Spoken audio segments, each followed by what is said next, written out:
bring you the constant variety of sport. The van is incredible. The thrill of victory. This is ABC's Wide World of Sports. To chase, to pursue, with a vengeance. Today, over 300,000 people have come to the Brickyard in Indianapolis to watch 33 drivers, each with something to prove, each with something to chase. This chase is 500 miles. This chase is for history. This chase is a family tradition. This chase is what you dream about. This chase is for the milk. For the trophy. For number 3. This chase is for immortality. The chase is on. Doesn't get any better than this.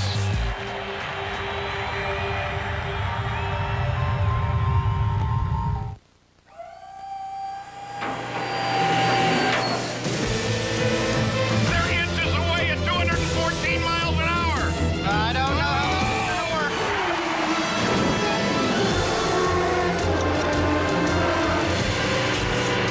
They run 3 wide into 3. The 62nd driver to win in the Indy 500.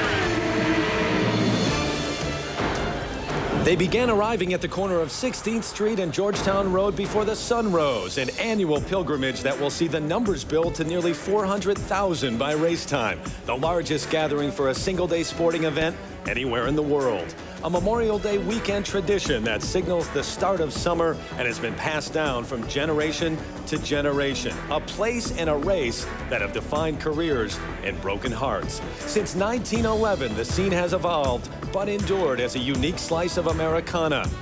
It's the granddad who's seen it all and the grandson who's about to.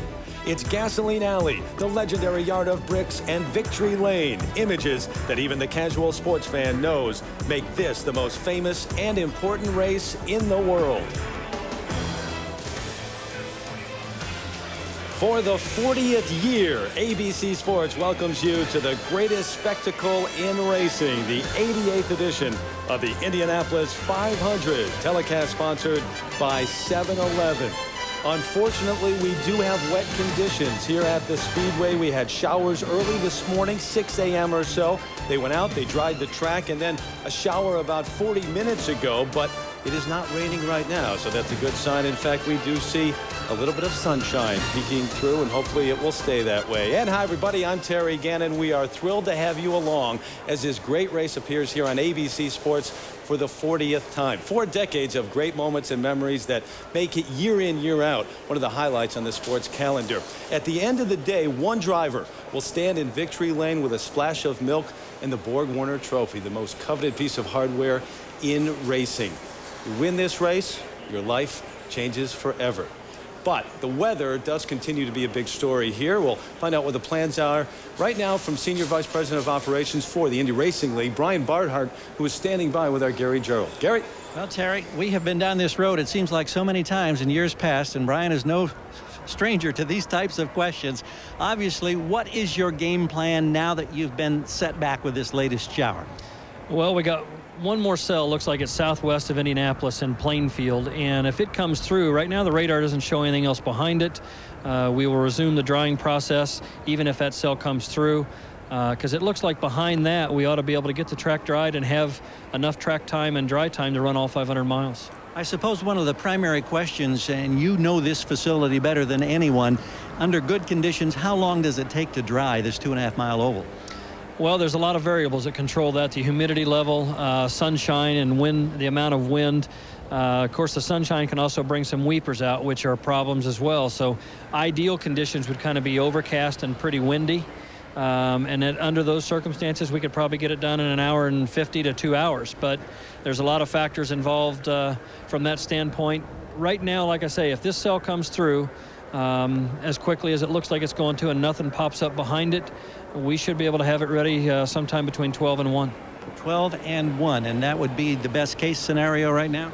That looks like something we'd be looking at, yeah, and basically from what's behind it, like I say, we'd have time to run the full 200 lap event and get all 500 miles in, which ultimately that's our goal. I would really not want to, if we get delayed beyond that and we haven't been able to go green by 3 o'clock, I would get with the Speedway officials and, of course, Tony George and think real hard about running the event tomorrow, because I certainly don't want to start the race without the intent of running all 500 miles. Have you even checked on weather for tomorrow at this point, or are you just concerned with today? I'm still worried about today.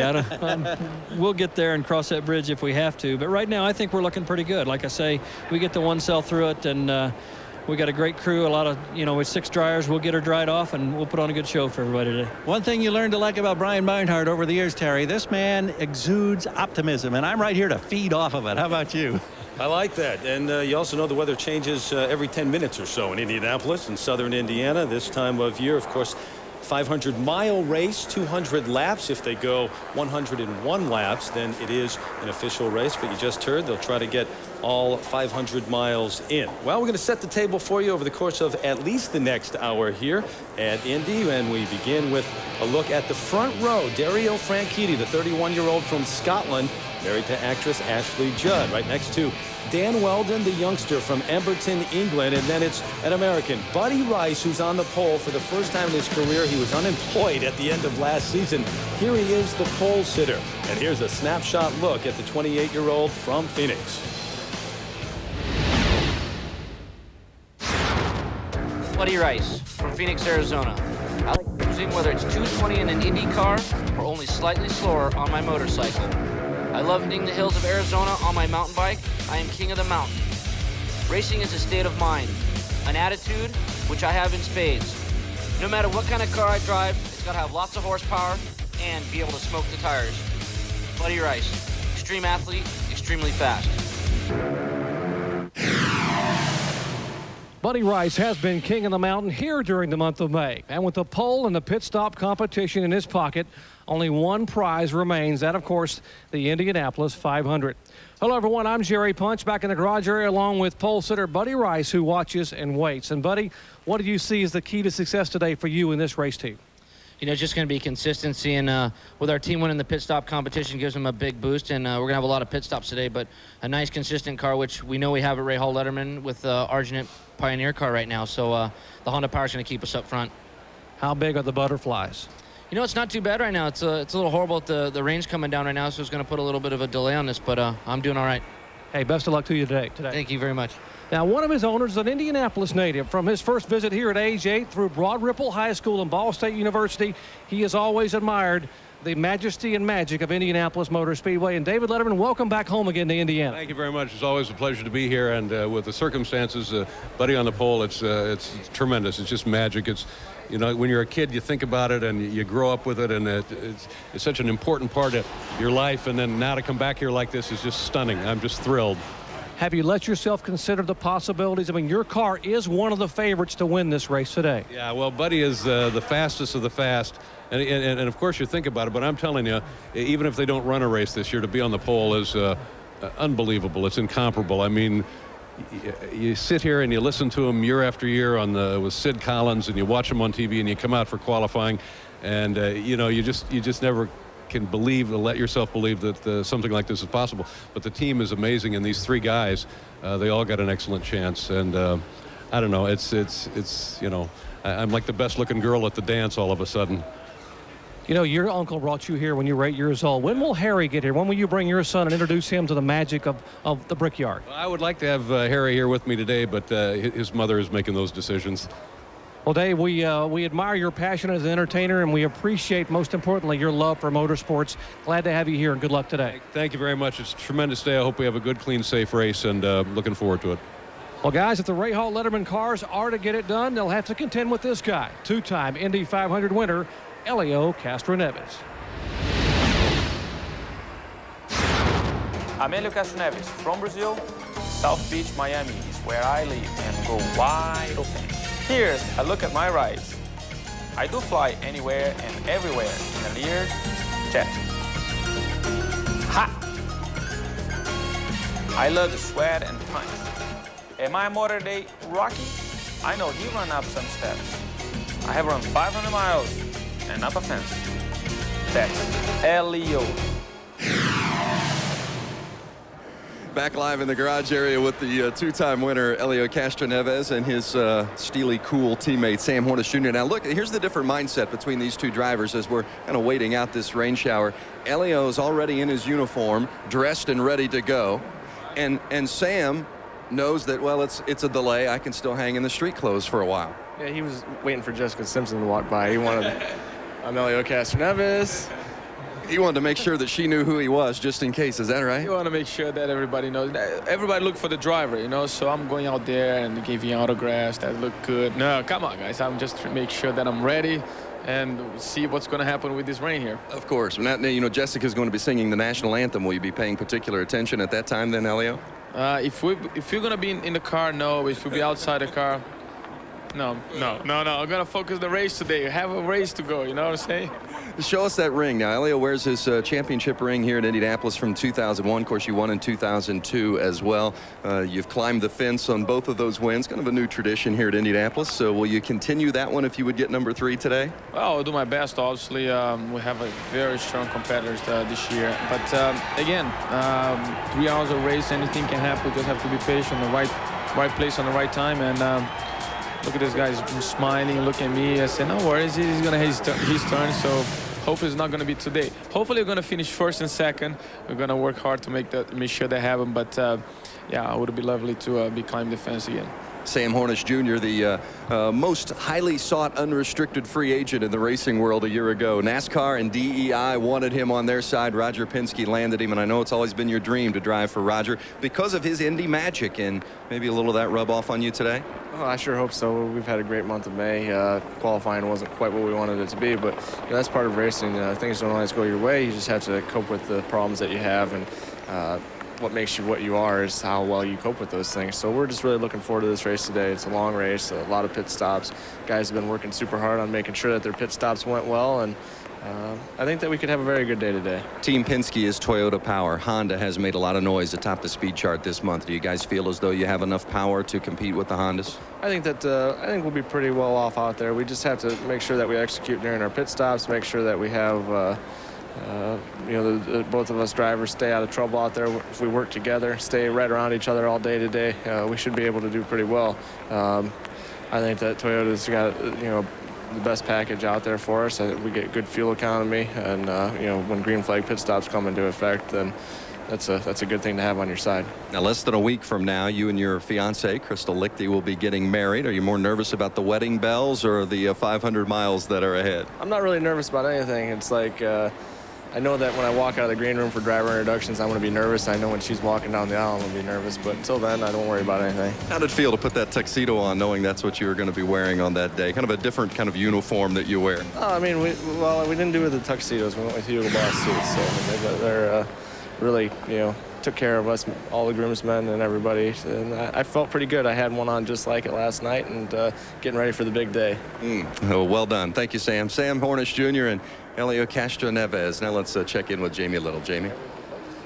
Well, I'm joined now by Mr. Morgan Freeman, and you all know him from many different roles, but today he has a new role. He's driving the pace car. Welcome. Welcome to Indy. Thank you very much, Trace. Now, you're driving the pace car, and it's got to be a lot of fun, but nerve-wracking at the same time. You have 33 very anxious drivers down there. Are you nervous at all? Not yet. You don't get nervous until you look in your rearview mirror and see them. You know, the imagination doesn't scare you. So how did all this come about? I don't know. They called me last year and asked me if I would like to drive the pace car for the race. And I said, absolutely, but I can't. You know, I won't be available to you. So, and I thought that was the end of that. And they called again this year and said, would you? I said, yeah. So. You also did something else. I saw you got in the two-seater on Friday. What was that like? That's awesome. Have you ever done that? I have. I actually went right before you and watched your run. Right. That's right. You got right out of the car. Right. You know, so how was that? Drank the milk and everything. But tell me, what was the sensation going through your mind when you went into turn one? I wonder if I could actually drive that. Yeah, I'm sitting there looking and watching and feeling it. And so, could you do this? My answer is yes. Well, we're anxiously checking the weather. Have you ever driven on slick roads in a Corvette that goes 150? No, I haven't. This will be a first for me. Driven in other things that would do 150 on wet roads, but didn't have to drive that fast, so you slow down, because if you got real wet roads, your tires will actually leave the ground. You'll be hydroplaning, so that's why they're struggling to keep the track dry. You know that. Well, you keep it safe out there and have a fun day. I promise. All right, Terry, there's many other celebrities hanging out getting ready to watch the biggest spectacle in racing. All right, Jamie, you're right. And from Morgan Freeman driving Miss Daisy to driving the pace car, not bad. Jane Pauley has been here. He's the Grand Marshal of the parade. Wolfgang Puck, who's ever with him, is eating well today, no doubt about that. Anthony Edwards, former pace car driver and former star of ER, of course, and a lot of celebrities in the house. Lights, camera, traction, the theme to this year's Indy 500. Another group of celebrities about 40 years ago, you may remember, led a British invasion over here to the U.S., landed at JFK. John, Paul, George, and Ringo, remember their names, and the Abbey Road cover. We've got the Abbey Brick Road cover for you. The UK invasion now here in racing. Dan Weldon, Dario Franchitti, Darren Manning, and Mark Taylor, who was barefoot. He was Paul, the Walrus. Two of those drivers driving for Andretti Green, that team, and along with Tony Kanaan and Brian Herta, and awfully successful so far. 2 wins, couple of poles, and Dan Weldon, a future superstar, standing by right now with our Todd Harris. All right, thank you, Terry. He is part of the Fab Four, and this guy is living right. He is the points leader for the Indy Race League right now. He won our last race, which was in Japan. He comes in with a ton of momentum, and he starts on the front row. Dan Weldon, life's pretty good right now. Yeah, it is definitely pretty good. I mean, obviously, it's early on in the season. We've had some Kanaan's just messing with me right here. No. But we've had we had a good first victory, and that for Honda as well. And we're looking forward to this race. Talk about the Honda, because it has been absolutely phenomenal this year.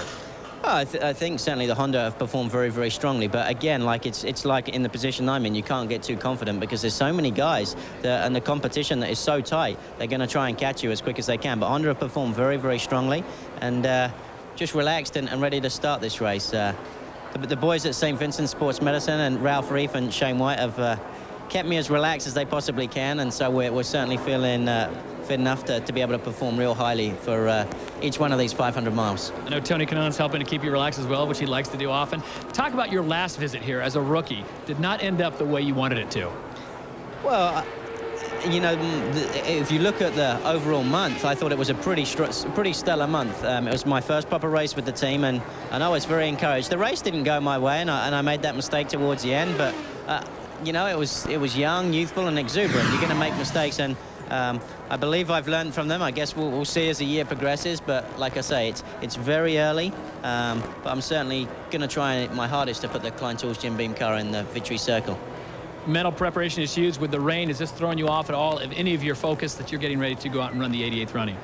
No, like I was saying about St. Vincent's, we've prepared very strongly for this from a mental standpoint and a physical standpoint. The league is so competitive right now that you've got to try and look for every advantage you possibly can. But you know, when it's time to get in the race car, we'll do it. But right now we'll just have some fun and mess with Kanaan. The 26th driver, it is Dan Weldon, and Terry, I think he's gonna let it be. Back to you. Not bad, Todd. A lot of people picking Dan Weldon this year, the youngster. He lives in Indianapolis now, a Pacer fan, rooting for the Pacers in the NBA playoffs. Track is drying out. No raindrops at this point. Drivers, owners, sponsors, crews all ready. Now it is all up to the weather here in Indianapolis. Still to come, our colleague Jim McKay strolls down memory lane at Indy and the impact of your husband having one of the world's most dangerous jobs. He's told me that, you know, if anything ever happens, just to remember that he's doing what he loves and that this is what he wants to do, that nobody's making him get in that car.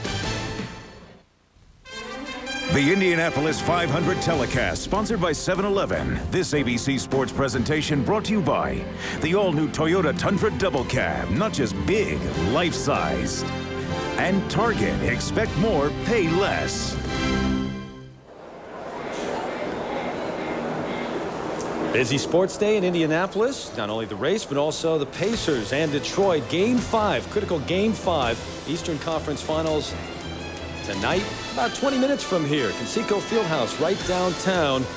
and that will come your way at 8 Eastern on ESPN. Meanwhile, getting ready for the Indianapolis 500, telecast sponsored by 7-Eleven, and the weather seems to be cooperating at this point. They tell us the rain showers have moved through. They're out there trying the track as we speak.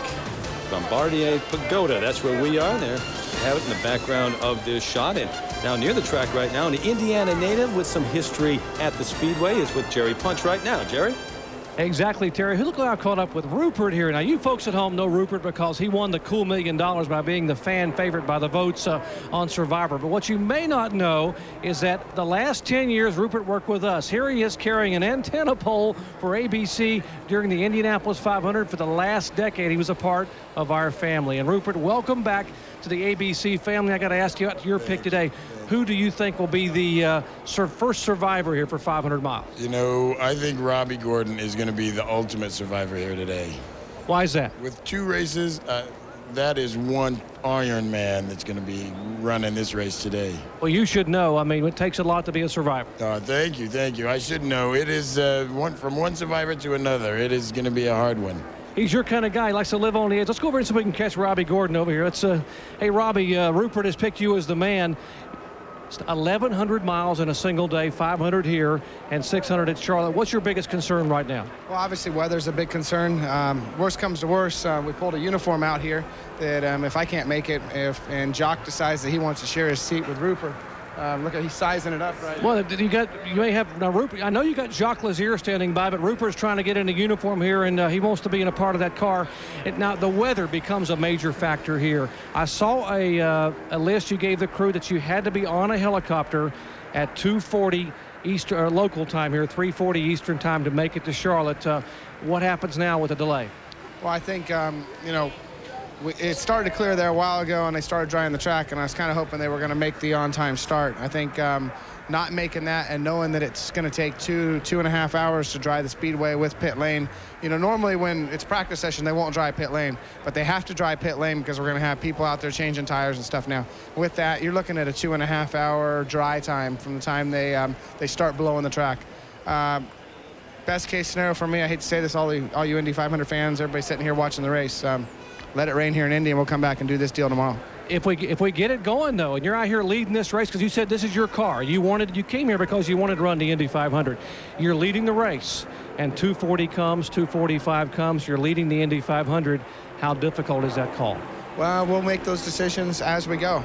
It's something we have to be in the position to win, and obviously I'm going to be at big risk if I don't show up at Charlotte, so we better win the race if we make that decision. Maybe good news for you. We're told there's maybe 40% chance of showers down south, so you may get a break down there as well. Hey, good luck to you today. All right, thanks. Actually, I need it to be clear down there. We need to race down there tonight, and we'll come back and do the Indy 500 on Monday. A couple of guys who want to survive the day here at Indianapolis and Charlotte. Let's go back to Terry Gannon. Hey, Jerry, there's nearly 400,000 people here. Robbie Gordon's the only one that doesn't want this race to get underway today. He's going to head down to Charlotte as you look at Gasoline Alley and the garage area. This is, of course, as we said, our 40th year here, the 40th time that this race has appeared here on ABC Sports. And this event is all about tradition. You walk around the track here, you can almost hear the echoes of past race calls off the metal grandstands here. And many of those calls from the voice of our own Paul Page. He is in his 25th year of calling this race. Doesn't look a day older than that picture right there in 1981. He's ready to go once again. Paul? You know, Terry, I had a lot more hair than that in 1960 when I first came to this race with my great uncle Harry Geisel, and it caught me. It became a special place immediately. Yesterday, I took my traditional walk out on the starting line, and the track still has a lot of things that will whisper to you over the years.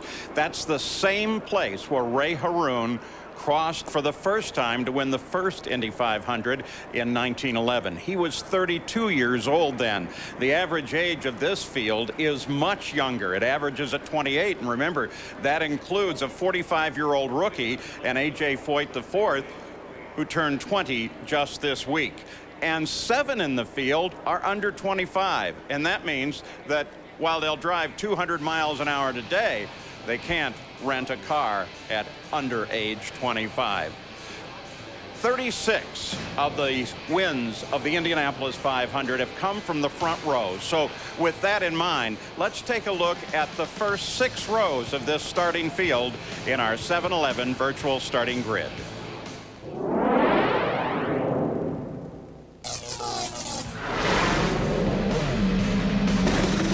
Buddy Rice, car number 15.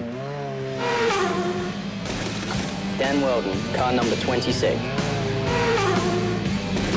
Dario Franchitti, car number 27.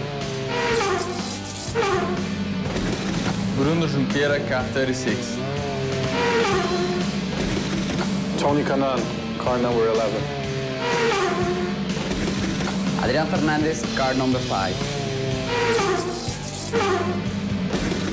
Vitor Meira, car number 17. Hélio Castroneves, car number 3. Kosuke Matsuura, car number 55. Thomas Scheckter, car number 4. Sam Hornish Jr., car number 6. Roger Yasukawa, car number 16. Scott Dixon, car number 1. Mark Taylor, car number 2. Darren Manning, car number 10. Ed Carpenter, car number 52. Al Unser Jr., car number 20. Robbie Gordon, car number 70.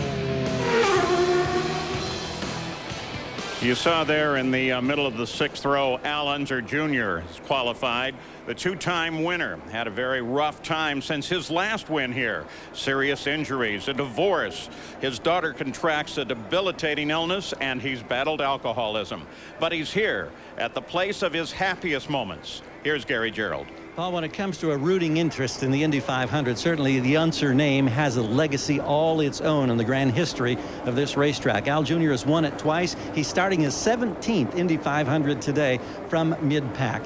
Al, with your new lifestyle, with a brand new team, with Patrick Racing, do you find that you enjoy racing maybe more now, even in the early years when you had grand success? I enjoy racing anytime I can get out there and race, Gary. I mean, I don't enjoy it any more today than I did, you know, any other day. I love racing.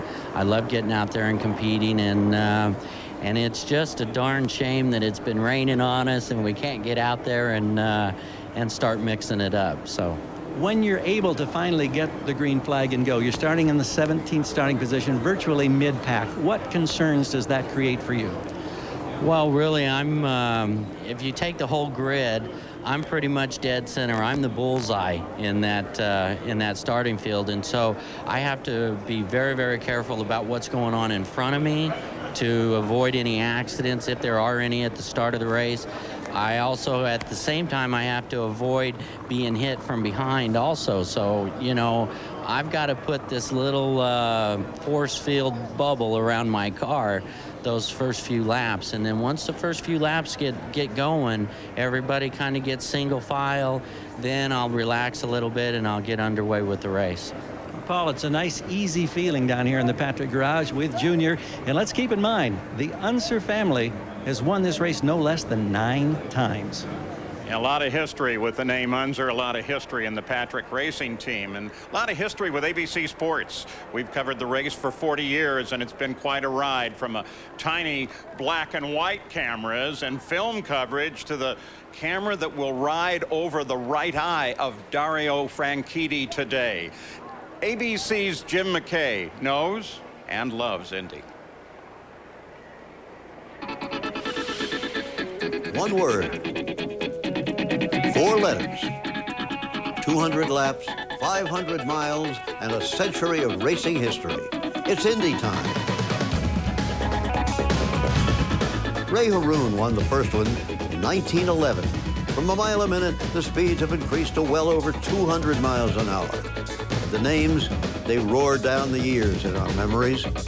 Names like Parnelli Jones, the first to break the 150-mile-per-hour barrier. Bobby Unser and his brother Al, and Al's son, Al Jr. Jim Clark, the Wyatt Scott was aided by the famed Wood Brothers pit crew. The language barrier between way down south and the Scottish Highlands didn't seem to bother either side. A.J. Foyt, the greatest of all American drivers, has won 4 times. This was the most spectacular. A.J. flying through the black smoke of an accident in 1967. Where's Foyt? I don't know whether he can get through or not. There he is! A.J. Foyt will win the Indianapolis 500. Mario Andretti, another great, has won only once. Accidents and breakdowns have frustrated him for decades at Indy. Janet Guthrie became the first woman to qualify for the race in 1977. Jackie Stewart, the unquiet Scot, never won, but he captured the crowd even when he had to walk his way home. There was Michael Andretti and Danny Sullivan, Johnny Rutherford, Rick Mears, and Gordon Johncock. Helio Castroneves of Brazil, who won the great race back-to-back, celebrating with his spectacular fence climb each time. Castroneves goes for the fence again! I remember it all, from the kids sleeping out all night to the automotive millionaires in the suites. The cars and drivers sitting silent, awaiting the husky voice of Jim Neighbors. Back home again in Indiana. And then the cry heard round the world once a year. Gentlemen, start your engines. 33 drivers fly away, but only one endures to the winner's circle. Of all the moments at Indy, the one that somehow moves me the most is the leaving of the crowd. The population of a good-sized city walking together, smiling at what they've seen. It's much like life itself, really, through a magnifying glass. It's the Indianapolis 500.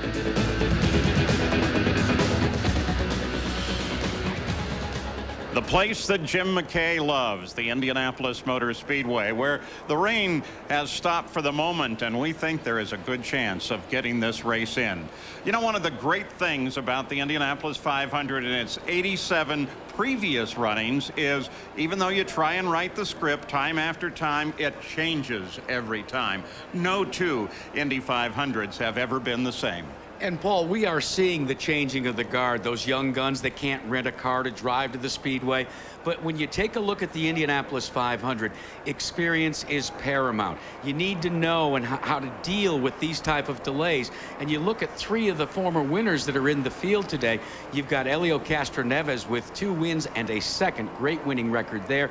And of course, making his 17th start, Al Unser Jr. looking for his 3rd Indy 500. Throw into the mix Buddy Lazier, who the last time he was here, Scott Goodyear, and won this race, did it with a broken back, but he's healthy today. And Jack, think about all the drivers and the teams. They've been here all month preparing just for this single day. But because of recent rule changes, there's a lot of unknowns. They've had an aerodynamic change, less grip on the car for the drivers as they go through the turns and also deal with traffic, a smaller fuel tank, now 30 gallons versus 35, more pit stops today, guys, and also a smaller engine, 3 liters versus 3.5, 100 less horsepower, maybe a little bit more difficult to pull out and pass. You know, you spent some time in the rain in 1997. A couple of days sitting back in the garage, and that affects different people with different experience in different ways. Paul, I can tell you that all the drivers will say right now, hey, I'm ready to go, whether it's 11 o'clock or 12 o'clock, but I can tell you inside the butterflies right now are working. You want to get this done with. You've been here all month. You want to go racing. On the outside, you say it's fine. On the inside, you're saying, guys, I want to get in that car, get in my office, close the world off, and let's take the green flag. Yeah, everybody except Robbie Gordon, Terry Gannon. Scott made a great point, too. The build-up to this race is not just all day long today, but throughout the entire month of May with qualifying and bump day. The Foyt name continues here at Indy. Larry Foyt, the son of A.J., the 4-time winner, and Larry, a rookie here in Indy, and A.J. Foyt IV, just 20 years of age. He just turned 20 in his second start. He finished 18th last year, so the Foyt name lives on as it should here in Indianapolis as they continue to try to drive the track.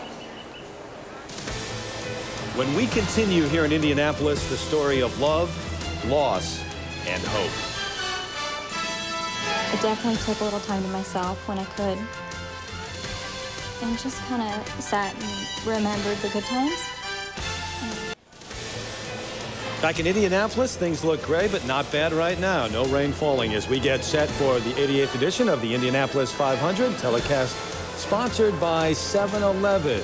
Tonight, though, Game 5, the Eastern Conference Finals, Conseco Fieldhouse, between the Pistons and the Pacers. But then Game 1 of the NBA Finals next Sunday at 8:30 Eastern Time. You got the Lakers being pushed a bit by the T-Wolves last night against the winner of the Pistons and the Pacers right here on ABC Sports Championship Television. Well, names are very important at Indy. The Foyts, the Unsers, the Andrettis, but also the legacies in the stands. And a little more on that right now. Here's Jamie Little.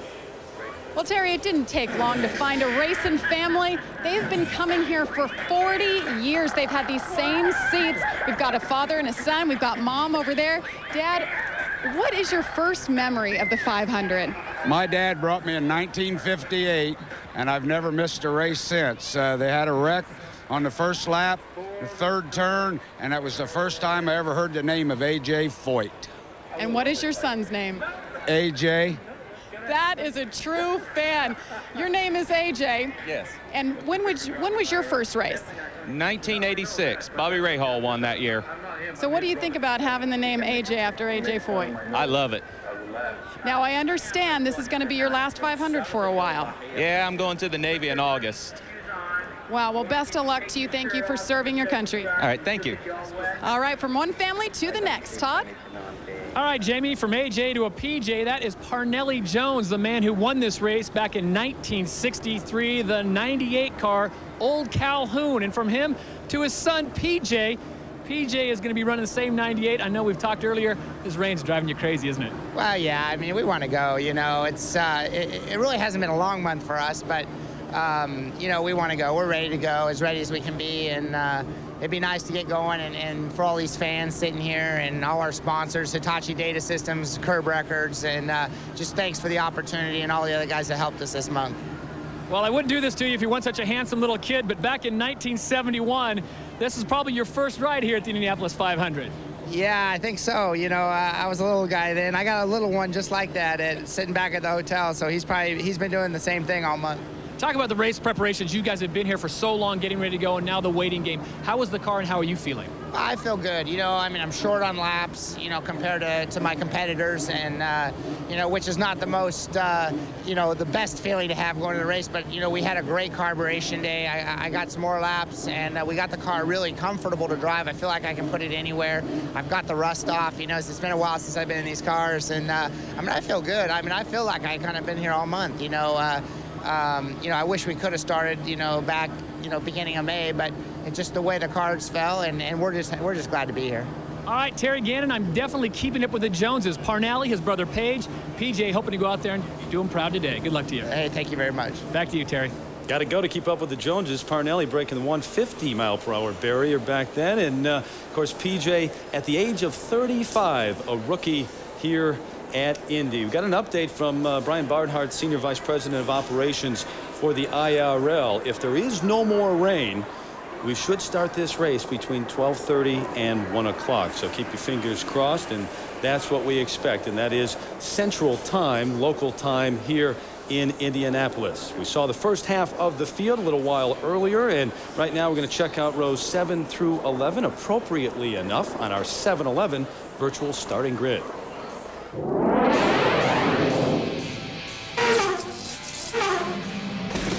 Sarah Fisher, car number 39. Scott Sharp, car number 8. AJ Foyt fourth, car number 14. Larry Foyt, car 41. Brian Herta, number 7. Alex Barron, car number 51. Felipe Giafoni, car number 24. Mura Takagi, car number 12. Greg Ray, car number 13. Buddy Lazier, car number 91. Jeff Simmons, car number 21. Richie Hearn, car number 33. P.J. Jones, car number 98. Marty Roth, car number 25. Robbie McGee, car number 18.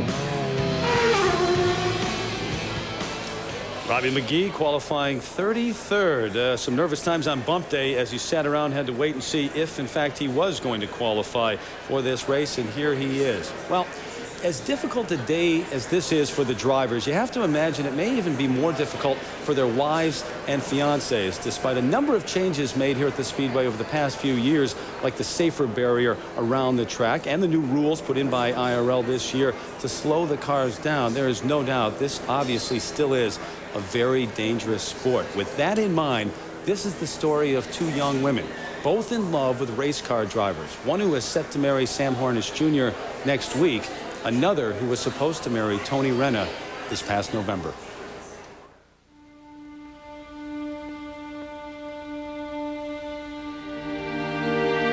Got up that morning like every other morning. He actually was trying to get out there a little early because he was so excited. Dropped him off, you know, kind of like, oh, you know, I'll be home later. I dreamed that I would just be a princess on my wedding day. I'd have a big Cinderella dress. Had a few missed calls on my cell phone. It was Tony's dad on the phone, and he told me to sit down. It's going to be really emotional to see him standing at the front of the altar. I said, I don't want to sit down. And he said, we lost him. I said, oh, you're kidding me. I mean, we've looked forward to this day for a long time. Right after it happened, we were to be married. I miss him. I'll miss him for the rest of my life. His friends miss him. So, I don't know.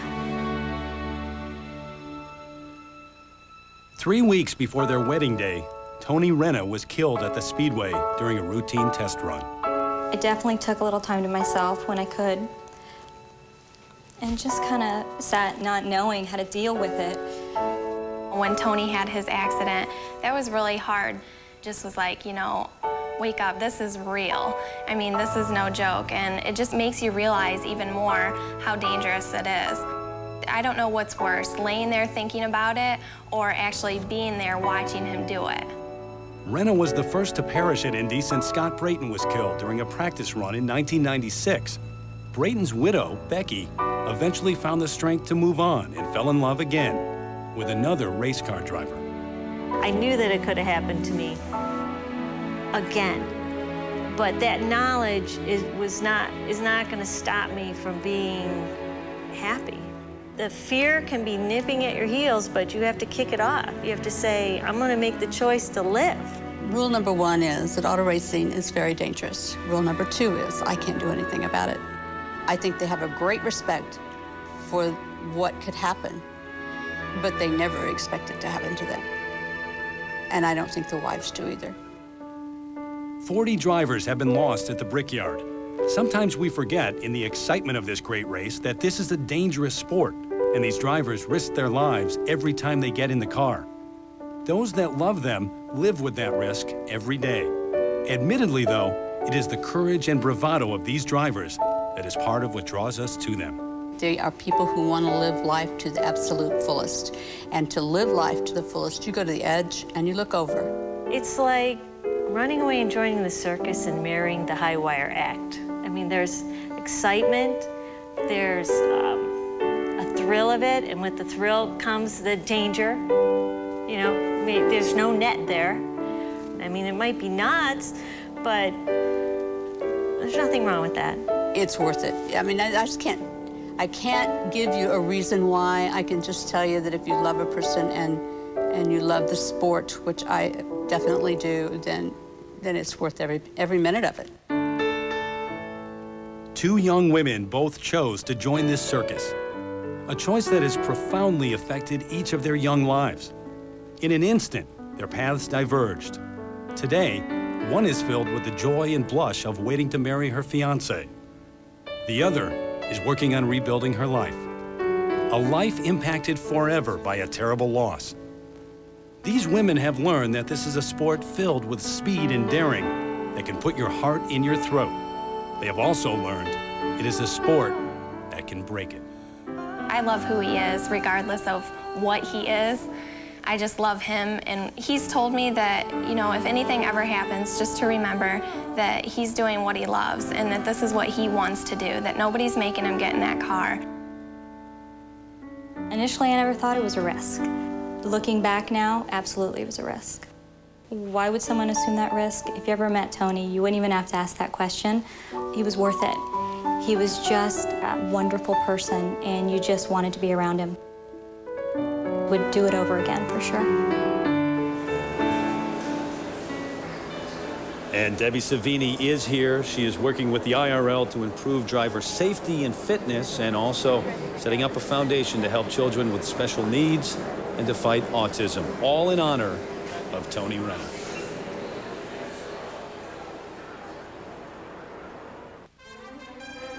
The 2004 Indy 500 is brought to you in part by the Click It or Ticket National Highway Safety Administration's Safety Belt Law Enforcement Campaign. Safety belts save lives, so don't forget, click it or ticket. We welcome you back to the Indianapolis 500, telecast sponsored by 7-Eleven. It is not raining right now. They are still drying the track. And again, the reports that we get that the cars are going to start rolling about a half an hour from now, hopefully, if it doesn't rain at all. Maybe as close to 12:30 the green flag will fly. At least that's what we hope. Downtown, about 15 minutes away tonight, it's the Pistons and the Pacers, Game 5, the Eastern Conference Finals. For a preview right now, Brad Nessler and Doc Rivers. Well, guys, coming up tonight, it's Game 5 of the Eastern Conference Finals here at Conseco Fieldhouse in Indianapolis, and the Pacers have gotten their home court advantage back after having it snatched by the Pistons earlier this week. And now you got to wonder, Doc, even though it's 2-2 and Jermaine O'Neal came back and played after being injured the other night with a 2-day layoff, how good is he going to be tonight? Well, that's the question. I mean, a day and a half of layoff, and you're sitting around, you're stiff.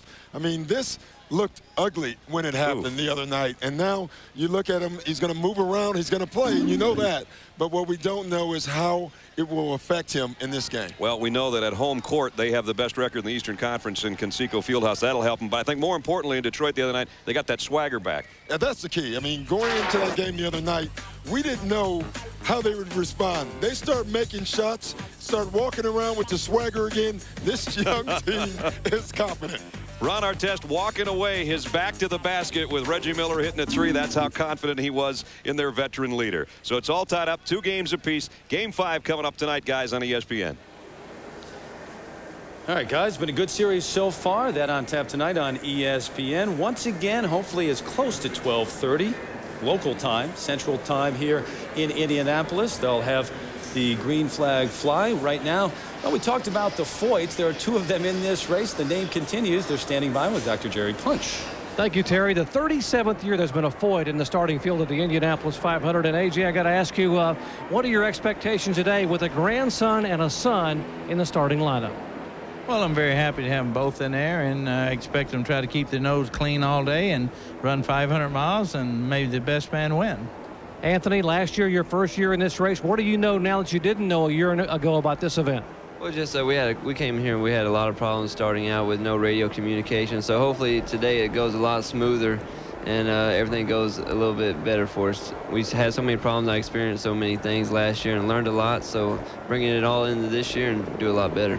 You start 21st. So let's go over to Larry, who starts 22nd. Larry, you've been down in the NASCAR ranks over the years. Your first Indy 500 as a driver. What are your thoughts right now? How about some butterflies inside? Yeah, there's a few in there, but the rain kind of set things back. You know, you get yourself psyched up and you're kind of ready to go, but now we're just getting back in that mode, and I'm excited. I'm kind of ready to get it going and get it over with. You know, we talked to the Super Tex here, and his dad, Tony, really was awfully tough on you over these. Wasn't overly satisfied with, even though you won races. How tough are you on these two? I know you want them to win, but what are the real expectations here today? Well, actually, you know, I'd like to see one of them in the top 10. I think it's very possible, even though we're starting in the back. That's a big thing, you know, because both of them, they got to get a lot of experience. They're running against people out here that did a lot of test miles, a lot of experience. So the biggest thing is keep our nose and come home clean.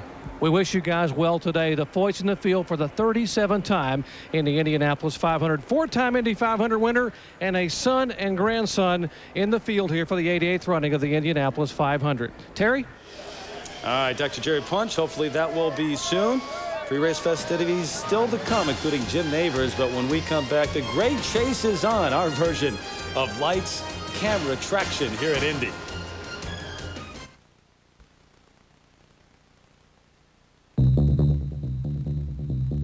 There are only a few universal truths of human nature. This is one of them.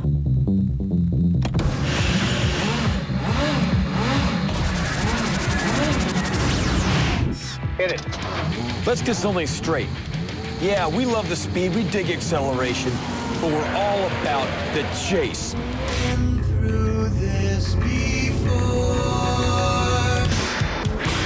Adrenaline pumping, pedal stomping. We're not hunters and gatherers. We are chasers. We chase down the bad guys, chase girls, chase boys, chase our dreams. It's not the thrill of the capture, it's the thrill of the chase. Doesn't matter where you look, you'll find us chasing something, but once a year, it all comes together. At a place called the Indy 500, the world's greatest chase. Joker wants to race. All right, come on, let's go, let's go.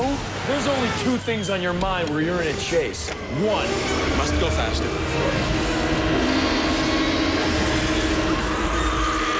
And two. Better win, that's all I know. Better win. Punch him, man, punch and go. Now that's how you're supposed to drive. From now on, that's how you drive. But this is Indy, the Big Daddy. Everything is amped up, and these drivers are getting after it. On green, I'm going for it. Chasing immortality, chasing the odds, chasing history. They've been chasing here at the Brickyard for a long time, and they'll be chasing here well into the future.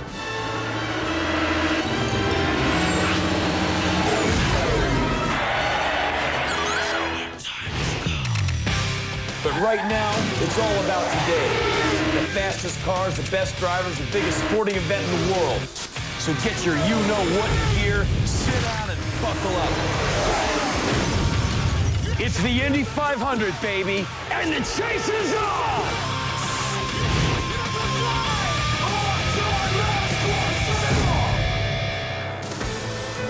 Henry Rollins and an all-star cast getting us ready for what is the Big Daddy. Yeah, the Indianapolis 500 telecast sponsored by 7-Eleven. If you are just joining us, welcome everyone. I'm Terry Gannon.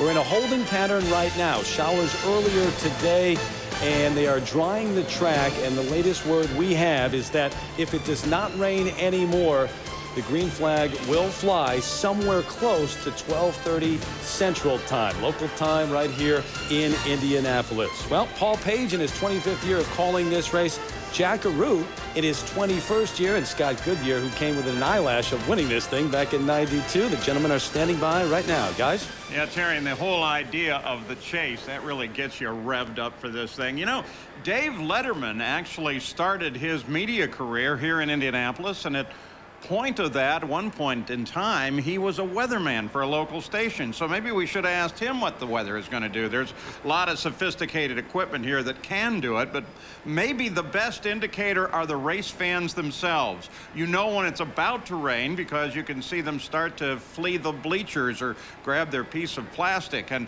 now they're coming back into the grandstands and beginning to fill it up. So I think that's a great indicator for the day. We've talked about the rain. We've talked about the effect of the rain on the equipment and on the drivers. Jack, the crews have a lot to think about when it rains. Well, Paul, what happens is if you're a driver, as Scott told us before, you can seek some refuge back in Gasoline Alley.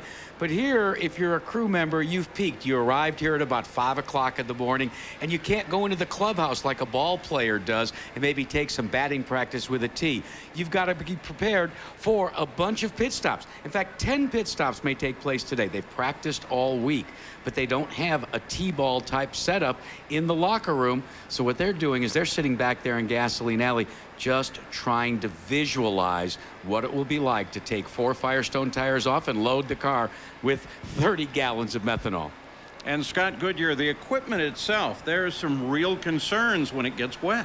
Well, you know, the track changes with weather changes and the car reacts differently. And right now I can tell you all those engineers are back there in the garage area on their laptop computers trying to find a day that they've run this month that really relates to what's happening out here right now. More humidity, track temperature, all those things will come into play. The key thing they're looking for right now is to put the day close to maybe a Thursday or a Wednesday of last week when they ran. And if they can get the car set up close, they can give the confidence to their driver to actually get in the car and put his foot down on the gas. The biggest thing that you worry about right now is the unknown going into turn 1 with this weather conditions. We're talking about a lot of things in this starting field, how close it is and how young it is.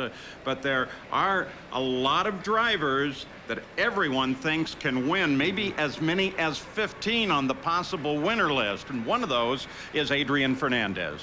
Adrian, Paul, we're back here in Gasoline Alley. He just laced on his boots. He's got his driver's suit halfway on here, and that's a very encouraging sign. And I'm curious, you just got something you were going to put in your pocket. You got a lucky charm here? Yeah, it's for Sam Smith Paralysis Foundation, and we're very proud to wear it through the race. We will put it in our pocket, so this baby will stay here. Bring you some good luck, huh? And then will be auction, right? Now, is that going to keep it dry through the rest of the afternoon, too? I hope so. I hope. Adrian, it's been 9 years since you've had a chance to experience the Indy experience. What has this month been like for you? We know you've been consistently fast. You know, we know that you're ranked as one of the favorites for this race today. I think when you're running good, it makes your month a lot easier. And we've been strong since day one. And that has been giving us a lot of confidence to the team. And that really gives you a lot more free time in some ways. You don't have to be thinking about the car is not working or this is not working properly. So it's a patient place. It's a month here. Now we have to wait for the race, but we're ready. I mean, we feel pretty confident. Well, and I tell you what, it's great to have you and your teammate Kosuke Matsura running fast. The Japanese and a Mexican representation here. This is truly an international field, isn't it? It is very international. It's a strong field, and you know the guys who are going to be strong. So even though we have a strong car, I know it's we have to do some good work there to be able to win this one. All right, we're going to check on the progress of Richie Hearn, who's also in this race today, starting a little further back than Adrian's second row starting position. Todd, what's going on there? Well, Gary, same thing's going all along the line. Everyone getting a lot of rest, trying to go. I talked to Richie Hearn. He said the biggest cramp in his style is you haven't been able to eat. Yeah, I've been, normally, you kind of plan your meals out. And I had breakfast before I got here, and then I won't eat lunch because, right now we'd be in the race and it'd be at least on my mind. But I'm hungry now, but I don't want to eat because they're going to get ready to get out there and hopefully get this thing started. This is your 5th time here to Indy. Each time, does it get sweeter? I think each time you appreciate it more and more because there's always a chance that you might not be here next year or you might not have a ride. And so I think you tend to take it all in a little bit more and have a little bit more fun with it. I'm a lot less serious and a lot less stressed out every year. But you do seem a little grumpy about the rain. It messes everything all up when it rains, all the pageantry. You kind of enjoy all that, and it kind of slows everything down, but you can't change that. All right, good luck to you. Richie Hearn, the 33 Lucas Oil ride. And right now, let's check in with Dr. Punch. Thank you very much. And no one knows more about what it takes to win here at this place than this man, Eddie Cheever, who won here in 1998, the first owner-driver to win in IRL IndyCar competition. And Eddie, you've got two very diverse drivers. You've got a very aggressive rookie in Ed Carpenter, and you've got Alex Barrett who knows how to get there from the back of the pack. Share with us the advice. What do you say to Carpenter, who I'm told the team says has no fear? I think that no fear thing comes with being as young as he is and having all the talent that he does. The advice you give to any race car driver is stay focused, get in your rhythm as quickly as you can. It's a 500-mile race, and just let the race come to you. But that's a very easy thing to explain to somebody, but it's a very hard thing to do. Alex, on the other hand, has a game plan. He's been here before. He knows what it's going to be like turning down into turn 1. So he has already some of that information in his head. I can talk to Ed until I'm blue in the face, but until he's actually lived it and driven it, he's on his own. Now, as they sit and watch and wait with the rain delay, what happens inside a driver? What happens to you, your focus and your ability to remain composed? Does it begin to go away a little bit as the afternoon progresses? Well, I think for a rookie, it really won't make that much difference because he's never done it before. So as far as he's concerned, this is what happens every time. It's the first time he's experienced that, so everything is new. On a driver that's done this a few times, it's irritating. I always found that when it rained the morning of the race, I was very uncomfortable because it messed up my schedule. But by the time you get in the car and you buckle down, you know that you've got a grueling 3.5 hours, so you better get your focus together pretty darn quick. Well, Eddie, we wish you best of luck with your Red Bull boys here as we get underway very shortly. Red Bull American voice. Okay, let's go back upstairs, guys.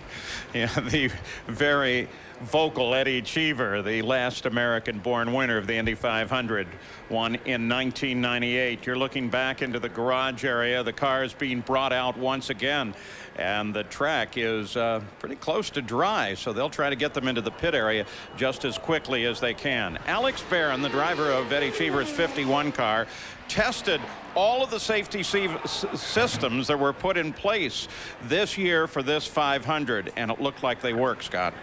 And Paul, they have a new center spine wicker which runs up the center of the car, which stops the car from turning over once it gets sideways, and good thing that system was aboard. And you may wonder, Paul, why the wheels and the wings didn't fall off of that car. Heretofore, that was a problem, but several years ago, the Indy Racing League added tethers that keeps that all contained in the crash. And we mentioned those fans and their weather indicators earlier. Well, look at this. They're beginning to come back up into the stands. They're anticipating something, and so in fact are we. The 88th running of the Indianapolis 500-mile race. Tony George, the head of the Speedway, the guy who founded the Indy Racing League and whose family has kept the tradition alive here at Indianapolis. Terry Gannon. All right, Paul. Well, as we wait and hope that the race gets underway shortly, just a thought about the tradition of this race and what it means. It is not trite to say that the Indianapolis 500 truly does transcend its sport. It is one of the few events, I think, that does that. Even the casual fan tunes in because it's a Memorial Day weekend tradition, and they've done it year in, year out since they were little kids. Everyone has his or her own special memory here at Indy, which makes it special, including the drivers. Let's have a look. I remember watching the Indy 500 when I was a little boy with my dad. Okay, under the yellow, A.J. Foyt looks like he's angry. I remember this guy got out of his car. And here comes the old living anachronism, the crew chief, race driver, team owner, everything else. He's going to work on the car himself. And the driver got out of his car, and I couldn't figure out what's this guy doing. He's banging on the back of his car with a hammer in the middle of the race. I'm like, Dad, what's this guy doing? Oh, you know, it's AJ. He's just fixing the car himself. It's sort of typical. Indy 500, we always sat in turn one. The year that Danny Sullivan spun and won. Side by side, Sullivan has the lead. Danny Sullivan. Oh, no! Hey, just at that moment, losing control of the car, doing a magnificent job of not hitting the wall. Most of the kids want to see wrecks. I've never seen anything like it in the Indianapolis race. And it's like, wow, you know, there's more to this racing thing than crashes. Emerson Fittipaldi won in 1989. Fittipaldi comes inside Little Al. A drag race on the backside again. Slower traffic moves to the right. Can Fittipaldi get past? Little Al brings it down low. They touch. Little Al into the wall. Fittipaldi continues on. And that day I said, you know what, one day I'm going to be there. I'm going to be winning. And wow. The checkered flag is out. AJ's hand in the air. He is the winner. A.J. Foyt at Indianapolis. Got an accident on the main straightaway. Kevin Cogan is against the wall. Gordon Johncock sliding backwards. Ever since I was a 5-year-old kid and racing Indy cars, racing in the Indianapolis 500, that was my goal. It's an hour until the race begins, and there are already more people packed into this huge field than attend even the largest football and baseball game. Although you can see all these fans and you can hear them and you can sense the atmosphere, you are completely focused. A drag race to turn number 1. Rick Mears and Michael Andretti. Everything that goes on with Indy is so dramatic. And oh, we've got an axe. Viva! It's on the wall. He goes into a terrible whip, and we have a fire. The Indianapolis Auto Race, that 500-mile grind, which is Motormania's blue ribbon event of the year. It's all the history. It's all the hype. Mears makes a try. Johncock wins it by less than 1/10 of a second. Goodyear makes a move. Little Al wins by just a few tenths of a second. It's a special place and a magical place. The 86th Indianapolis 500-mile race belongs to Helio Castro Neves. I remember the lady came with 2 bottles and she was asking me if I wanted skim milk or whole milk. I didn't hear. I just grabbed everything and tried drinking both. 2 in a row for Elio at the Speedway. I thought she was giving me 2 bottles because I won them the year before. No, she was just giving me the choice to which one I wanted. And I just grabbed them both, and I didn't know. I just like, whoa, here we go. 2 in a row, and that was a special day.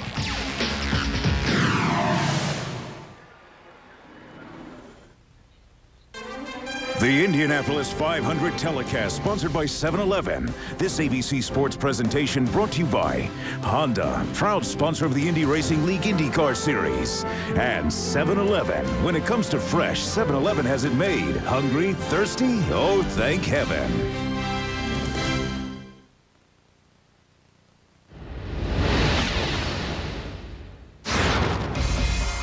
I'm Thomas Schechter from Cape Town, South Africa. I lead an active lifestyle. I'm a man on the move. Swimming, biking, running, golf, kayaking, I do it all. I went up against the best athletes in the world at the Superstars competition and came in second. I can make anything look good, no matter what I'm doing. I'm Thomas Schechter. That's me in the middle. Very active lifestyle for Thomas Schechter, but going to be sitting still for 500 miles today. How's the delay affected you? This will be your 3rd 500 start, so you've been here before.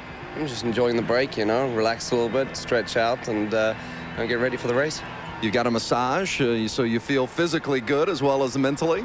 Yeah, ever since I've been like 17, 18 years old, my dad's been at the track, and he sort of gives me a bit of a chiropractor work and a massage. Get ready to go racing.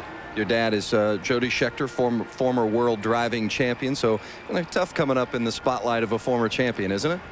Yeah, I mean, I've had to get used to it, but, you know, hopefully one day I'll be a champion of myself. You've had some good showings here the last couple of years. In fact, you've led more laps here over the last 2 years than any other driver. What's going to get you over the hump to victory lane today? There's a lot of things. This is, you know, a 500-mile race. This is the toughest race in the world, you know. So, yeah, I couldn't explain to you in 2 minutes what's gonna make me win this race. But there's a combination of things, and I think we got a good combination today. And you know, we'll just work at it and see what happens. Thomas Schechter, he drives the 4 car for Panther Racing, certainly one of the contenders today, as is another gentleman who drives the number 1 car, the former champion, Scott Dixon.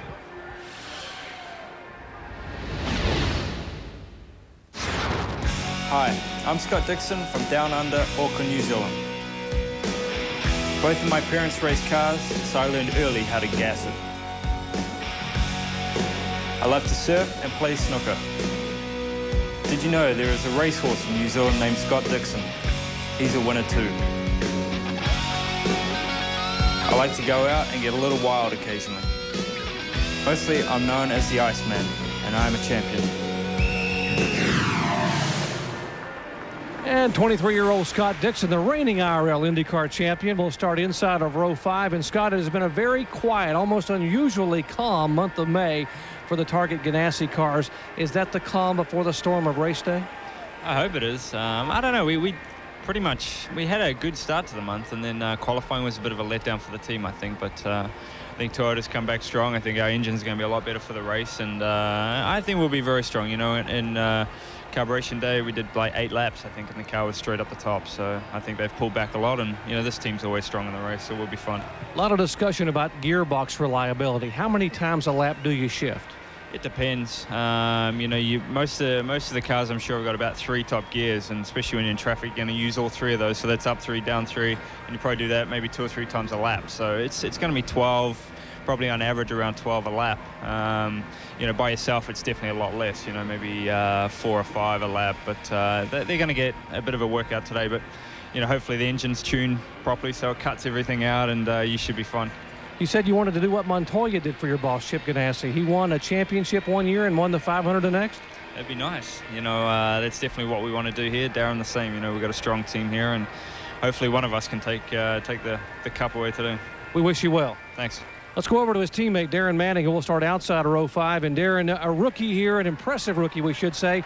Your thoughts on your first month of May here at Indianapolis?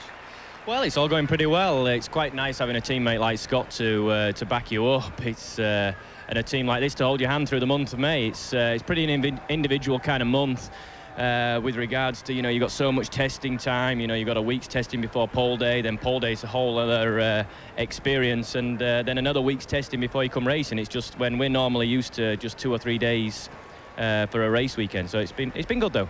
And when you got this ride at Target Ganassi Racing, you dedicated this season and a lot of what happens to the memory of Tony Renna. We just saw a very compelling story about his family and his story. I mean, it is very special in your heart because they are very supportive of what you're trying to do. Yeah, absolutely. They're behind me 100%. In fact, Joey's dad was at my very first test down in Homestead, so that was good, seeing as my father couldn't get down there either. So he had a lot of supportive words, and it's a pretty individual circumstance. There's only a few of us have had to, fortunately, only a few of us had to deal with this sort of situation. But no, hopefully I'll have a bit of help from Tony today. We wish you well, Darren Manning, rookie at Indianapolis. Thank you very much, Joe. Let's go over to Gary Gerald. Gary? Well, making the walk out toward the line is Brian Herta. It's been 9 years since you've experienced this. What are the emotions right now? It's Indy, so it does feel different than all the other races, and I think especially when you walk down there under Gasoline Alley, and that's when it really hits you. That's what I remember, is walking out under Gasoline Alley. So just looks like we got a break in the weather, and I'm happy about that and excited to get this race going. As a second-day qualifier, you and your teammates had a lot of speed, but you have to start deeper in the field. Does that create problems for you? Are there any apprehensions? Well, I wish I wasn't, but that's the cards we drew for this race. So, it's going to be a little harder for me early in the race for sure, and that's just the way it's going to be. But we've got a good race car, and hopefully I'll do a good job with it, and we'll get it up in the front pack there, and I'll be racing with my teammates for the win. Hey, wish you well. Have a good, safe day. All right, thank you. And a quick update on Sarah Fisher, guys. She has been ailing this morning, not feeling good at all, but she has now left the garage area and is headed out for driver introductions. So it may be a tough day for Sarah. And boy, we know there are an awful lot of people that follow her very closely as the fan favorite of the IRL the last 3 years.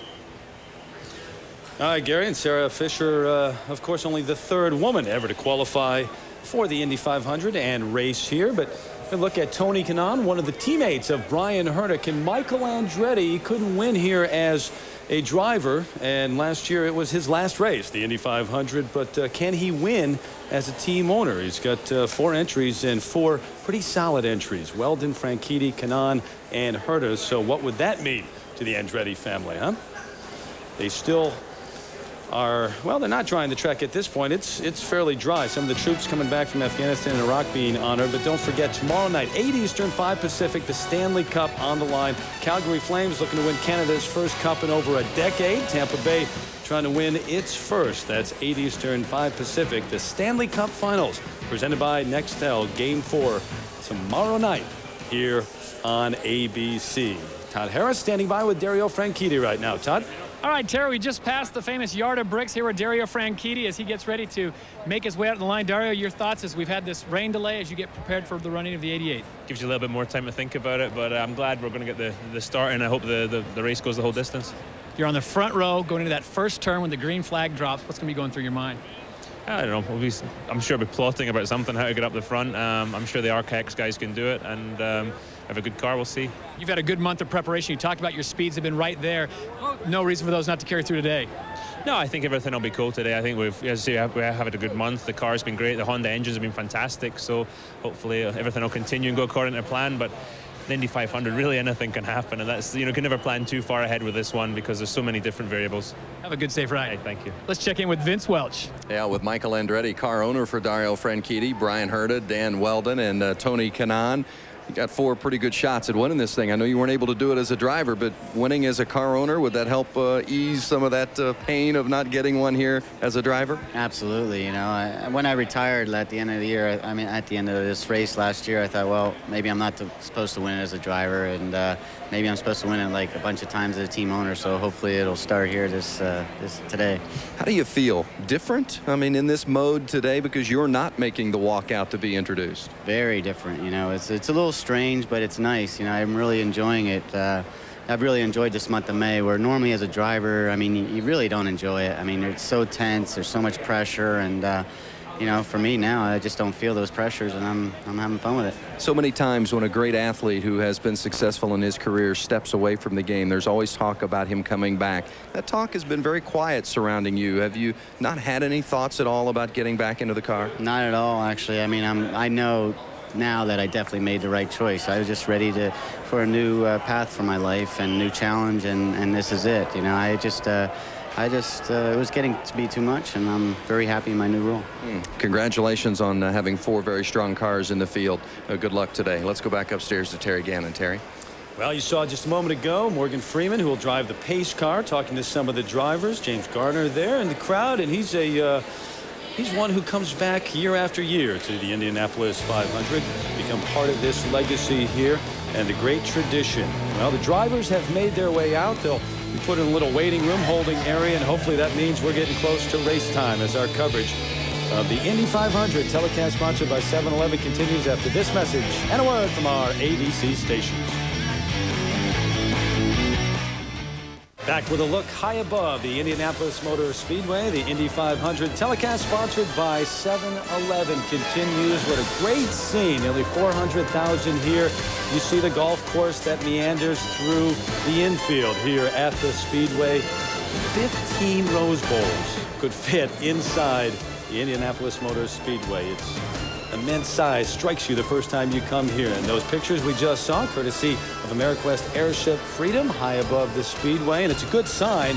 It is up and flying. That means that we don't expect any threatening skies. And if you're just joining us early today, we had showers about 6 o'clock local time, Central Time, and then they dried the track. Showers again at about 9:20 local time, and we are still in a weather delay, but hopefully we are approaching the green flag. The drivers have made their way out. The cars are out, so that is a good sign, and we are standing by.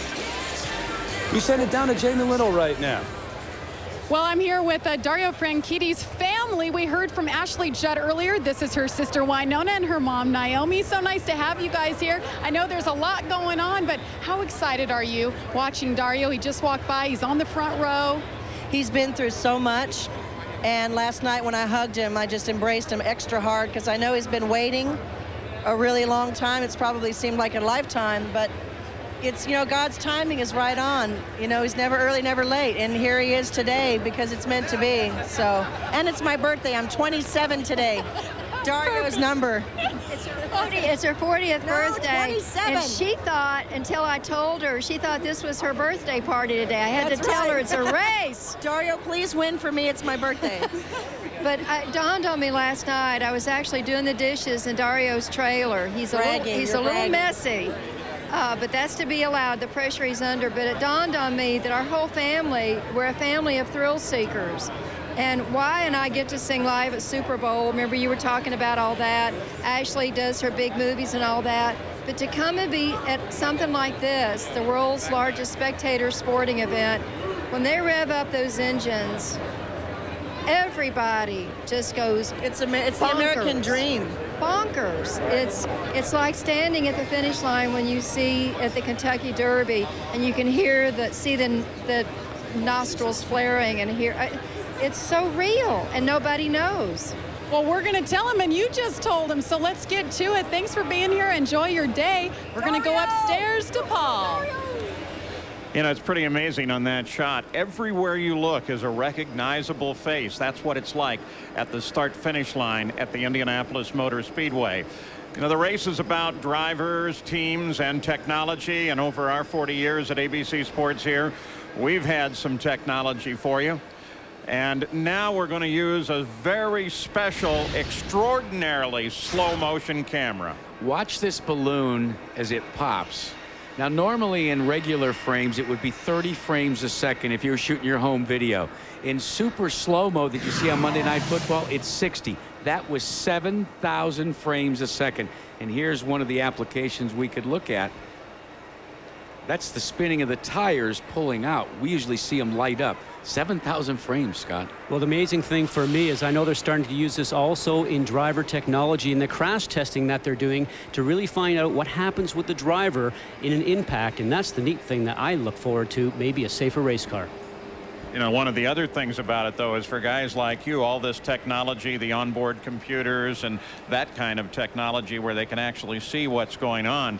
It's not as easy for a driver to lie anymore, is it? Well, you know, that stopped years ago. When I came here in 1990, it used to be analog gauges, but now with all the advent they have, like the Pi electronic system, everything that your car does, whether it's in the suspension, the engine, or the driver input, is always measured into that black box. And so what ends up happening is that they can see everything the driver does in the pit lane through the laptop computers that the engineers are using. So, Paul, you're right. There's just no getting away with it anymore. Winningest owner at the Indianapolis Motor Speedway by far, 13 wins, is Roger Penske. Right now, he's with Jerry Punch.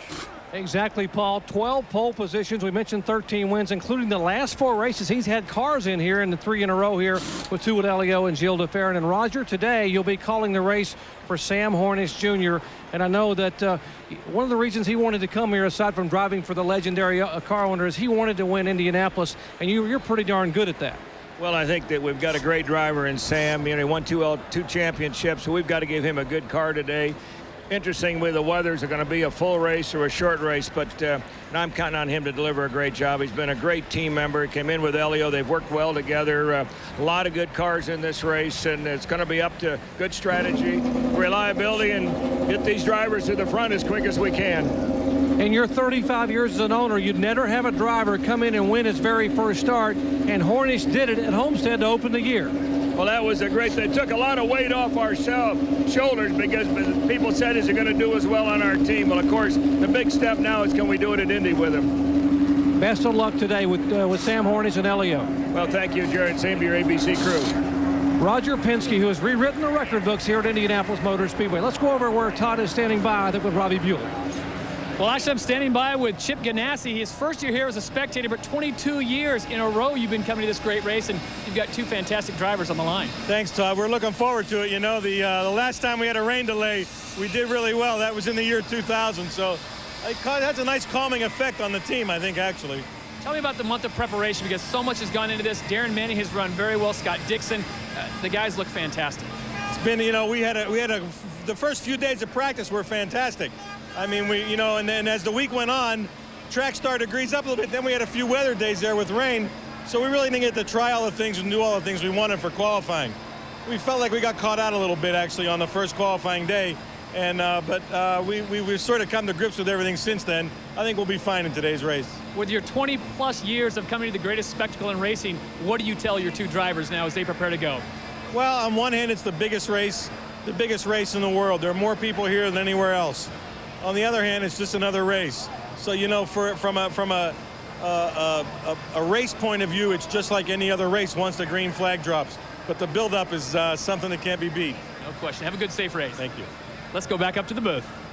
Well, Roger Penske actually just hit on what may be one of the keys to this race, and that is it a rain-shortened race, Jack? Yeah, do you go and prepare for the full 200 laps, the 500 miles, or go halfway? And there's some new technology, Paul, that exists in some of the team's pit areas. It's a computer modeling software that can project where the rain is when it takes a look at the radar. Now, Target Chip Ganassi has it, and Eddie Cheever has it as well. So this is going to come into play when we get this race underway later. Well, 5 times this race has been shortened. The shortest, 255 miles, just 2 laps over halfway by Johnny Rutherford in 1976. So it certainly is going to be an interesting strategy. Nick, good to see you here today. Honorary starter for the race as he gets his final instructions. Terry Gannon. Simpson will sing the national anthem here at the start of the Indianapolis 500.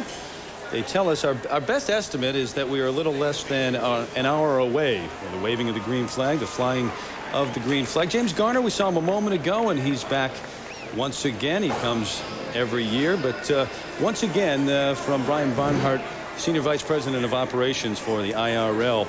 That is the information right now. Could be sooner than that, but of course a lot takes place before the race here anyway. The Memorial Day recognition, the playing of taps. Back home again in Indiana, Jim Neighbors here once again, and then of course the command to start your engines. While we have a moment, let's remind you that Saturday the WNBA on ABC featuring some of the game's biggest stars, scoring machine Tina Thompson and Cheryl Swoops leading the Comets against Lisa Leslie and the LA Sparks. That's Saturday at 4 Eastern, 1 Pacific, right here on ABC Sports Championship Television. A scene that has evolved but really not changed all that much for many, many years. 1911, the first Indy 500 and the 88th edition, straight ahead.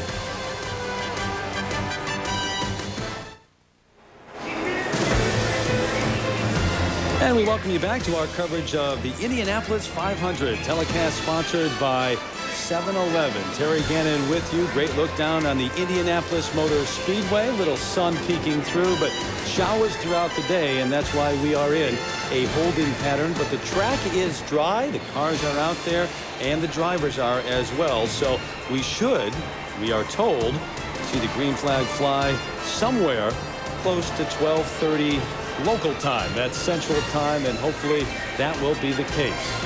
Another reminder while we have a moment, Wednesday, Drew Carey and the gang are back for an all-new summer season of back-to-back episodes. It starts Wednesday at 9, 8 Central, right here on ABC. Family affair here at Indianapolis, and Mario Andretti, of course, raced for so many years, 29 starts, I believe, in the Indy 500, but only won once. That was back in 1969, but well represented the Andretti family is, with Michael, the team owner now. You saw Nick Lachey just a moment ago with Jessica Simpson. There's Mario. Talked to him just the other day, and he told me he has no ill feelings whatsoever. The Indianapolis Motor Speedway, loves to come here, even though he's had such tough luck. There's Michael, who also did not win the Indy 500, but he led the most laps for any driver who did not win, and then retired last year, but certainly now a successful team owner. Let's send it down to Gare with Tony Kanaan right now. Terry, a year ago at this time, Tony Kanaan was showing us how his wrist that had been broken in a crash in Japan was healing.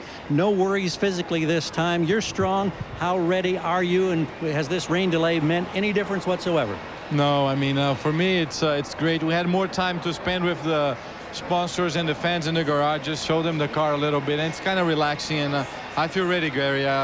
We did great tests during the month. We have a great setup, so I just want to go out there and put a great show for the fans. The first time you come down this straightaway with these grandstands packed with hundreds of thousands of people, what is the emotion like for a driver? Are you able to block it out? Yeah, I mean, actually, the toughest impression is right now. When you're in the car, the track just seems a lot smaller with a lot of people. You run the whole month with nobody in, so just the mix of colors makes very narrow, and it's amazing. I love it. I love the feeling. Well, it's a great feeling for all of us. It's great to see your smiling face, and you're starting right up there with the hot, heavy hitters. Have a good one. I'm ready, and nice to see you back. Thank you. Tony Kanaan, what a character this guy is. Let's hear from him again in his own words and learn more about his lifestyle.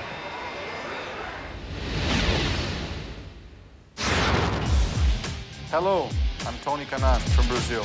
South Beach in Miami is where I hang out. Like most drivers, I run to stay in shape, but I'm also a triathlete. It's tough to look good after a swim, but I will pull it off. I pedal and pedal on two wheels. It may not be 220 miles per hour, but nothing clears your mind like a good ride. I'm Tony Kanaan. I do have the best conditioned body in the Indy Racing League. Have you seen my feet? I won't let you, because my right one is my secret weapon.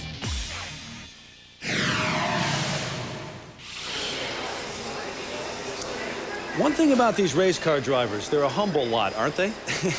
You meet them, you talk to them, and all outgoing. The Brazilians especially so. Brazilian drivers have done so well at the Indianapolis 500 over the years. And this is a race which draws them from all over the globe, no doubt about it. 18 Americans in the starting grid this year, 5 Brazilians, but also we talked about the current version of that UK invasion, and 4 from the UK, including 1 from Scotland who is here. That's Dario Franchitti from Scotland, Dan Weldon from England in the middle, but it is an American, Buddy Rice, who is on the pole. So who will lead that first lap? That's a major question. Will Buddy Rice get out? Well, remember, he was unemployed at the end of last year, got his ride, came in, and it's just been fantastic here in the month of May. But Weldon and Franchitti, two of the others, as we said, from across the pond. Also Darren Manning and Mark Taylor, the 2004 version of the UK Invasion.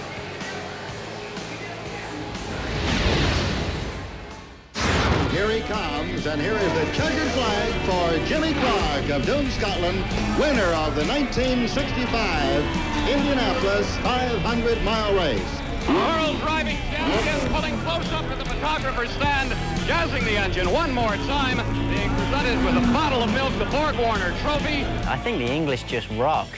Maybe the old-timers wouldn't like me saying that word, rock, but a lot of motorsport history has come from England. They just brought a new technology. Instead of these front-engine cars, you've got these little sleek, slimline, rear-engined bullets. It's like any young guy, there's the people of that era that are very, very good, and you want to aspire to be like them. Jimmy Clark is still in the car, still buckled up, still helmeted. It's pretty cool that there's four of us in the IRL, you know, it's pretty unprecedented. It's an invasion now, almost. What have we got? 3, 4 Brits out there. The thing that's really special about that is every one of us is in a good team, so that bodes well for British drivers. And there's the checkered flag for Graham Hill, winner of the Golden Anniversary Indianapolis 500-mile race. They were very successful over here. And of course, they're huge names. I wouldn't try and pretend that we're anything like that at the moment. Jimmy Clark of Scotland becomes the first foreign driver to win since 1916. To be, you know, even being talked about in the same breath as the Jackie Stewarts, the Jimmy Clarks, and the Graham Hills, it's something very special and something that you don't very rarely get either. In London, they're able to hear you right now at this moment. I think in this current day and age, for an English guy to win the Indy 500 would be very special. That's what it's all about. To be winning Indianapolis, to be winning the championship in every race along the way if you can. You never know. There's four of us out there. There's pretty good chance for us to have some success this year, hopefully with DM at the top.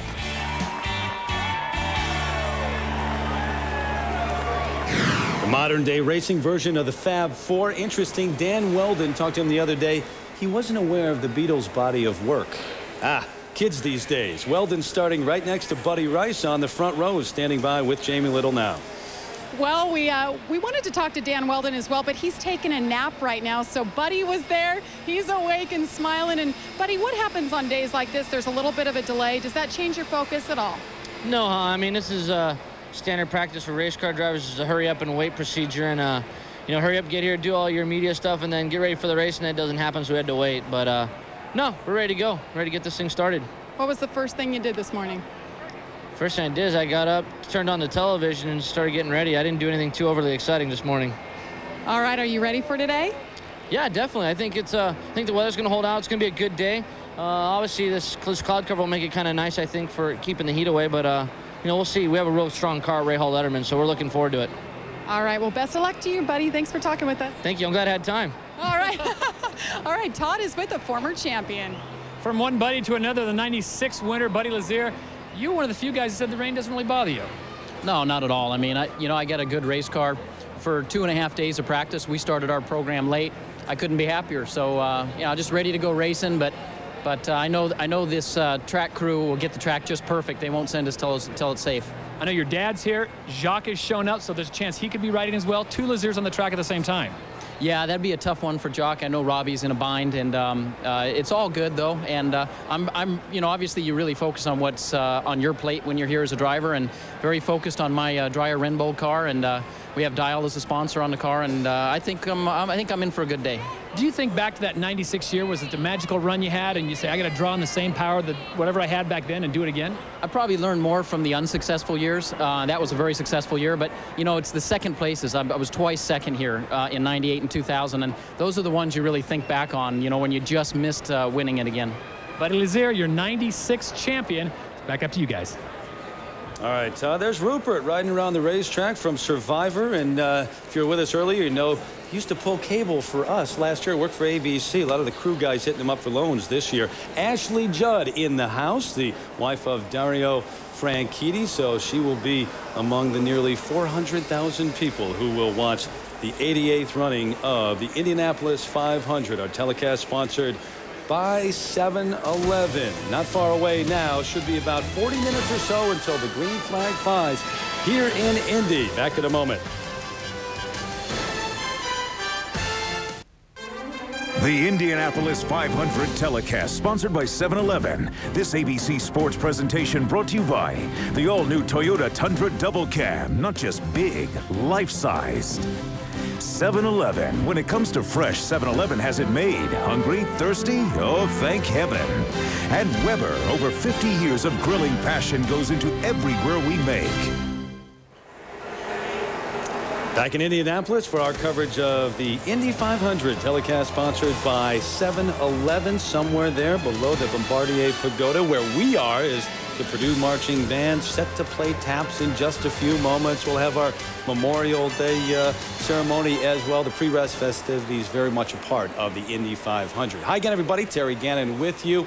Well, the latest information that we have gotten from the IRL is that we are going to see the green flag fly as close to 12:30 Central Time as possible, and that has not changed. They said if it did not rain, that's what we would see. And so we are approaching the start of the pre-race festivities. Right now, though, while we have a moment, we send it down to Todd Harris.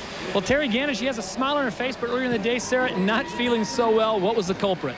Oh, just, you know, stomach flu a little bit this morning, but everything's fine. You know, it's car's great. We're real happy to be here on behalf of Brian, and I think it's going to be a good day. You know, Michael Jordan scored like 40 points one time when he had the flu. Well, I had food poisoning at Phoenix when I was trying to run Tony for the lead, so who knows? All right, good luck to you, Sarah. Have a safe run. Let's take a moment and meet number 39, Sarah Fisher. Hi, I'm Sarah Fisher from Commercial Point, Ohio, but I call Indy my home. Away from the track, I like to do all the normal things a 23-year-old does. Work out and especially go shopping. I'm also a sushi lover. When I'm at the beach, it's hip-hop music on the stereo. This will be my 5th Indianapolis 500. One of the things I'll do before the race is paint my toenails Bryant red. Janet Guthrie, Lynn St. James, and of course Sarah Fisher, the 3 women to race here at Indy. That's not Sarah. That's not even close to Sarah. Rupert out there enjoying himself, having fun. He made just a little less than $1 million for ABC when he worked for us last year out here at Indy, but picked that up on Survivor. So we continue to watch and wait. The skies look pretty good, and the track is fairly dry, so keep your fingers crossed. Should get this underway somewhere around 12:30 local time, Central Time. Well, right now, Jack Arute, Scott Goodyear standing by in our classroom set. Guys? Well, I'll tell you, Terry, it is a bit of a classroom, and I'm going to give Jack a little information on helmets here that we have. Oh, great. I feel like ask Mr. Wizard now. Well, you know, the wizard I will be for you today. You know, all the crew and all the drivers today have to wear IRL-approved helmets here, and have to be approved by the Snell Foundation. All these outer shells of the helmets are made out of a Kevlar carbon fiber weave. Very, very sturdy. The inside of the helmet here is made out of an expanded polystyrene, which is actually form-fitted to the driver's head. It is then covered here by a black Nomex material, which is actually fireproof in case of fire. The shield, which is fog-free, is 4 millimeters in thickness and actually can withstand things from going through it at over 200 miles an hour. Now, the neat thing for all the drivers out there today, they get to use what we call a tear-off, which is this clear visor strip here that you just simply pull off whenever debris gets on the shield. They'll have somewhere in the neighborhood of 6 or 8 of these on the car for today. Now, a neat thing they've come up with in the last little while, you can see as I turn this around for you here, is called the hats-off device. It simply is an expanded bladder here that the crew people will actually put air into the surgical tube and actually expand this bladder. And what ends up happening is it helps raise the helmet off the driver's head if he's had an accident, because they don't want to pull it in case he's had some neck injuries. It's a real neat system. The other thing they've come up here in the past couple of years, Jack, and I know that you've hit a few walls in your little kart in too, my little race, is accelerometers in the earpieces that a driver wears. He puts these in to hear the radio contact from the pits and also from the spotters, but they now have accelerometers in here, something that Doc Bach came up with in the IRL, and they can actually see how much impact the driver's head has actually had in case of a crash. That's sort of neat because we always know through the black box, they always knew what the car was doing. They could tell what the suspension and the car itself, what type of impact. They see sometimes over 100 Gs when they hit the wall, but they never knew what was happening to the driver. Now with this new safety device, they're actually being able to read some of that information through the PI system that's on those cars, Jack, what they call the black box. The same technology that's actually used on an airplane. Yeah, and let's put into perspective what the G forces are. We talk about 100 Gs. If you were actually fortunate enough to fly, Scott, in an F-16, maybe they'll pull 16, 17 Gs and wear a special G suit. But 100 Gs, I just find that amazing that you guys could even survive a crash. Well, we never knew, and that was the key thing that we could never find out. On the cars, we knew what they were doing because of that PI black box system, which was really great. The IRL's also come up with a new system. It's a lighting system that goes on the car, so when the crew gets to the crash site, they actually get to look at two lights, either a green or a red. If it's over 50 Gs, they know actually the car has had 50 Gs. On impact, they know the driver may be injured. All right, Mr. Goodyear, now it's my turn, and I'm going to show you Ask Mr. Peabody. I've got a couple of toys, and the reason I bring them forward is we're going to talk about the draft. And we're not going to talk about the NFL draft. We're talking about the term draft that we'll use. Let's go to our Codemasters game, and you look behind the black car there. You can see Tony Kanaan's car. Now, at this point in the race, or actually in the distance, these teams actually have the ability to pick up the draft. And let me explain to you what the draft is. If you've ever been on a boat ride and you've been water skiing, you notice the wake on the water. Well, imagine the wake of air. It comes off the car in front and right into the vortex of the car traveling behind him. Now, what that allows these two cars to do is run faster together than they would apart. But here at the 500, we're going to be talking about a draft, Scott, that goes all the way back to 20 car lengths when the car first begins to pick it up. That makes the back car go a little bit faster, gets to close. But you know, they're talking about unstable air when they get just 5 car lengths away, maybe 8 car lengths away. And what happens? The car starts to wander, bounce around. Now, that'll get a driver's attention. It's a little bit of timing, and that's the fun thing about racing this track at over 200 miles an hour. Terry?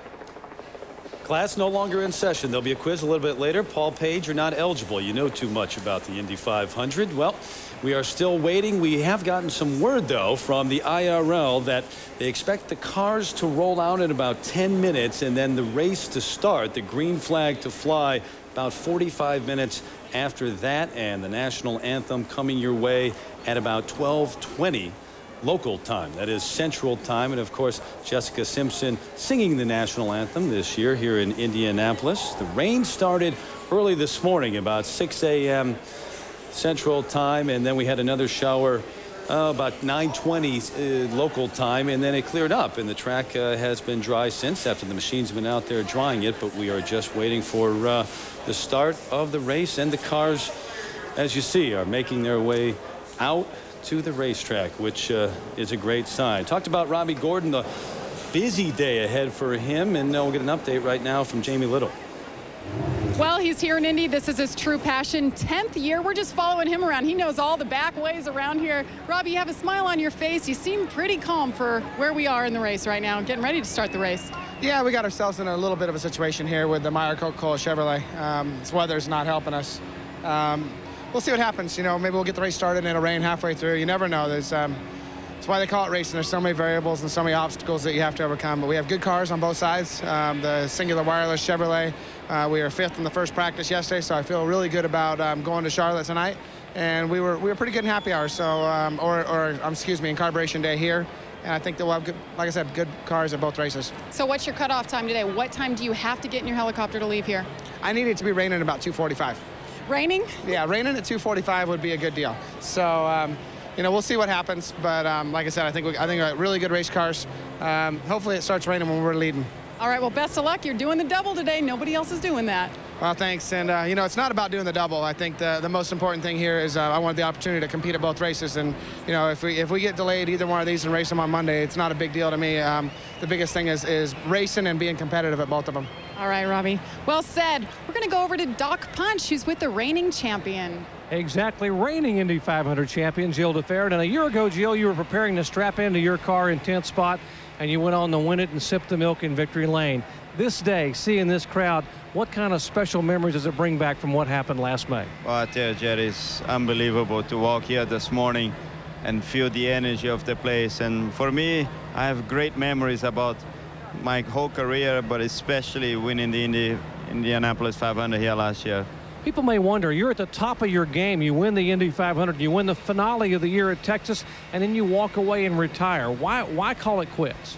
Jerry, no better time, really. I mean, I wanted my last memory from my racing career to be a great one, and this last year certainly was a great year for me.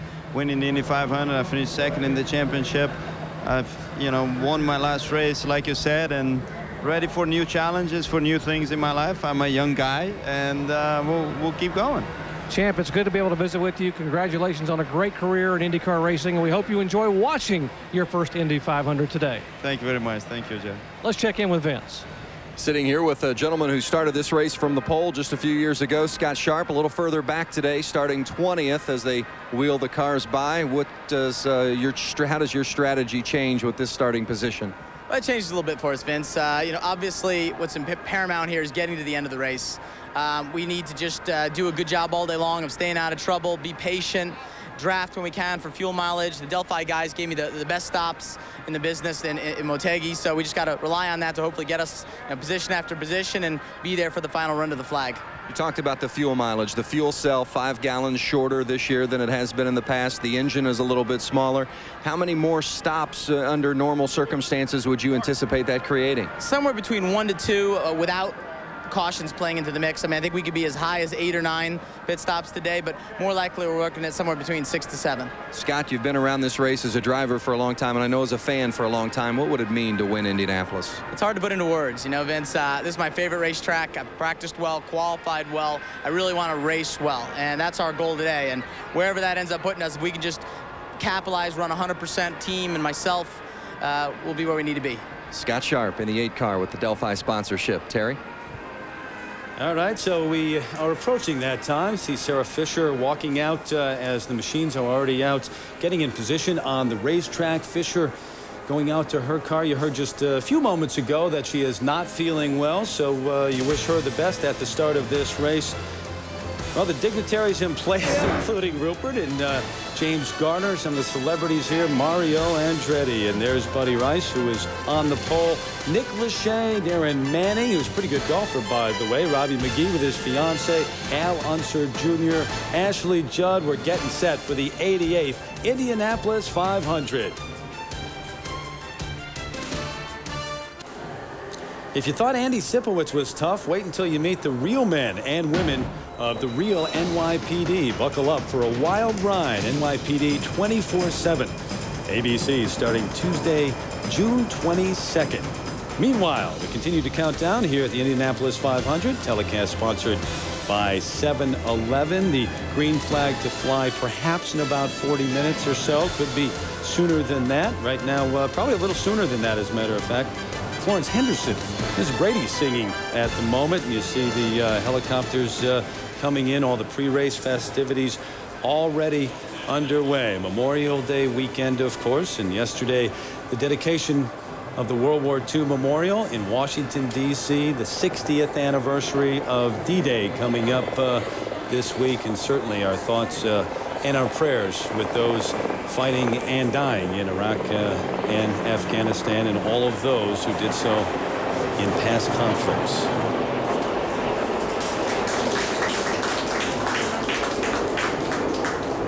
If you've been with us to this point, you know that it is our 40th year here on ABC with the Indianapolis 500. Throughout the day, we'll revisit some of the great moments throughout those 4 decades, including one right now. Back in 1992, Al Unser Jr., Scott Goodyear, what a finish. Paul Page had the call.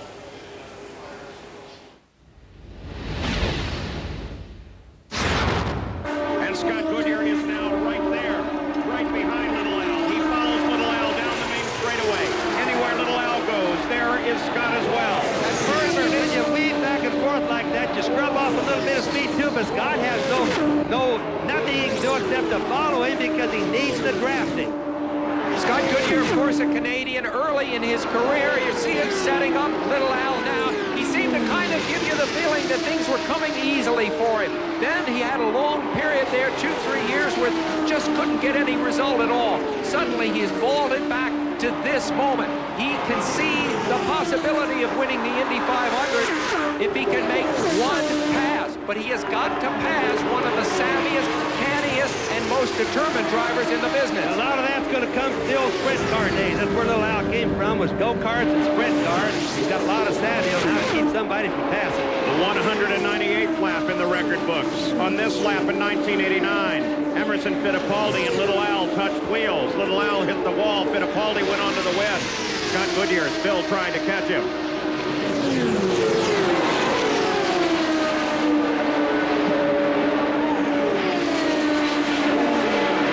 Right now, there's no traffic involved in front of him, Paul. This is what got him the last time. And Al Unser Jr. sees Dwayne Sweeney's white flag. 2.5 miles. One more lap to go. If Scott Goodyear has a chance, the time is now. Don't forget 10 years ago, John Cox and Rick Mears raced on the last lap for the finish. John Cox won that one. That was experience over Rick Mears' relative inexperience. Will that happen again here today? They're on the backstretch. 223 miles an hour on the last lap. No traffic involved.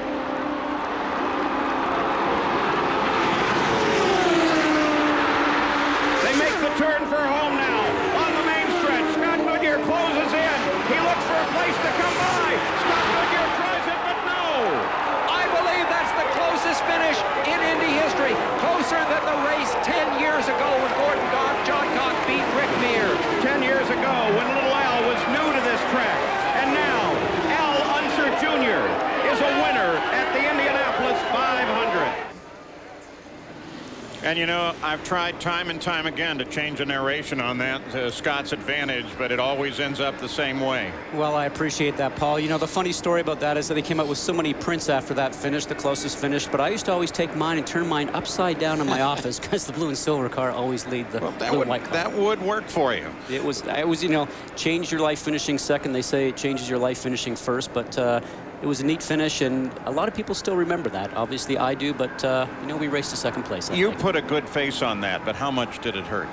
You know, I look back on it now, it probably is somewhat bothersome only from the fact that, you know, just not having enough experience to be able to chase Little Al around. He was here since 1983, and it was only my 3rd time here, and I had never had that oval experience. So, you know, I'm not so sure that he would let me by anyways. We've laughed about it many times, and if I got up beside him, he probably would have actually tried to push me off the road. There are a lot of heartbreakers at the Indianapolis Motor Speedway. For 2 generations, Andretti's have tried to win this race. It's only occurred once in 1969 when Mario won the 500. Right now, he's with Jerry Punch.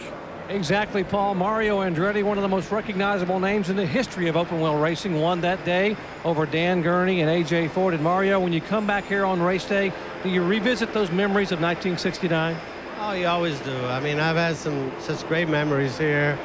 You know, we had good times here. I may only won once, but I led a lot of laps, enough laps to really I really enjoyed the moment, in other words, and so again, it's all been positive from my standpoint.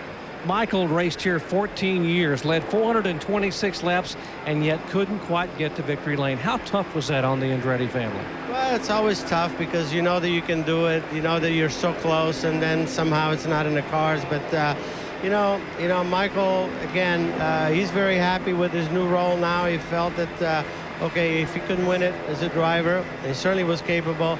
Now he has 4 chances today for perhaps to put it together. So his new role is something that fits him very well. He's very comfortable with it, and he should have a lot of longevity with this new hat as an owner.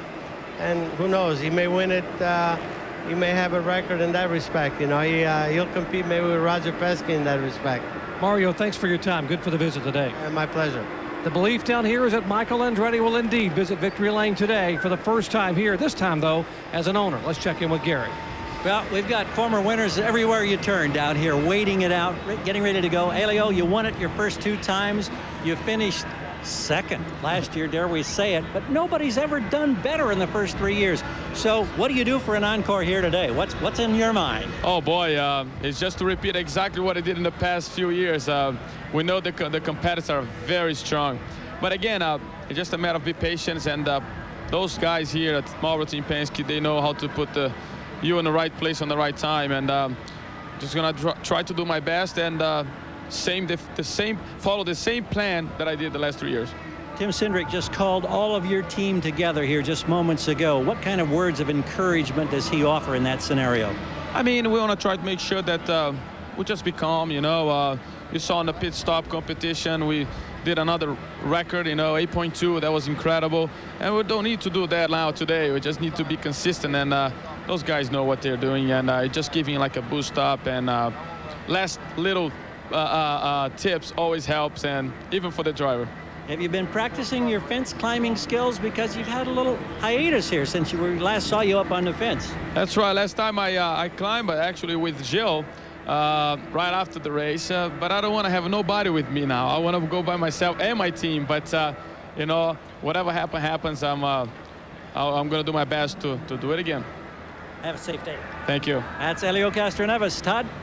All right, Gary, we're there mopping up on the 24 car of Felipe Giafone. His water supply has sprung a leak in the nose, so there's a little more water on the track, but they are doing a great job of getting that. They've got the Fab 4 from the UK, but they're the Super 6 from Brazil. Felipe Giafone, what is it with the Brazilian drivers? You guys just seem to be dominating.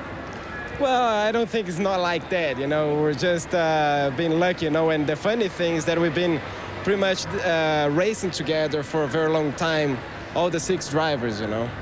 Talk about you stepping in for the retiring Robbie Buell. How has the car been for you during this month of qualifying? No, it's been very good. I mean, I had a couple of problems in qualifying. The car wasn't handling very well for the weekend, but now we sort things out, and the car should be very good for the race. We wish you the best of luck, and also we want to share the news that Felipe and his wife Ellis are expecting a boy in October, so there'll be more Giafones possibly at Indy. Yeah, and maybe, we never know. Have a safe day. Thank you. And let's go back up to Paul Page. Well, Todd, it gets closer and closer now, and you can feel the excitement, the anticipation come up already. They've started to clear all but non-essential people off of the main straightaway where the cars are sitting now poised for the start. We talk about these Brazilian drivers and how they do not seem to succumb to pressure. Maybe one of the reasons is because in the Indianapolis Star earlier this week, a reporter reported that several of them had been subjected to kidnappings back in Brazil or attempted robbery, Scott. And Felipe Giafone's father, Jose, kidnapped and held hostage for 23 days. So they know pressure. You know, I think there's a lot of respect for what we have here in America, and I think that we all need to be very thankful for everything that we have in this country. And I know coming here many years ago to the Indianapolis 500 and seeing this sea of people, it was just a sea of emotions for me, and to represent Canada was a great thing. And for those drivers there to come here and represent Brazil, just a great rich heritage of motor racing from that country. The 88th running of the Indianapolis 500, the crowd waiting, we're waiting, you're waiting. In fact, we think there's going to be plenty of clear weather to actually get the full 500 miles in. But of course, all of that becomes part of the fun of the day, because as you've heard, many of the teams have very high technology to plan what the weather is going to do and when they will sprint for the front. That having been said, let's review once again the 11 rows of 3, the starting field for the Indianapolis 500 on our 7-Eleven virtual starting grid.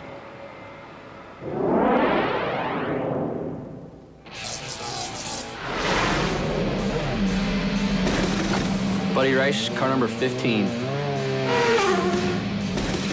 Dan Weldon, car number 26. Dario Franchitti, car number 27.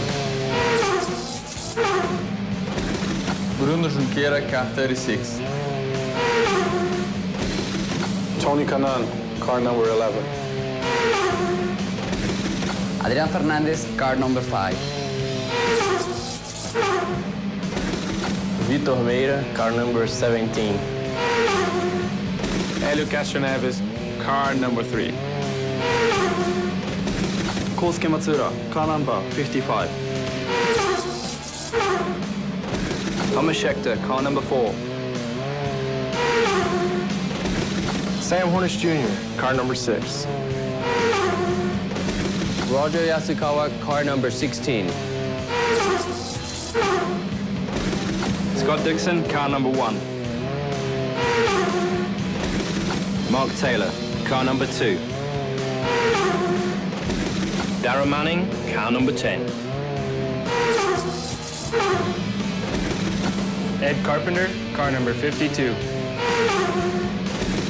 Al Unser Jr., car number 20.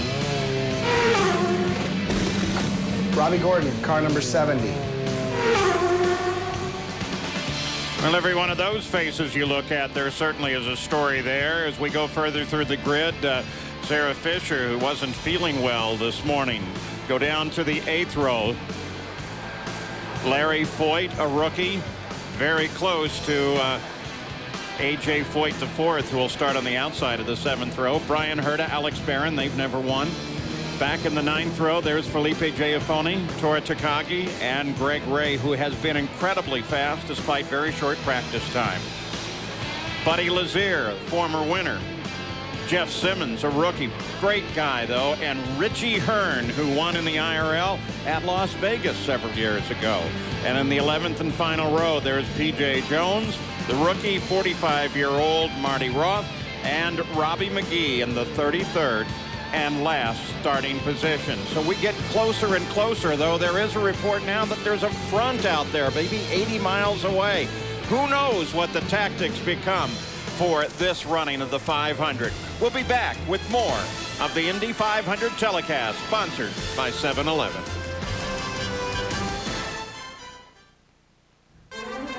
The Indianapolis 500 telecast, sponsored by 7-Eleven. This ABC Sports presentation brought to you by Chevy, the winningest name in racing, and American Revolution. AmeriQuest Mortgage, the company that knows you are more. And Miller. Vote Miller for President of Beers. Good call.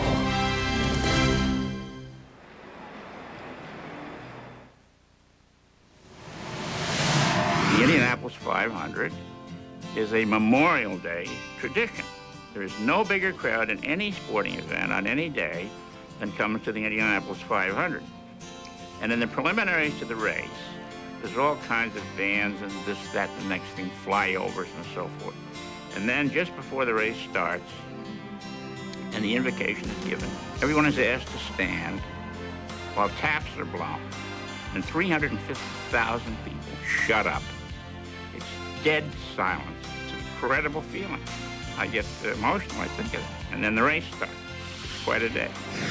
40 years on ABC Sports, the Indianapolis 500. This year, telecast is sponsored by 7-Eleven. Hi again, everybody. Terry Gannon back with you. Some of the memories from Chris Economaki, who spent many years here at the Indianapolis Motor Speedway, and certainly the pre-race festivities as much a part of this as the race for many fans, and the playing of taps, and back home again in Indiana, something that started back in 1946. Jim Neighbors here once again. He has been here since 1972, missed a few years, I think 6 years in between, but he is here once again to sing that famous song here in Indianapolis. And we are just a few moments away. There you see the drivers, Weldon getting ready, and the cars are out there, the machines in position right now. The rain that came through earlier in the day is through. You heard Paul Page talk about the front that may be 80 miles from here or so. Not going to think about that right now. We're just trying to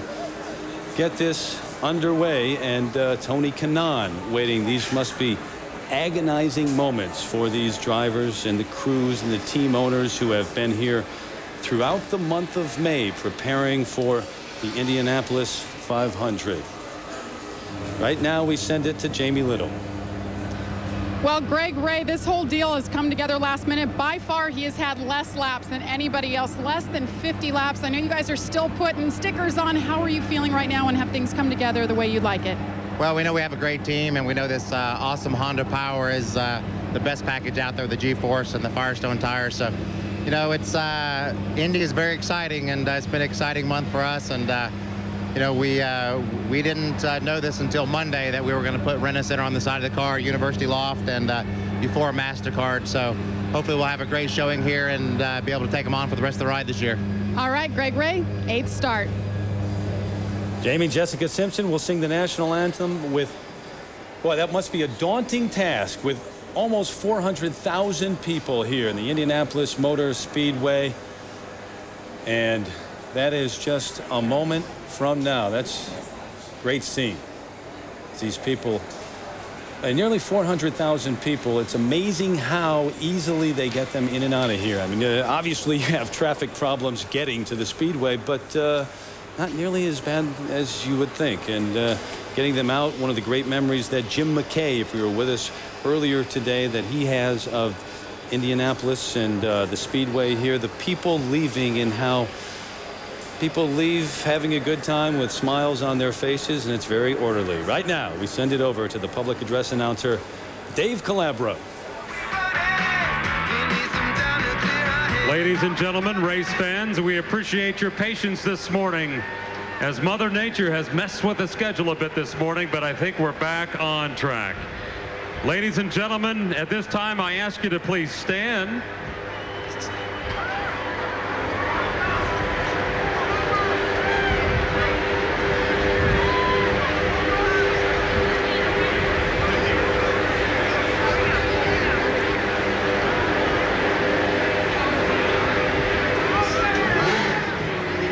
Ladies and gentlemen, I ask you to please stand. Remove your hats at this time. Stand and remove your hats at this time as we pay tribute to our nation.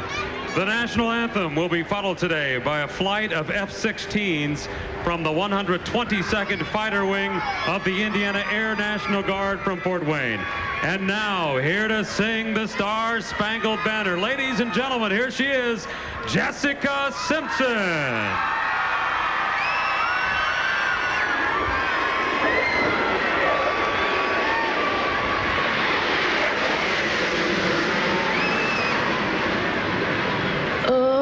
Say, can you see by the dawn's early light what so proudly we hailed at the twilight's last gleaming, whose broad stripes and bright stars through the perilous flight o'er the we watched were so gallantly streaming, and the rocket's red glare, the bombs bursting in air, gave proof through the night that our flag was still there.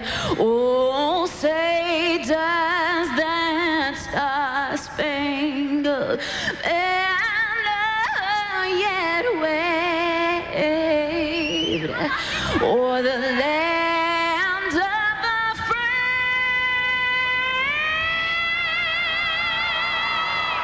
and the home of the brave? Jessica Simpson. Attention in the pit area. Drivers, to your cars.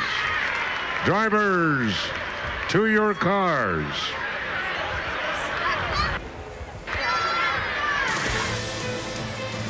Well, from the cover of nearly every magazine on the stands these days, right to the Indianapolis Motor Speedway, Jessica Simpson with the national anthem. We're getting close at Indy.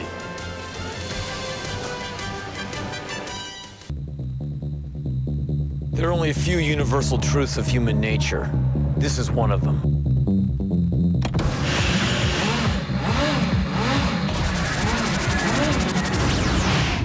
Hit it. Let's get something straight. Yeah, we love the speed, we dig acceleration, but we're all about the chase. Been through this before.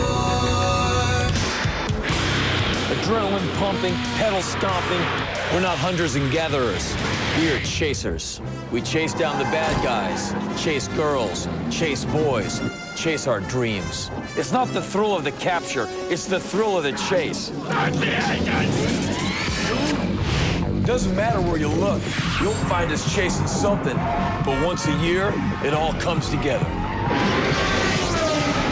At a place called the Indy 500, the world's greatest chase. Joker wants the race. All right, come on, let's go, let's go. There's only two things on your mind where you're in a chase. One, must go faster.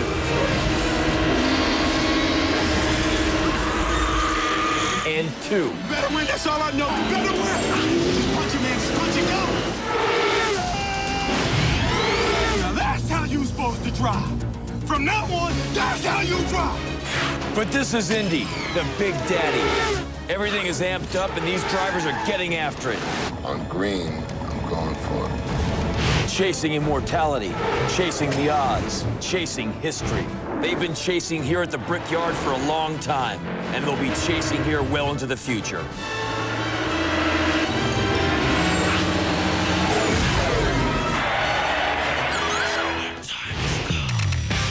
But right now, it's all about today. The fastest cars, the best drivers, the biggest sporting event in the world. So get your you-know-what gear, sit down and buckle up. It's the Indy 500, baby, and the chase is on!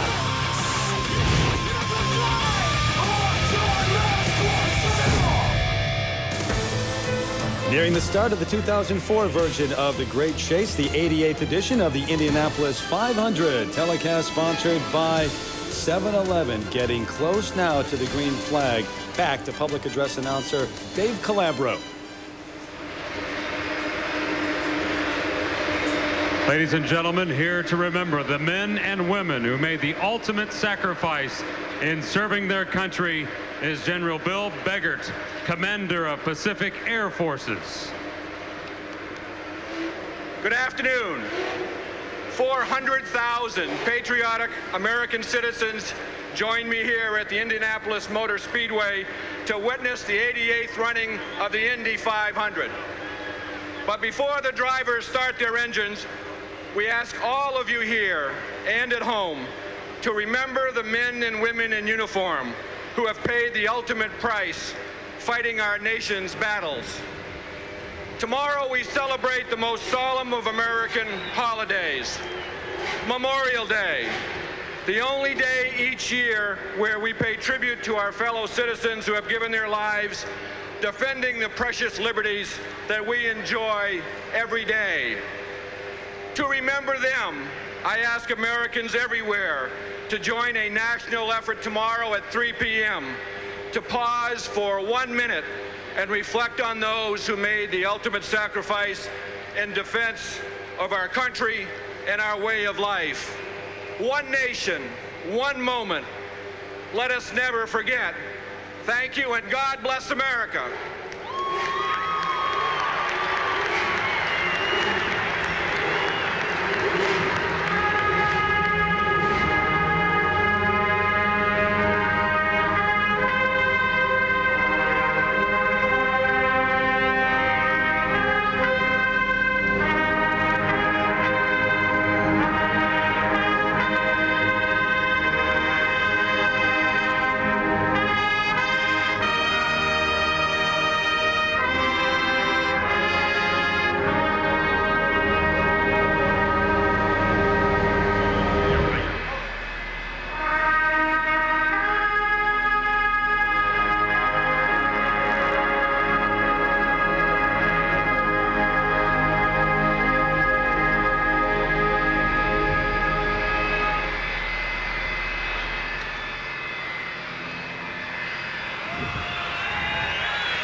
Playing of taps by the Purdue University marching band. Always an emotional moment here at the Indianapolis 500, but taking on added significance, obviously, with the situation in the world today. We pray for the return of all of those representing us around the world.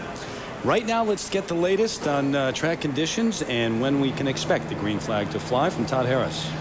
All right, Terry. Well, from the outside, the track looks pretty dry, but when you get down really close like this, there's small, minute cracks, and those cracks have water in them. They're called weepers. Unfortunately, it's just the nature of the beast. We've gotten so much water, so they've enlisted the greatest track crew in the world down here on their hands and knees with terry cloth towels, and they are literally absorbing the water in those cracks. Now, they will do that all along the straightaway. The problem, I'm told, is in turn 4, there's excessive amount of water. When you're going 220+ miles an hour, you cannot have any water on those wheels. So the problem here is water in the cracks. The weepers the problem. But they have told me this problem will be rectified because after the Brickyard, the last NASCAR race, this track will be entirely resurfaced. So that doesn't mean we'll have no more rainouts here, but there will not be any of these minute cracks for the weepers. Let's go back to the booth.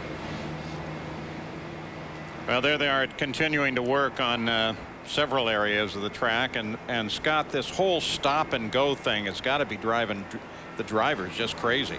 Well, Paul, it certainly takes a lot of toll on the drivers. No, they've been told to go to the car a few minutes ago, and obviously they thought they'd have these weepers solved. So, you know, your mindset is just to let's get going. You want to get in the car, get in your office, as I call it, and take the green flag. But I spoke to Brian Barnhart's group, and they said, you know, we cannot let anybody go out if there's any dampness on the track whatsoever. Now, they say that the dampness is probably off the racing line, but on the parade laps, that if anybody goes 2 or 3 abreast, because it's in the lower area of the racetrack, it could become a problem. And as Todd pointed out, over 220 miles an hour with no grooves in these tires because they're slicks, there's absolutely no way you can have any moisture in the track whatsoever. During the rendering of taps, you heard an engine in the background. That was Mark Taylor's car. They were doing a final check on his engine. Apparently they were a little concerned about something, Terry Gannon.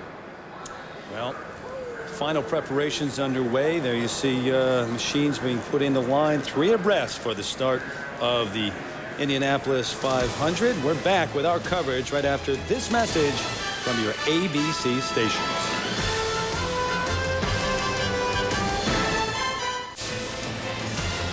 Back at the Speedway as we get close to the start of this 88th edition of the Indianapolis 500.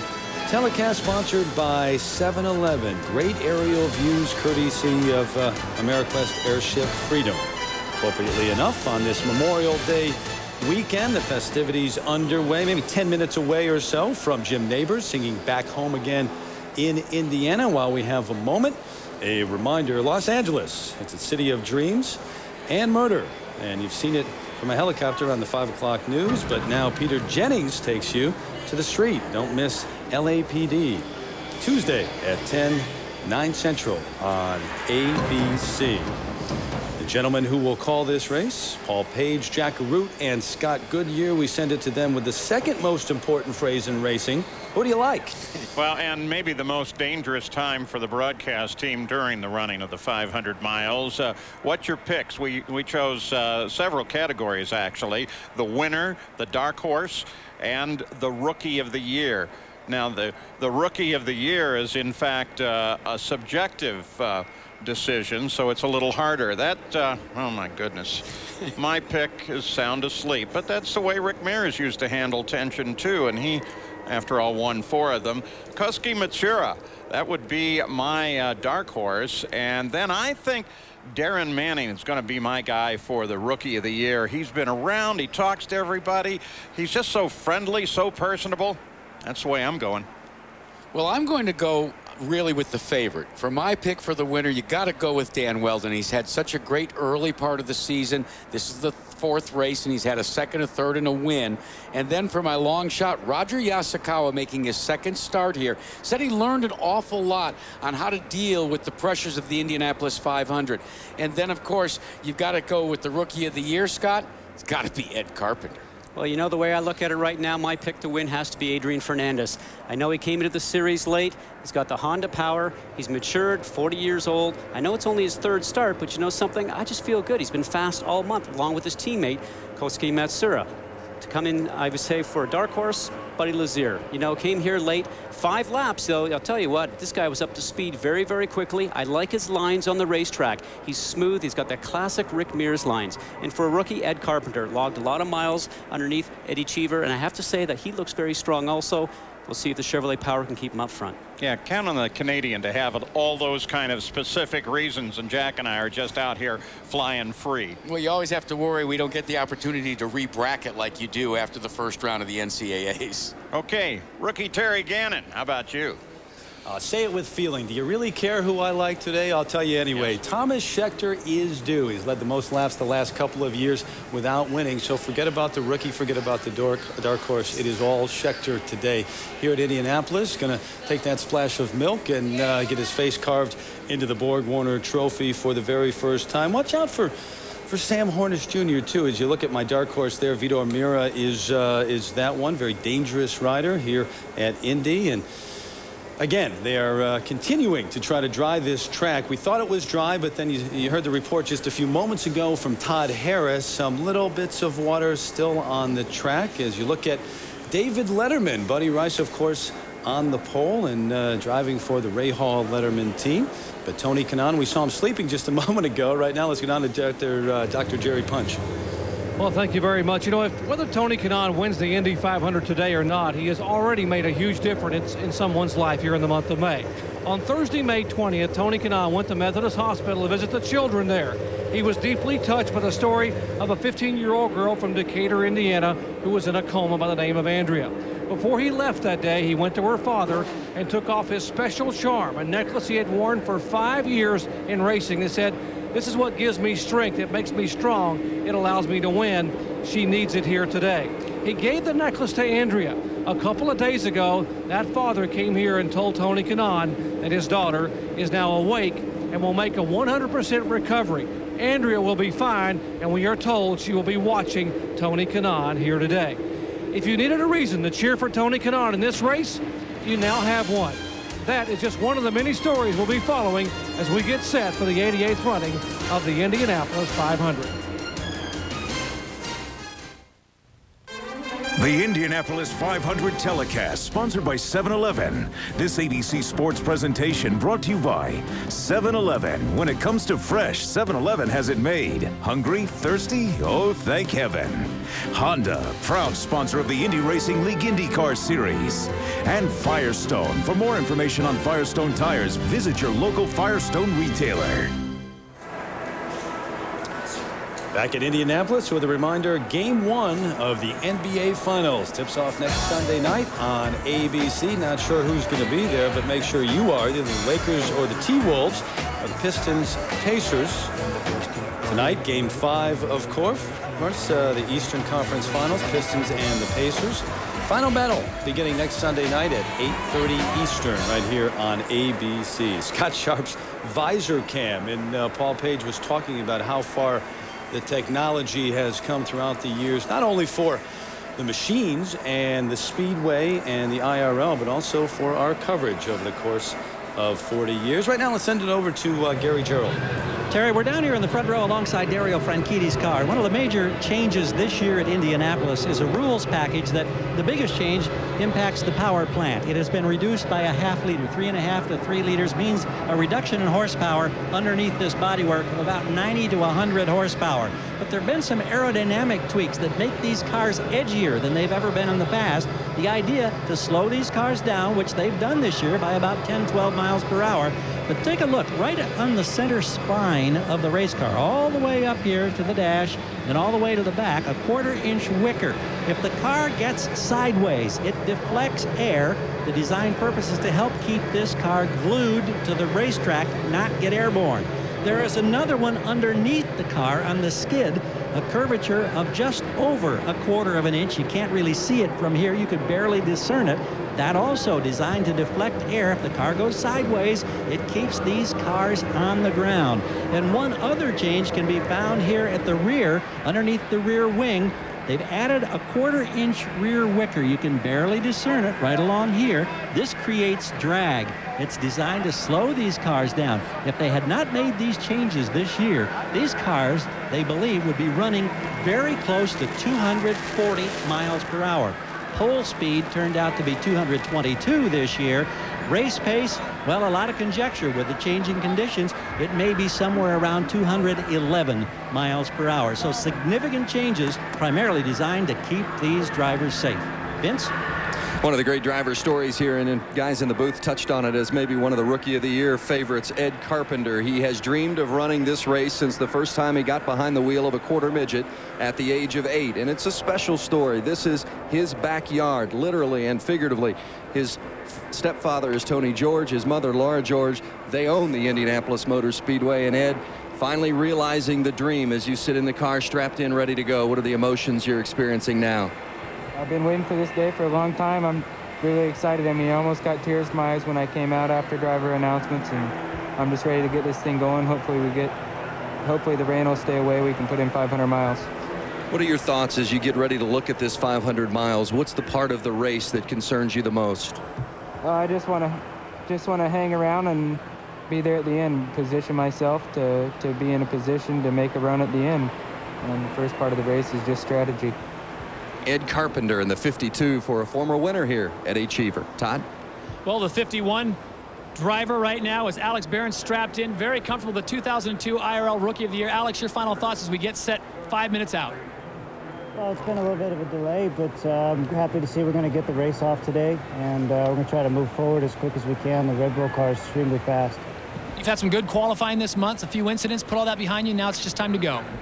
Yeah, we got a good race car. We've been working on race up quite a bit, and you know, we're going to try to pick them off as quickly as we can, and you know, obviously try to be in the top 5 at the end of the race. Good luck to you. Have a safe one. Thank you. And let's set it back upstairs to the booth. So the field is now all set. The 11 rows of 3. The crews stand around. It's a very personal moment, as you saw just a few seconds ago for Dario Franchitti.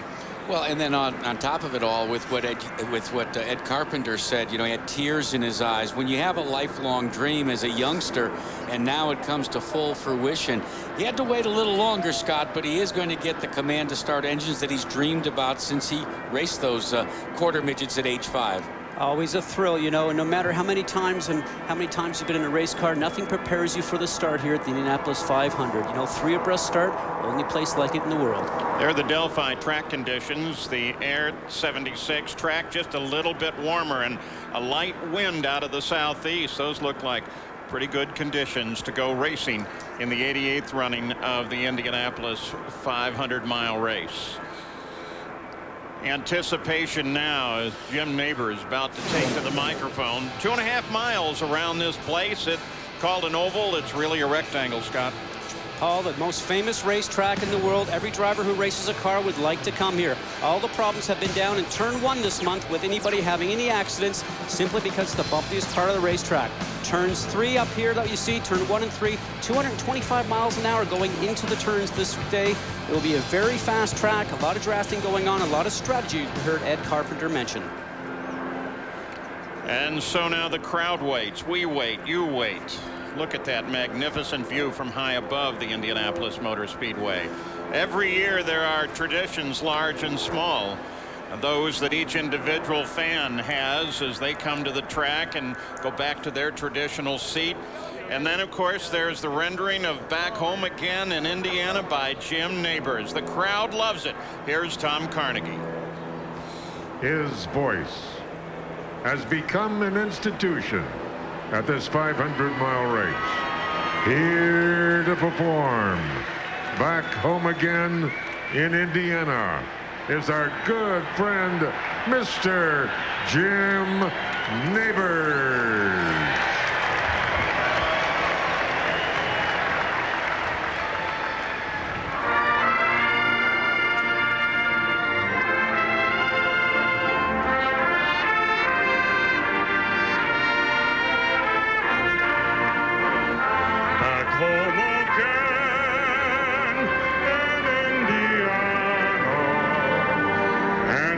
Seems that I can see the gleaming candlelight still burning bright through the sycamores for me.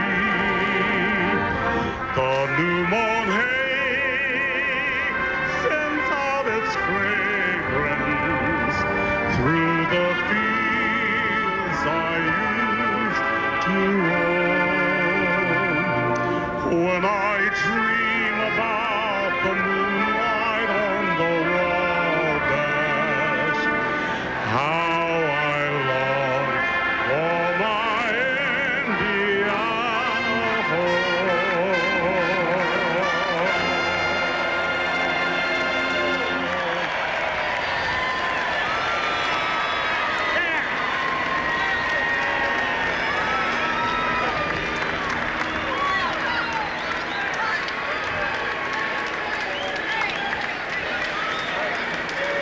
Race fans, thank you for your patience. It's the moment we've all been waiting for. Here she is with the most famous words in all of motorsports, the chairperson of the board of the Indianapolis Motor Speedway, Mary Holman George. Ladies and gentlemen, start your engines.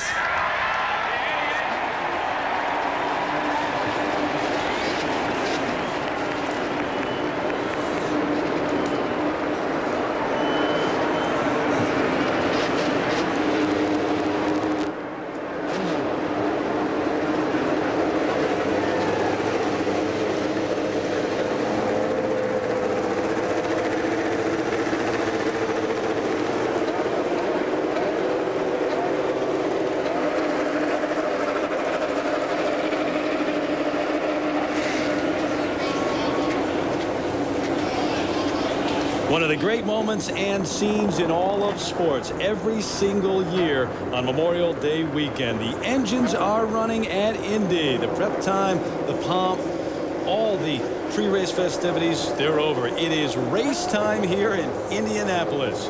Maybe about 2 hours late, little more than 2 hours late, but they are set to go.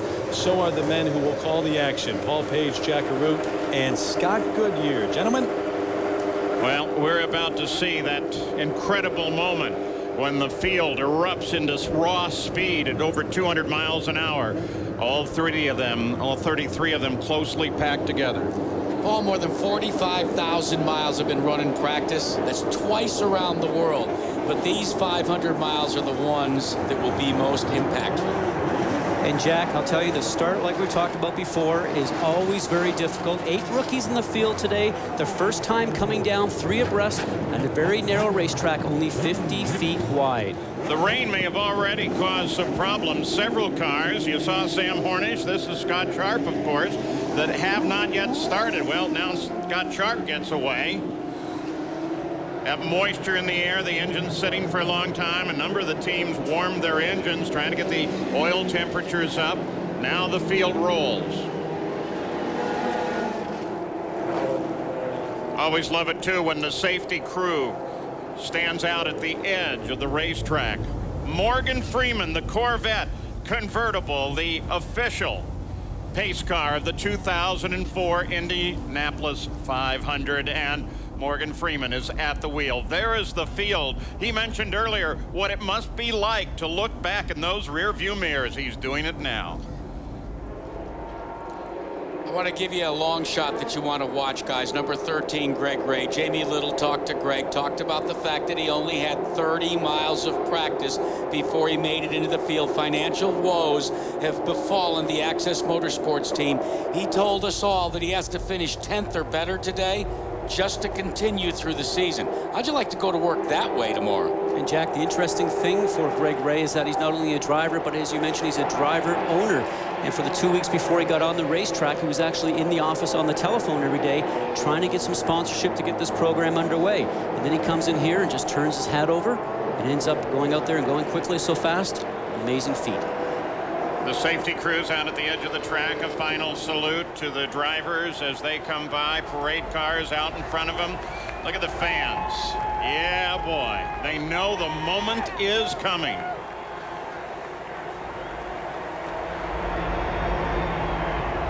Morgan Freeman will increment up 60 to 80 and finally come to 100 miles an hour. This is where the calming effect comes into right now, because you're in the car, you finally get that opportunity to put all this month behind you. You're sitting in there having the opportunity just to sort of get settled into your office, anticipation of the green flag. Here's the Budweiser race analysis for you. Line ahead is 800 left-hand turns, 500 miles. Drink of cold milk and over $1 million await the winner. The pole sitter is Buddy Rice, car number 15. That car has never started on the pole, but twice it has won the Indianapolis 500-mile race. Parade cars now come off the circuit. 3 laps advance the race. 2 parade laps and then the pace last lap itself, unless, of course, the race officials make a determination that they need more time to either bring the cars up to temperature, the tires up to temperature, or if one of the drivers would radio back and say, hey, we've got an issue here. We have plenty of onboard cameras for you. Scott Sharp, you saw his a little bit earlier, the pole winner in 2001, the visor cam. Sarah Fisher, she'll be making her 5th start in the 500, and she's 23 years old. Rookie Mark Taylor, last year's Menards Infinity Pro Series champion. Last year's IRL IndyCar Series champion Scott Dixon making his 2nd start at Indianapolis. Thomas Schechter from Cape Town, South Africa. He's led 148 laps in his past 2 Indy 500 starts, more than anyone else. Tony Kanaan, he's led in each of his 2 starts in the 500 and one earlier in the season at Phoenix, Arizona. And Dario Franchitti, he hopes to become the first Scotsman since Jim Clark in 1965 to go to victory lane. Again, the camera, the right side of his right eye looking across to the pits. Now look at the steering wheel here through this visor cam. Very interesting to see all the activity that's going on. Some warning indicator lights are right around this area here. You can see the RPM lights, the shift lights keep illuminating here. There's green, yellow, and red up on the top of the steering wheel. Right in the very center of the steering wheel will be the gear indicator that he'll be watching, because these guys will be actually shifting quite a few times per lap. They'll be using 4th, 5th, and 6th gear. There is a headwind right now going into turn 1, so that means they'll be using 4th or 5th into turn 1, up to 6th gear going down the straightaway you're riding along right now, which is all the way down to turn 3. And there's Dan Weldon, the pan cam, taking a look over from the middle of the front row over to the pole sitter. Now Dan Weldon, you may remember, got upside down last year. Dario Franchitti will occupy that space, and we have pan cams available to give you all the action of the Indy 500. The pace car just ahead. In race control by Brian Barnhart, you met him earlier. Mel Harder stands there. They're watching the field as it comes into formation. 11 rows of 3, 32 men, 1 woman, 8 rookies, 3 former winners, and 500 miles to go.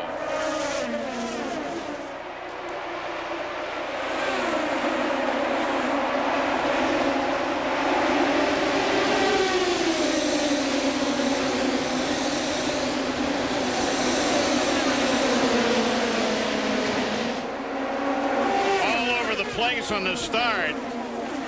But the green came out nevertheless, and Buddy Rice set the pace. Dario Franchitti has jumped into 2nd place. Tony Kanaan on the move. Kanaan gets alongside of Weldon, going for 3rd. Those sparks you see, those are bumpers on the bottom of the car. They're titanium. The cars are heavy, and when they touch the ground, you'll see a spray of sparks. Buddy Rice leads lap number 1 at Indianapolis, the first time he's led here. These early laps remind me of the first round of a heavyweight championship bout, Paul. You try and do parry and thrust. You try to see just what your car will do, and then you settle in. You've got to find the rhythm, because it's 200 laps around this grand old lady. Buddy Rice has become the 181st different driver to lead in Indianapolis history. Plenty of action back in the field. You know, the question that everybody asked was, how will the passing be? Will you be able to get up alongside somebody? Everybody's been worried about turbulence. Doesn't seem to be a problem. Might this be an indicator that some of these guys think that this race won't go 200 laps?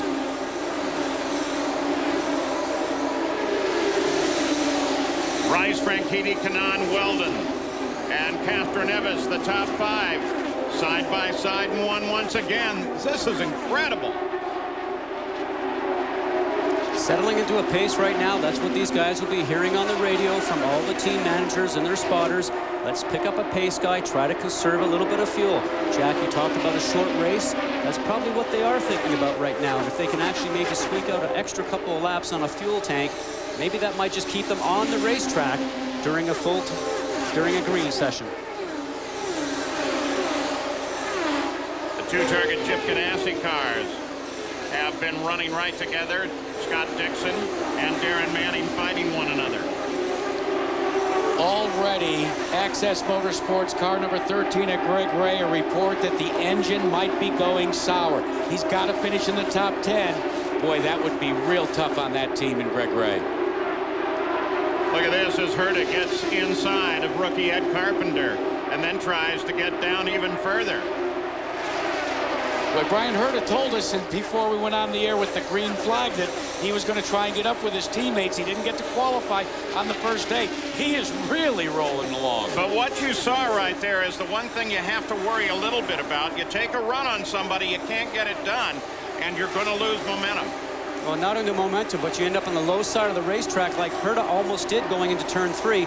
We saw what happened last year with Dan Weldon, where the car actually got too low in the race course.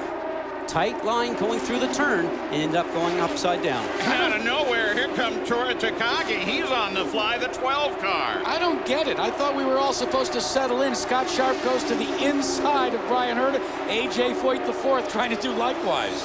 Well, absolutely right, because everybody that you spoke to up and down the garage area, all the drivers, Jack, you and I did it. They said, you know, I just cannot get any grip going through the turns right now simply because I don't have enough force down on the cars. Foyt the fourth, that green and white car, number 14, he's been running right out to the wall on every lap. Last year's race, A.J. Foyt ran his radio battery down, wasn't able to hear any communications from his spotter. I think right now his spotter wishes the battery was dead because I can hear him saying, don't get so close to the wall, and then Grandpa A.J. saying, and I agree. So the Indianapolis 500, 6 laps old, 214, 215 miles an hour out of most of the cars in the field last time around. As again, you see the sparks from those skid blocks. Buddy Rice was the fastest car, the pole sitter. And he's beginning now to put some distance between himself and second place, Dario Franchitti. Now the interval at a full 1.6 seconds, and that's a long way.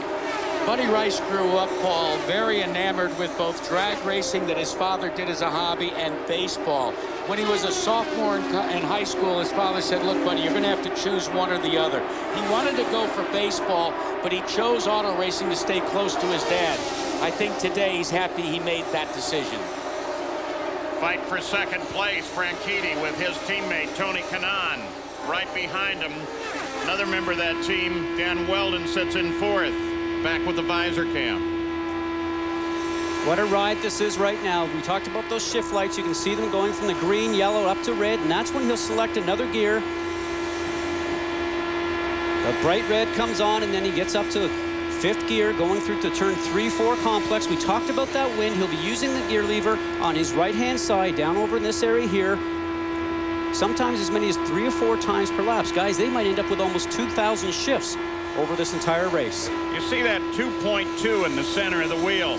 That's going to be a big number during the running of the 500. A huge number. That's the fuel number. They make it nice and large for the drivers to be able to see. Right on the center of the steering wheel, everybody will have a number there, and it's just a nice gentle reminder that if the tank gets below 2.2 gallons, you make sure you come in. Now, they do have that information on their electronic Pi steering wheel right down this area here. It is electronic, but in case the electronics fail in the car, they must remember that number of 2.2. Robbie Gordon on the move. He's moved up 7 positions, started 18th. He's now 11th. Franchitti leads Kanaan and Weldon. Helio Castroneves, who started back, has now come up. Actually did it in the first couple of laps. 5 positions. He's now up in 5th place. Right with Tony Kanaan. We've got 4 Hondas up the front right now, but the speed of Rice is very impressive. 215.6 miles an hour, about 1.5 miles an hour faster than Franchitti and Kanaan right now, and he's just continuously being able to run at that pace. It's 4 Hondas, then a Toyota at the front of the field at Indianapolis. The highest placed Chevrolet belongs to Robbie Gordon. He's currently 11th, as we suggested, but he's only 9 seconds behind the lead. There goes Helio Castroneves. The 3-car red and white livery of Roger Penske. Now Now he's beginning to close on Dan Weldon. This is a time, Paul, where the drivers are now settling down. They're getting a feel for their car. And when I say that, what they're trying to understand is that, does the car understeer? Does it oversteer? They're trying to relate this information back to the engineers in the pit lane because the first stop is very important. Yellow. A car against the wall. A.J. Foyt the fourth. We mentioned how close he was coming out to the wall. So the yellow comes out with a... I'm brushing walk coming out of the board. Get the car come up. Okay. I told you about going up high, you know. That was Grandpa, yeah, AJ. There you go, Jack. Well, this came on the 11th lap of the race. A lot of the teams suggested lap 12 we have a caution. We just might go for the pits in this whole game that's going to be played with fuel today. Well, Paul, you always do what the leader does, so everybody will be watching to see what happens with the race. There you can see AJ the fourth, just a little bit too high out of the black into that gray area. There's no grip up there. He was certainly just a little bit too fast. The car probably pushing on him. Gets caught up into the safer barrier, slight contact, and here he goes, and he'll back it into the inside wall. Our first incident of the day, our first caution in the 88th running of the Indianapolis 500, the Indy 500 telecast sponsored by 7-Eleven, and it's Foyt the fourth. Take a look at this one. There's the car being sideways. We talked about the new rules stopping the cars from lifting up. They certainly did their job there. You heard him when he was on the radio, so we assumed he was okay. Now he's out of the car. He'll have to make a mandatory trip to the hospital, but he's okay despite that incident in his second Indy 500 start. Jamie Little. Well, AJ, good news is he's okay. What happened there? Well, I just talked to him. He said he's pushing the front end a little bit, you know, too much. And the biggest problem is when he's pushing like that, he won't give up and back off and, you know, wait till we come to pits. And he just got into the wall like he did qualifying. So all I can do, maybe he'll learn from this. Yes, he's got to learn, but AJ's got one other boy in the field, and that's Larry. Jack Harut, you know A.J. Foyt pretty well. He's not happy. He has been on A.J. the fourth's case all month. In fact, he alluded to the fact A.J. went out when he qualified, Ford did, and white-walled the right side because he ran so close to the wall. He scolded him for that, and now I just wouldn't want to be on the plane going home to Houston with Grandpa A.J. tonight. Well, let me ask you this. You've got a son and a grandson in the race. The grandson just hit the wall. Is there a rivalry there? Does a ride eventually go to Larry? I don't think the ride would go to Larry. Maybe there's the possibility there would be two cars from the A.J. Foyt stable because A.J. Foyt has said he likes race car drivers, and he said then there's just drivers, and he said A.J. Foyt the fourth is a race car driver. He's a true racer. There's Larry, a little bit older than A.J. 4, but he's showing a little bit of poise, more than A.J. the fourth did. All right, let's set the stage now for the potentiality of all of these pit stops. You have 5 fewer gallons in the fuel tank than you did last year. You have half a liter less in the engine size.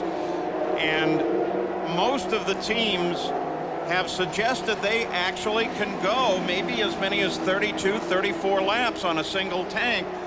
But that's really going to play into the strategy, Scott. And Paul, this is a little bit what's been going on in the garage area all month. There's obviously 3 engine manufacturers here, but everybody's sort of playing games with how long they'll be able to actually stay out on a green stop. We came in underneath yellow right now. If it's full green next time, I'm going to watch the engine manufacturers see how many laps they can run on a full tank. The tension now shifts over to the pit area. All of the crews appear to have their wheels out and they're ready to go, just as we suggested. Now the question, the only question is going to be who is going to decide to keep their car out and pick up the lead of the Indy 500. Here they come. You copy that, Case? He's going to have you trigger it. Jerry Punch. Buddy Rice wanted a half a turn up front wing. They just made it. Ricardo not made the adjustment. But Dan Weldon will beat Buddy Rice out. He said we've got to be the first off pit road in spite of the wing adjustment, and they were not. It was Weldon and then Buddy Rice. Problem for Larry Foyt. Oh, Paul, he just ended up coming in the wrong pit box right there. Something that's new to every driver coming here. Let him go right back out. Start him up. Start him up and let him go out and come back in. What he wants him to do is get the car under fire, send him out so he does not lose a lap with the other cars that are on the racetrack. And as we suggested, who's going to stay out? Well, Barron and Herta both did. Greg Ray had some problems. That sour engine that he was reporting back to his crew before the caution. Now they'll have to take all that carbon fiber off and see if they can troubleshoot what the problem is. Todd Harris. Well, they talked about a broken header, Paul, but right now they're thinking it's something electronic. And they've got to pull those side pods off to get to the electronics, so they're having all kinds of problems you can see right now. Well, they were going to try and send it out and around once they got the body panels out. You can do that, at least so he doesn't lose a lap, but oh, it's not going to go at all. So we've had the first caution, also the first pit stops of the Indianapolis 500, and Alex Barron is our leader. Will he stay there? Here comes the green flag. And they're back running again, and Brian Herta goes for the front. Two teams have split their strategy. Red Bull Cheever and Andretti Green Racing by not stopping their cars, Brian Herta and Alex Barron. Paul, I think we got a good indication of the Honda horsepower on that restart. 3 abreast, almost going 4 abreast. Almost down on the grass. And Weldon comes around Herta.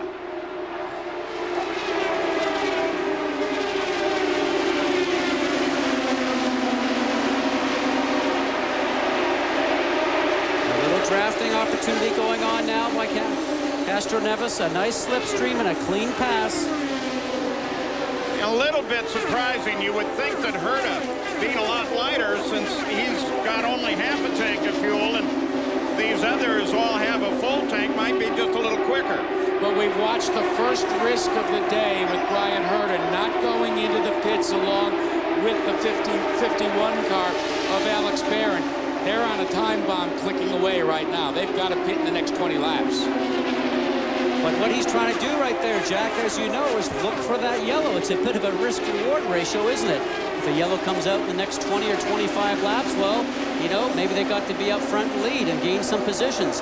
If it doesn't, pitting under green, as you know, is just a bad situation. Thomas Schechter moving on Scott Dixon. And Vitor Mira lines up behind him there. Dixon is that red and white number 1. Mira is right behind him.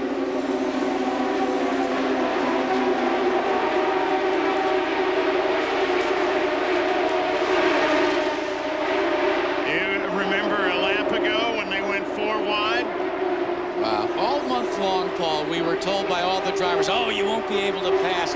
It's going to be dicey at best. They made liars out of all of us, haven't they, as we kept reporting that. Well, as you and I've said many times, and Scott Goodyear has tried to object, but it's never been a good objection. Once the driver gets that engine started, the element of control tends to go away. Well, your heart gets racing. Your heart rate's about 180 beats a minute, you know.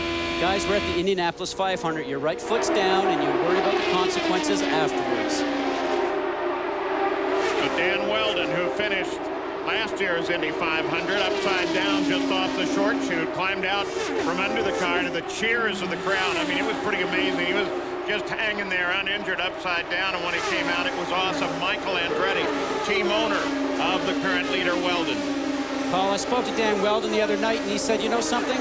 I think my car works real well in traffic. He says, I think we're ready. And he was one of the few guys that I talked to that did not seem to be worried about this new rules package and maybe having to run in traffic. Let's go to Jerry Punt. Guys, Michael Andretti made the call for no tires in Dan Weldon's pit stop. He wanted Danny to be able to beat Buddy Rice and the Penske cars out of the pits. He said, when you go back to green, dispense with the 2 cars that didn't pit, take the lead, and back off and conserve fuel. But right now the concern down here, as Michael Andretti holds one palm up a moment ago, we are feeling a few raindrops. Oh, we hope that doesn't go very far. Weldon, Castroneves fight for the lead. Coming out of the pits. It was a great pit battle all up and down pit road. Only 2 of the cars did not stop, and the caution comes out. Yellow flag. And this is for exactly what Jerry Punch mentioned. They've got some moisture on the race course. And remember, though, at 2.5 miles around, you don't always necessarily see it, but you saw some on the camera lens there. And we needed this break because this is the kind of action we've seen. The blue car that we're riding with, Mark Taylor. Watch. That's a battle of inches. Oh. And that's Roger Yasukawa with the pan cam in the Sammy car. Now Jamie Little has A.J. Foyt the fourth. Jamie. AJ, you just got released. Is everything all right? Yeah, just not okay, but I'm all right. That's what. I'm just really disappointed right now. Just don't really know what to say, and it's a long month, and it ended way too early for me. Your grandfather said you were pushing it there in the beginning. Yeah, I was pushing pretty good, and just stupid on my part not to be more patient and wait for our first pit stop to make a change and fix the car. Just really stupid and disappointed in myself. Sorry to see that you're out. Guys?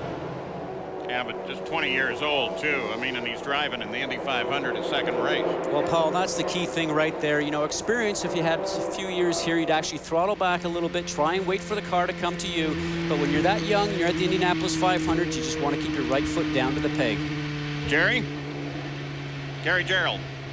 Paul, we were just checking in here on the Castro Neves situation. He made his pit stop. It was for fuel and tires only. No aerodynamic changes or tweaks on the car. He immediately jumped up there and with the full fuel load, as you indicated, chased Weldon into the second spot. I would think that the Toyota folks would be very excited about that because we've heard so much about Honda. Their alleged horsepower dominance here at the Speedway. But Castro Neves, the wily veteran who has the 2 wins and a second last year, finding himself in second under this yellow flag parade right now. Thomas Schechter's car. And we'll take a look at the lineup of the field. You see what they look like. Sands helmet. Weldon, Castro Neves, Kanaan, the top 3. Second caution of the day. This time for moisture, and we are hoping it goes away. We've been keeping an eye on the weather radar and looking to the west of the Indianapolis Motor Speedway, and that's where the prevailing winds, prevailing weather comes from. And there are some rain showers out there. Race is considered a completed race once it passes the 101st lap, or 252nd and a half mile.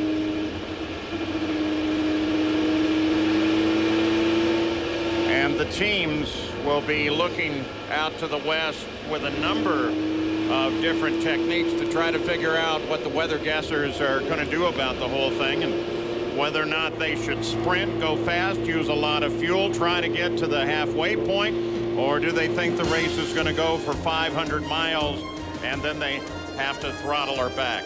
After this message and a word from our ABC stations, we'll return.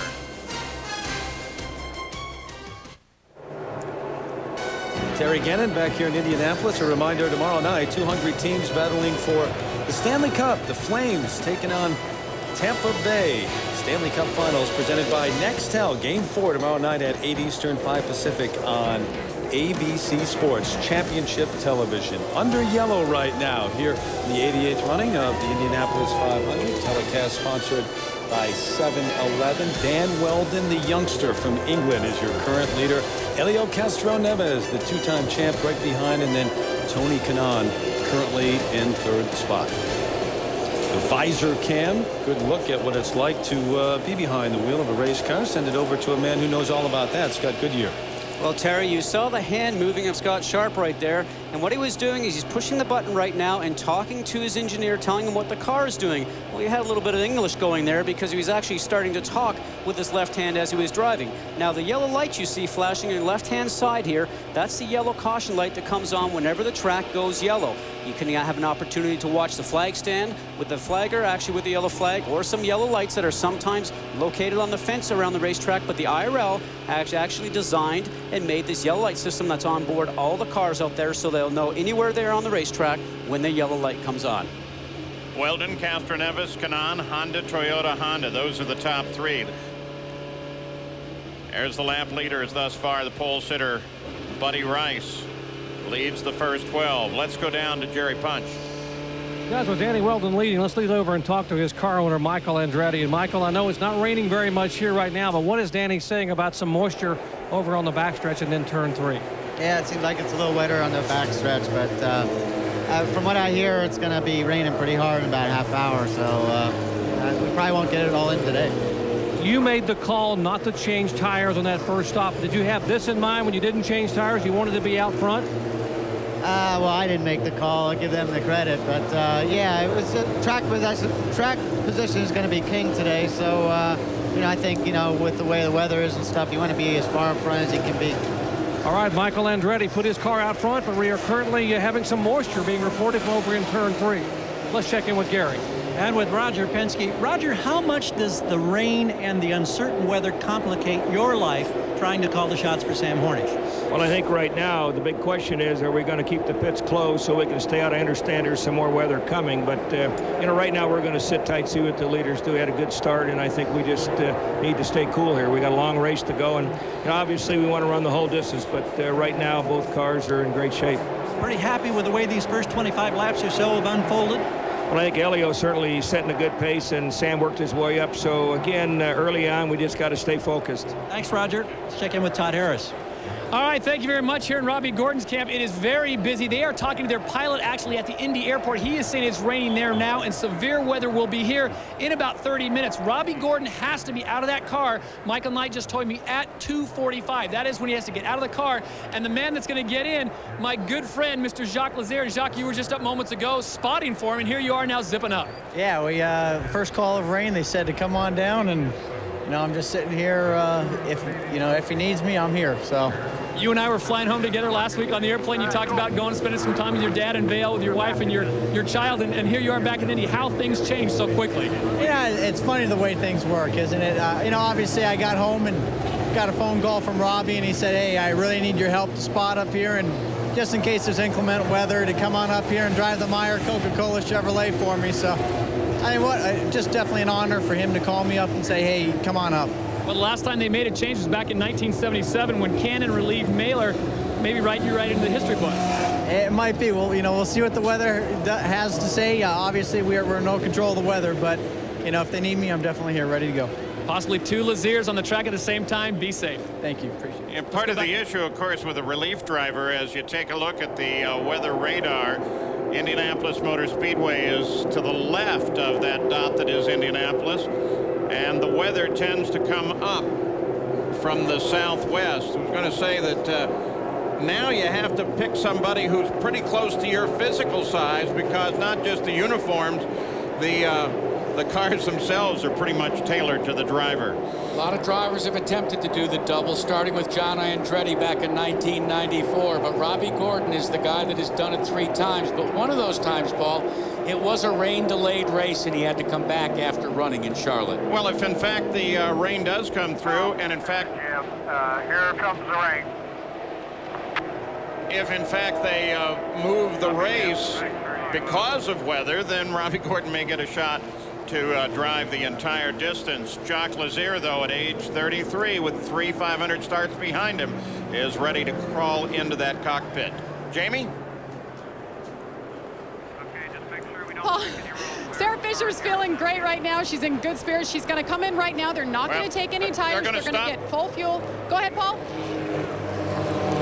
They're stopping the race. Jamie, sorry to interrupt you there, but the red flag came out. That's all right. I was just reporting Sarah Fisher's feeling great. She was going to come in and forget about the tires, but right now the rain is definitely coming down. And boy, is it too. It's just pouring on the front stretch. Paul, there's a little confusion there. You saw the flagman standing by the flag station with a red flag with a yellow stripe going through it. That was saying that the pits were closed. The yellow lights were still on. The pits were closed. Well, the pace car came into the pit lane, and the drivers know that, hey, I'm not supposed to go in there. I don't want to be penalized, so they stayed on the racetrack. And Scott Sharp's asking the same question. You know, those guys are getting drenched in there right now, and I'll tell you, you got slick tires on there right now. That tire right there has no treads on it whatsoever. It can hydroplane very, very quickly. So the key thing for these guys is just to keep it slow and steady. You just don't want to slide off and have a slight graze with the wall in a situation like this. Paul, you remember when Bobby Unser won that rain-shortened race and the thunderstorm came down and everybody was slipping and sliding on those slick tires? And as a matter of fact, the way they are, even at the reduced speed that they're running now, they can spin those cars pretty easily because, as Scott said, there is no tread. Again, if the fans are the indicators, certainly the umbrellas are up, and some of them are going to go down underneath the grandstand where plenty of concession, but also it keeps them out of the rain. A red flag is out after 29 laps of the 88th running of the Indianapolis 500, our Indy 500 telecast sponsored by 7-Eleven. A look at some of the skyboxes, the VIP suites where everybody is headed inside, and those are so luxurious inside. Now they can have lunch and figure out what we're going to do. What did we learn in these first 29 laps, guys? I think we learned that what we were told all month, that you can't pass. Well, we learned that you can pass. What did we learn? We learned that the drivers will lie to us yet again when they say, well, you just want to spar. You want to find your rhythm. You don't want to really get racy until the last 50 miles. Oh, we didn't I'm not believe talking that. to drivers ever again. No, we didn't believe that. Well, come on anyway. now, guys. Give us a little bit of credit here, you know, because sometimes you're out in the racetrack with 4 or 5 other cars. You don't get the full story. 33 cars in the track might make a little bit of difference. So you can't rain down on us that hard. He's lying to us. Yeah, he's a driver. What can I say? Even retired, he's still, you know. Let's go to Vince. Well, this man has been a driver, an owner. He's won the Indianapolis 500. He's won championships. And you've actually driven in a rain delay here at the 500 before, right, Chip Ganassi? Well, it hasn't been since 86, I think, Vince. But, you know, it's part of the game. Everybody's got to go through it. You know, this is the glamorous world of big-time international motor racing. You know, it rains every once in a while. Did you change your strategy at all coming into this day, expecting a shortened event? Well, not really. You know, your strategy, you know, the strategy you have to have at a place like this is one that can change. And, you know, we're ready for all eventualities, we think. It was asked about the drivers going around an extra lap or so after the rain finally started to come in. Did you get any indication as to why that happened? I think Weldon missed the pit entrance. Weldon missed the pit entrance? I think. Okay, it's follow the leader even when the guy misses the pit entrance. Well, but there was that, as you pointed out, closed pit flag down there, Yeah, so there was a Paul. little bit of confusion. I would have stayed out as well, because I've heard here that sometimes if you don't answer a flag correctly, it can be a problem, right, Well, Scott? a flag or a light, Paul. I mean, then you see a black flag, and then you see a black flag with a stripe, which means they've stopped, I think, maybe scoring you. Yeah, that happened to you. Exactly. Thanks for bringing it up. So now some guys like Greg Ray are going to have an opportunity to maybe work on an ill-handling car, and others are going to just wait out the rain. The Indianapolis 500 telecast, sponsored by 7-Eleven. This ABC Sports presentation brought to you by McDonald's, Target, expect more, pay less, and Coca-Cola Classic, real refreshment for the fans.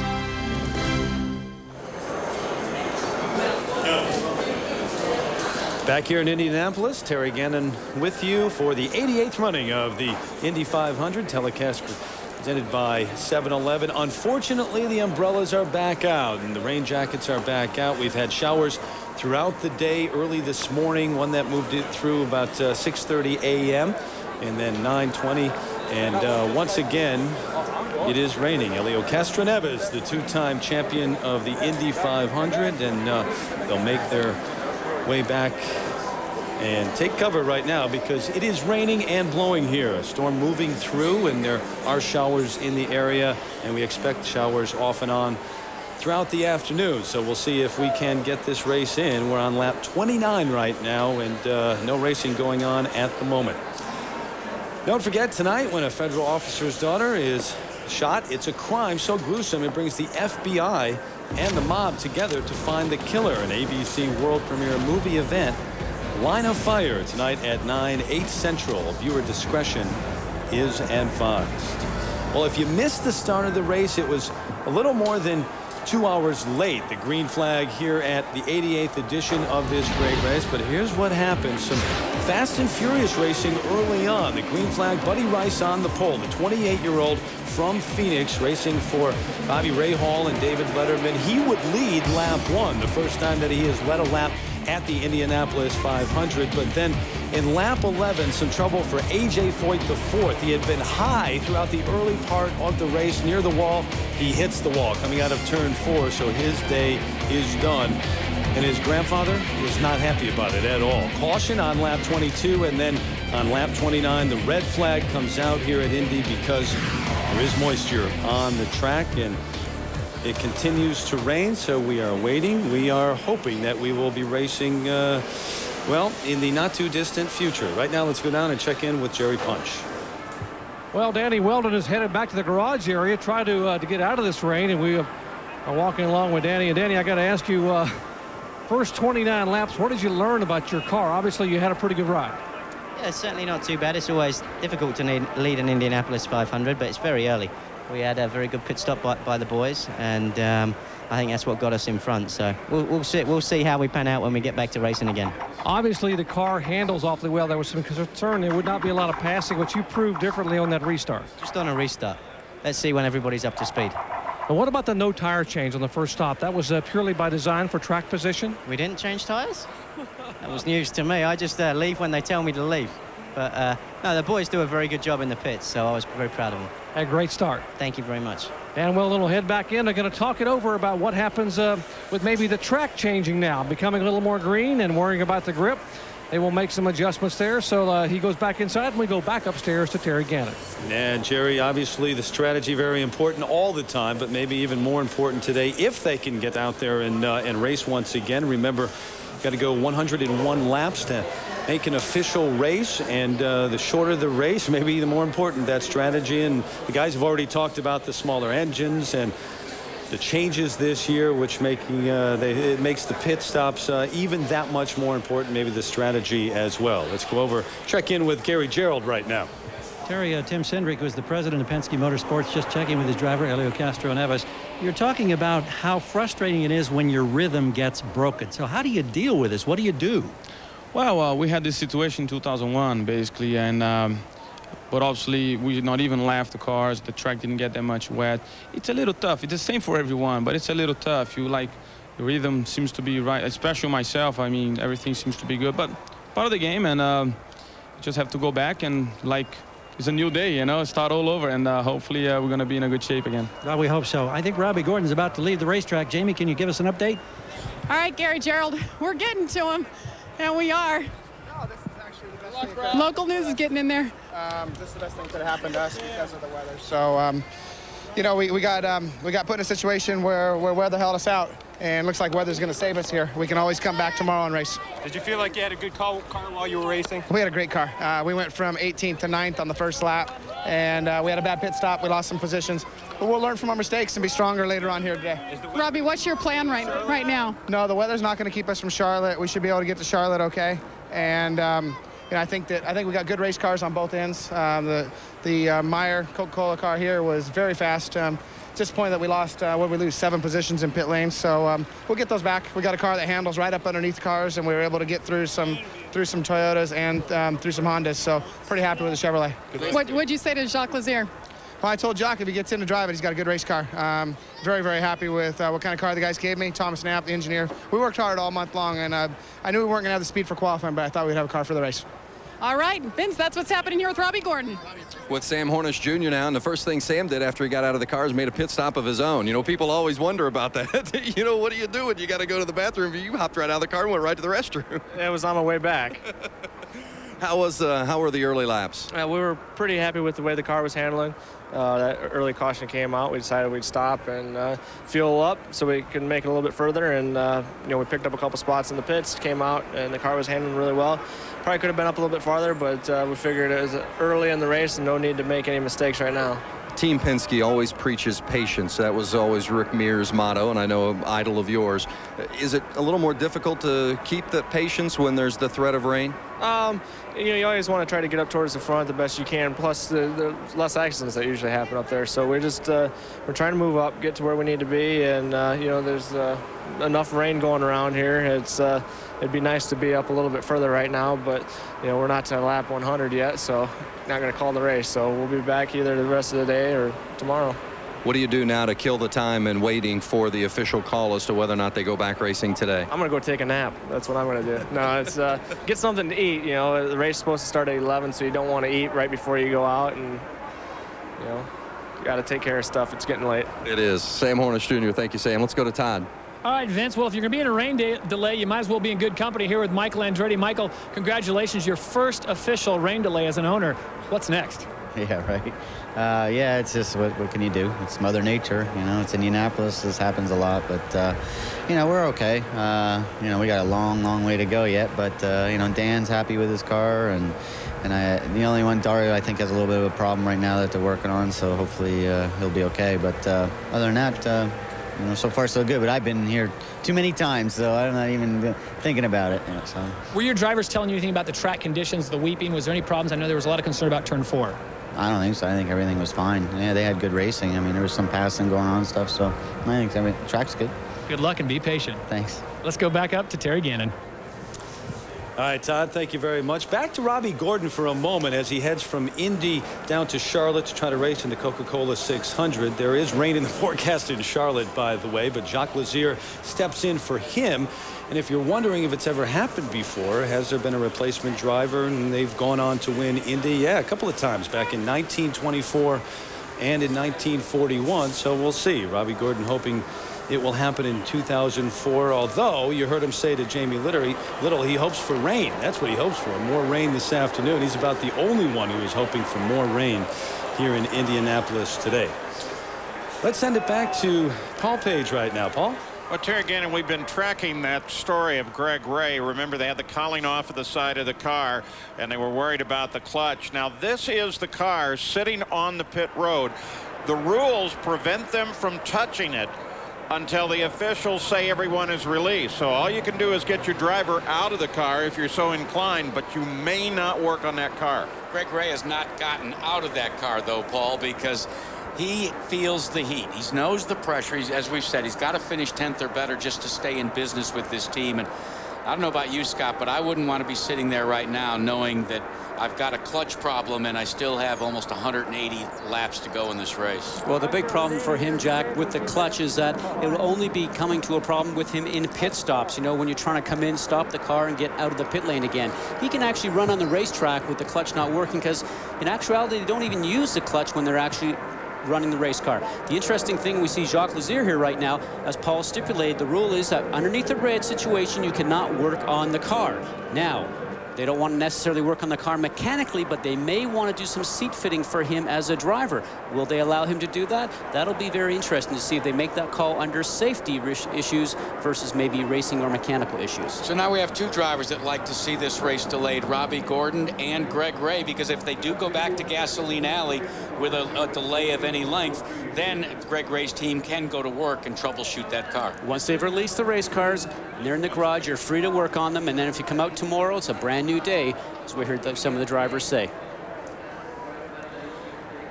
All right, so we wait to see where this day is going to take us. In the meantime, we'll go down once again. Vince Welsh.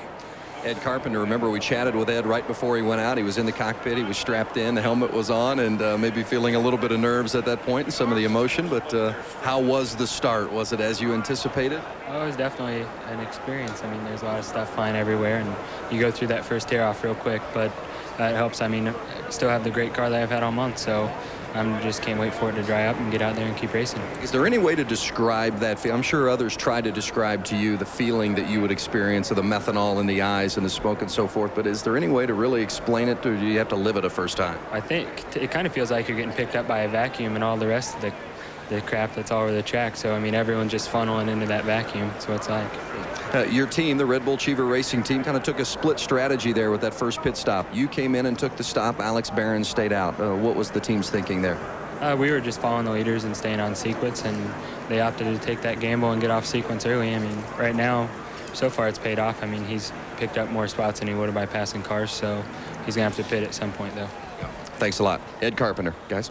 Yeah, doesn't even get a chance to get out of his uniform, does he? Robbie Gordon runs for the helicopter over on the backside of the golf course, championship golf course that is inside and outside of the Indianapolis Motor Speedway, but he's going to be greeted by weather may not be that much different than this. And yet Robbie Gordon says that he has learned an awful lot from attempting the double in the past, and starting at midweek he began to hydrate himself. before the race, he actually submitted himself to some intravenous IV fluids because he said that was the big mistake he made the last time. So now he's ready. He's loaded up. The helicopter will take him.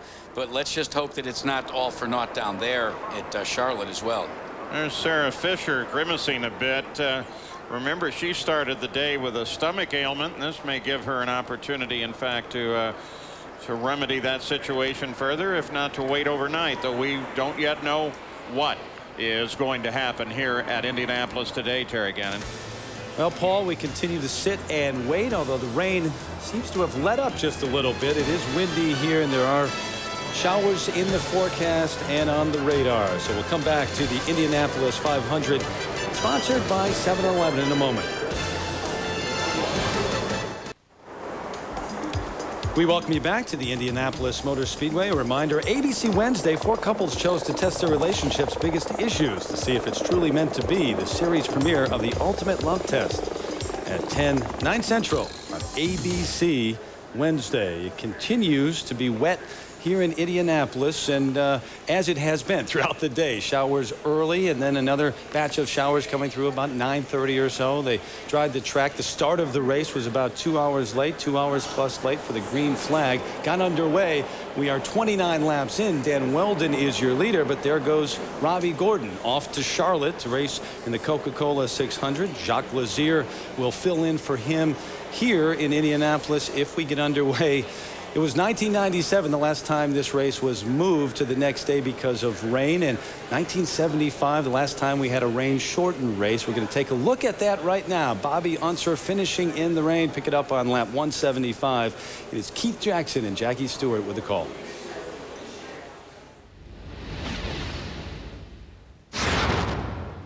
There is that rain. Oh, and it's very heavy, Keith. It's almost thunder rain. It's going to absolutely flood the racetrack. Look at everybody running, but look how heavy the rain is. What are these cars going to do in this sort of rain? They're going to start slipping and sliding. It is a cloudburst. An old-fashioned Midwest thunderstorm has hit with fury here at the Indianapolis Motor Speedway. Remember, these cars have got slick tires on. They're not supposed to run in the rain. These cars can aquaplane at even about 20 miles an hour. You can see the starter, Pat Bidan, there. He's got the checkered flag in his hand. All right, let's check the standings now. It becomes vital. Who's leading? It is Bobby Unser who has the lead. Johnny Rutherford is second. They're just barely moving along. They're beginning to hydroplane. They're throwing up a rooster tail. A.J. Foyt is running in third. Pancho Carter is 4. Roger McCluskey 5. Bill Futerbaugh 6. And George Snyder is 7. They're wobbling all over the place.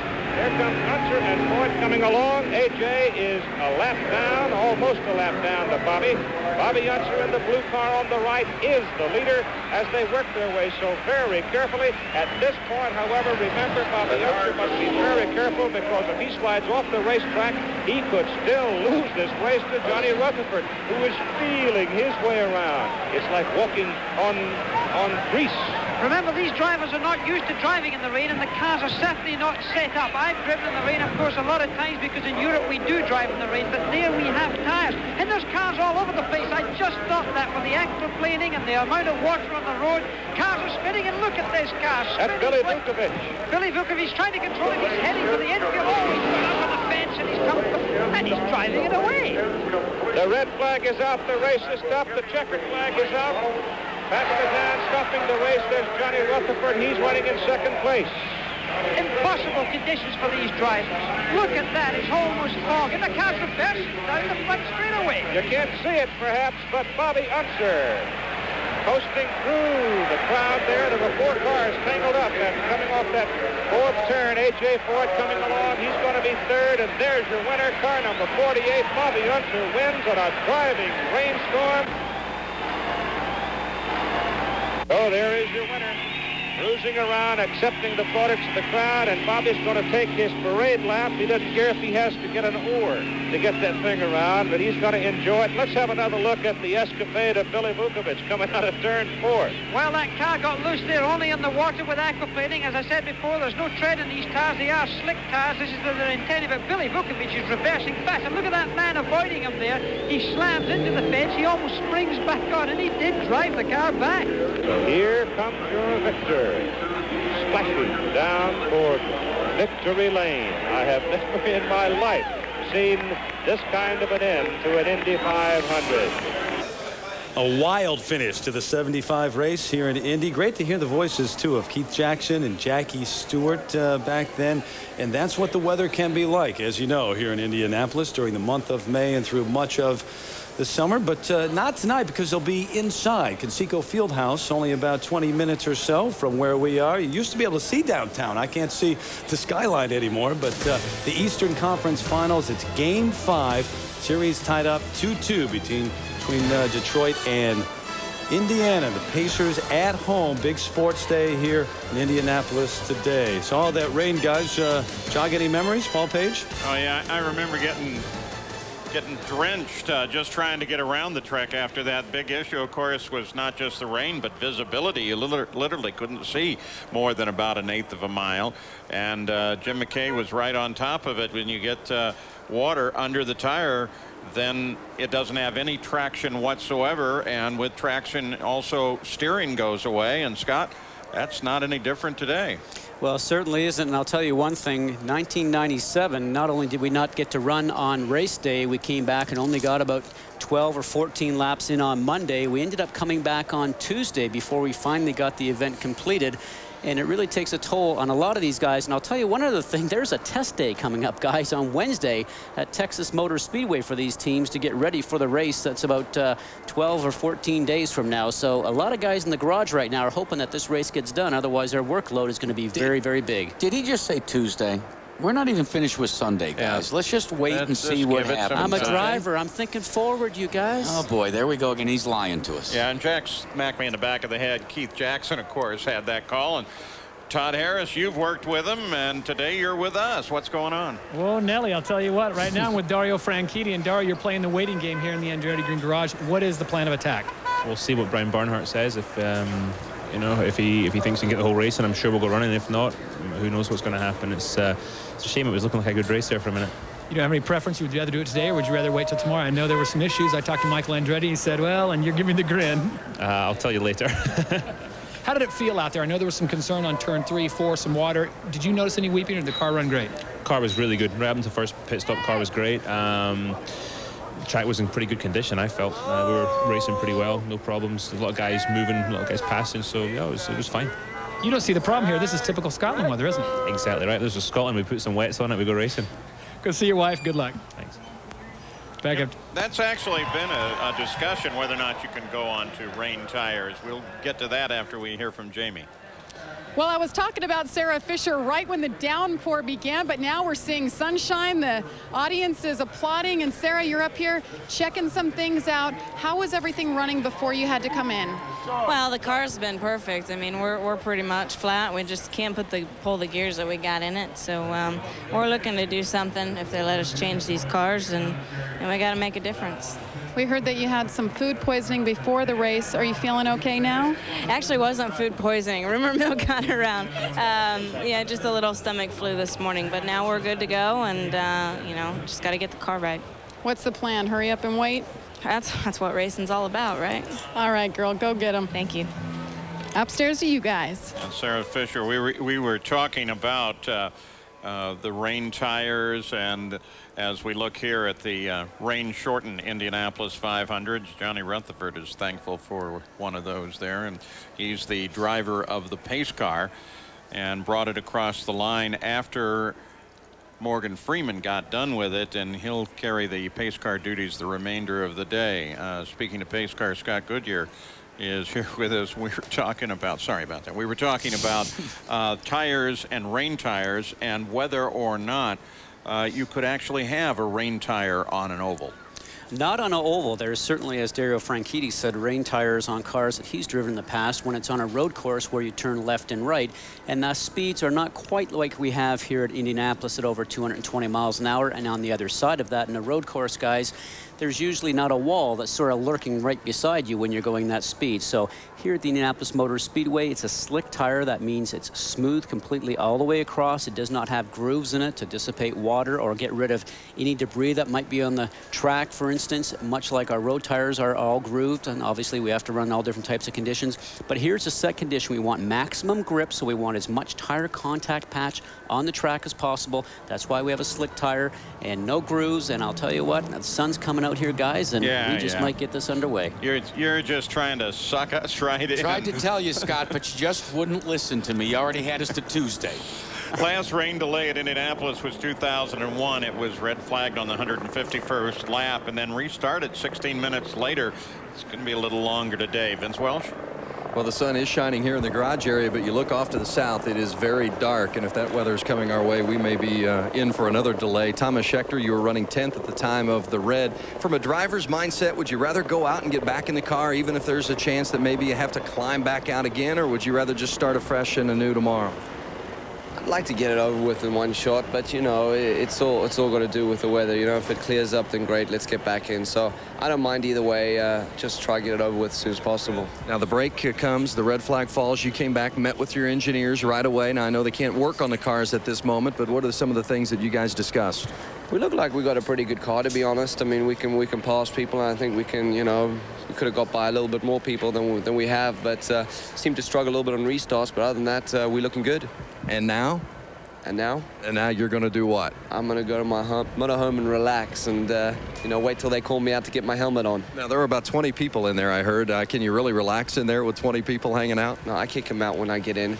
It's rest time, you know, it's focus time. Thomas Schechter hoping to get it done here yet today at Indianapolis. Doc? Well, back deep inside the catacombs of the Andretti Green Garage, we've caught up with Tony Kanaan. And Tony, we were just chatting a moment ago. Would you prefer to win it today or tomorrow? I would say if they keep the same milk for tomorrow, maybe I prefer to win today. But if they give me a new, you know, I don't think the milk will go bad. So it doesn't matter, really. Obviously, I would like to put the race together today for the fans and for everybody. But if we're going to have to race tomorrow, we'll race tomorrow. We shared with the folks at home your poignant story about going down and visiting little Andrea from Decatur, Indiana, and what you did. What prompted you to be able to take something off a charm that you had worn for 5 years, your good luck charm on the racetrack, and give it away a week ago to a little girl in a coma? Well, I think that is the way I think. There is always somebody that needs more luck or more than you sometimes. And my good luck charm gave me a lot of joys and a lot of prides during my career, and I felt that I was really touched by her story, and she looked like a pretty girl to me and really healthy. I met her mother, and I just gave it to her. It's in the good hands for sure. Doesn't matter where it is. It's not with me now, but I know she has that, and probably she's tearing up for me, so that's good enough for me. She's awake, alert, watching the race. Now, let me ask you quickly, your car, 30 laps, are you in good shape sitting there third in the field? Oh, yeah, I mean, definitely. I think we have a good car. I was just getting saddled and trying to, you know, wait for the right time to make a move. We have a good car, and it's a long race, still 171 laps to go, so we'll see. He finished third a year ago. He sits third right now in the rain delay at Indianapolis. Tony Kanaan focused on getting a first Indy 500 win. Terry? Jerry, thanks. So Tony Kanaan kicking back. Thomas Schechter said he was going to go relax, and Sam Hornish Jr. said he was going to go take a nap. Unfortunately, it's because of the weather here at the Indianapolis 500. Telecast sponsored by 7-Eleven. Take a look at some of our technology, our onboard cameras and microphones. See what it's like at the start of the Indy 500.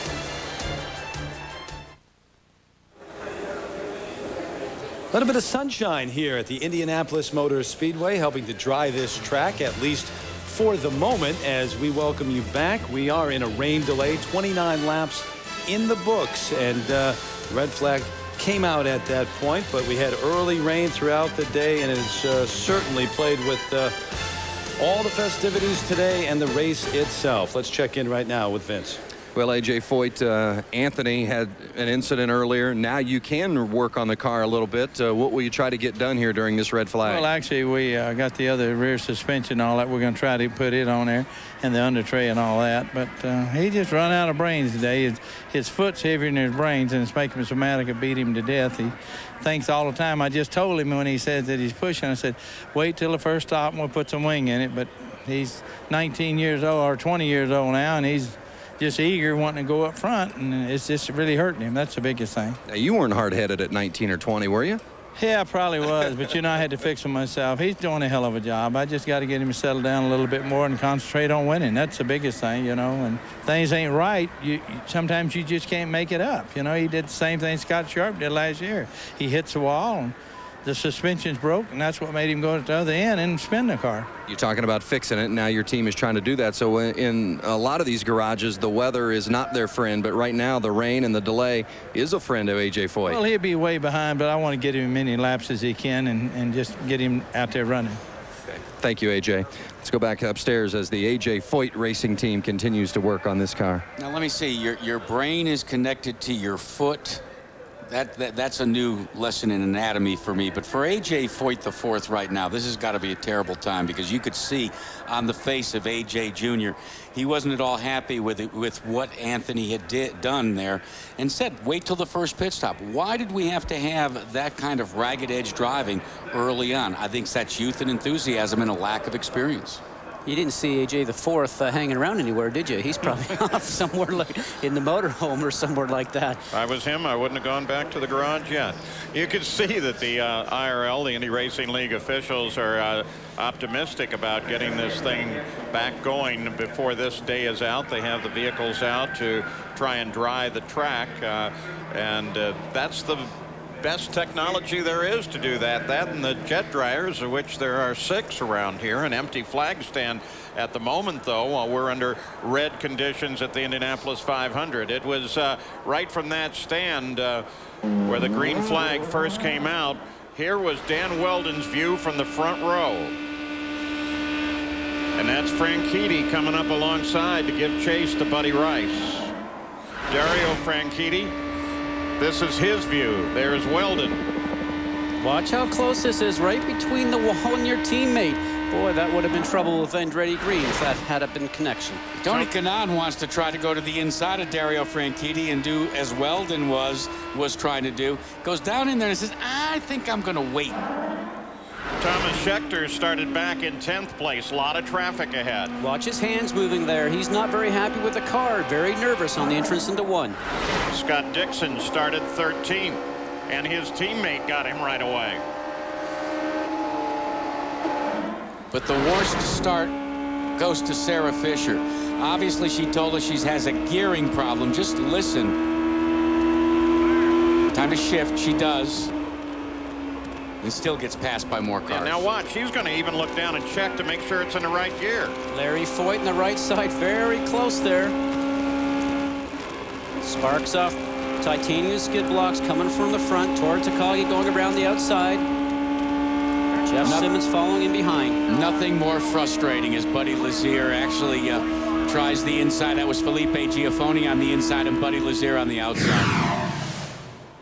Yeah, so Sarah Fisher got really pulled under there, and she was reaching for a gear, but it was just not available. So Terry Gannon, they still try and dry it, and there has been some sunshine peeking through from time to time.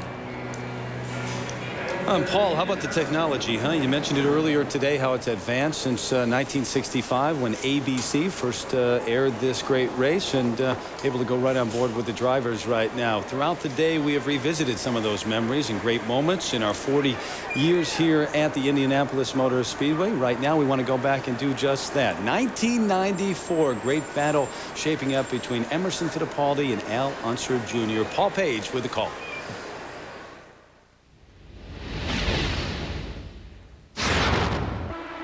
Just moments ago, Emerson Fittipaldi came up inside Al Unser Jr. and just blew him away. And now Fittipaldi is the sole occupant of the lead by a full lap, a full 2.5 miles. And what this means, Paul, is that the most Emma would lose like on a real quick splash stop is about a half a lap. So Emma's in the best position. Yeah, but look at this, Bobby. Look at this. Here's little Al and Emerson. The Penske car is drag racing into the corner. And remember what happened here in 1989 when Emerson had been leading and Al came up from behind. They touched with a lap and a quarter to go over in turn 3. And after that big accident, which put Al into the wall and Emerson into victory circle, Little Al came out and gave Emerson a big thumbs up. He bore him no ill will for what happened, and now they're teammates, and I think that cementing of that relationship then is key to what's happening right now. Sam, 18 laps to go. He certainly woke him up, that's for certain sure. You can see that. Yeah, but Bobby, I think that's great racing, and that shows the competitiveness of Little Al. He knows that the only chance he stands is he's got to stay on that lead lap. He cannot go a lap down. You know, to these drivers, winning is really the only thing. Bobby, they only would put one person on that winner's podium. What's the strategy now? Let's go to Jack. Well, Paul, it's beginning to develop. There's a set of computers in both pits. They can read each other's vital information. This is Emerson Fittipaldi's computer. They know that Little Al could maybe stretch the fuel mileage if he conserves fuel. The window's about 2 laps. For Emerson Fittipaldi, this will be the most important device all day. This is the stick that they'll tap the fuel man with as they take their time stop about lap 194. This is the stick right here, gentlemen. Well, of course, if Little Al was conserving fuel, Jack, he should be drafting Emerson Fittipaldi, not leading him. But Sam, the idea there is... Oh, that's Emerson. Yellow comes out. That's Emerson. And I just started to say the problem is he can't afford to be down a lap and have something like this happen. He's got to be ahead, and that's the way it turned out. As we suggested, within the last 20 laps, the last 50 miles, and Emerson Fittipaldi brushes the wall on lap 184. You should hear the crowd.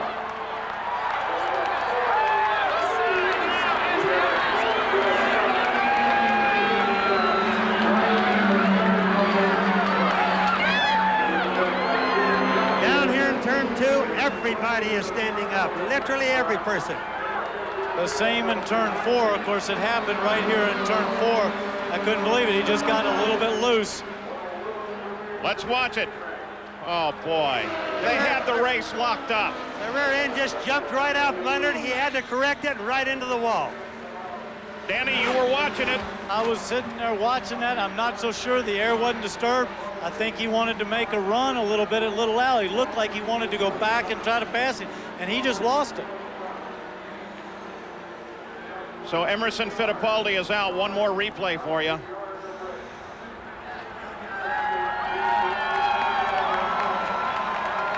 You know, I have to say that there's a real good chance that he had a sudden puncture in the right rear. You watch that car. It didn't let loose gradually. It let loose just really quick. Really quick.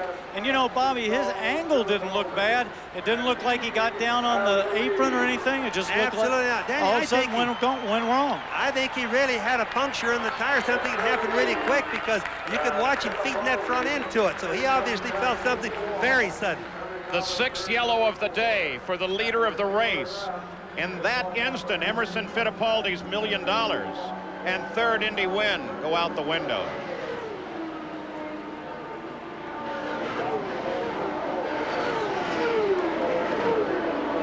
There's Fittipaldi. He walks back now after lap at 200 miles an hour.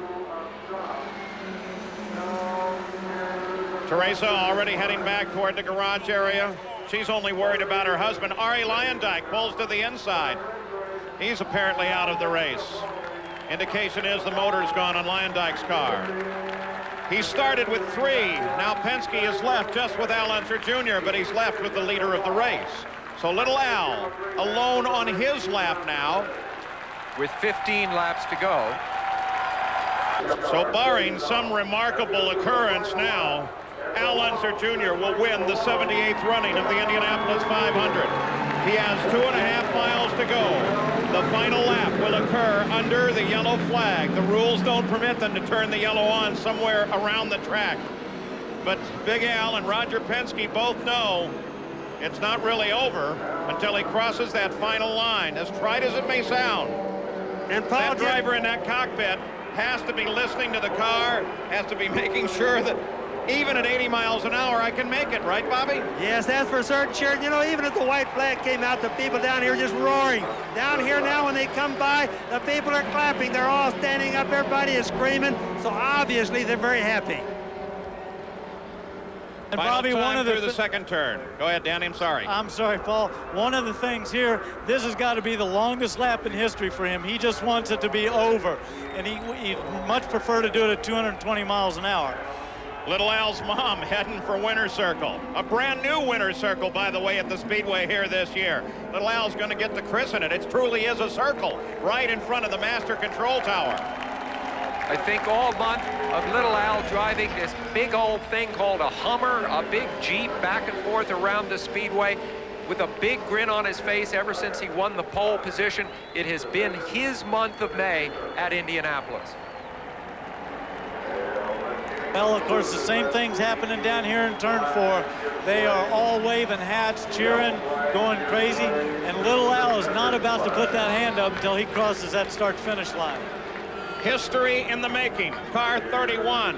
That number scoring its first win, and Mercedes-Benz in its very first race in the IndyCars in modern times wins the Indianapolis 500 as a brand new engine. Al Unser Jr. takes his second Indianapolis 500 and his dad's crying. Well, Fittipaldi and Unser were engaged in an epic duel back in '89, and once again in '94. This time the tables were turned in what was a wild finish.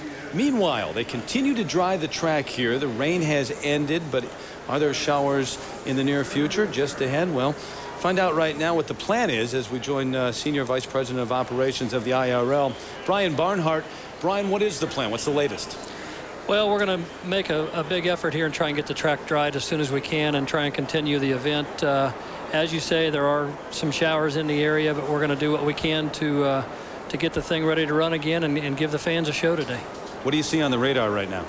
Well, they're kind of all over the place. They pop up, they dissipate, and you know, it's not real encouraging. Yet at the same time, if they kind of go away, we ought to be able to get it continued, and hopefully we can start racing. I mean, I would like to see us be on track somewhere between 4 and 4:30 and be able to continue the event. Is there a time we're in Central Time now here locally in Indianapolis, but is there a time that you can't go past?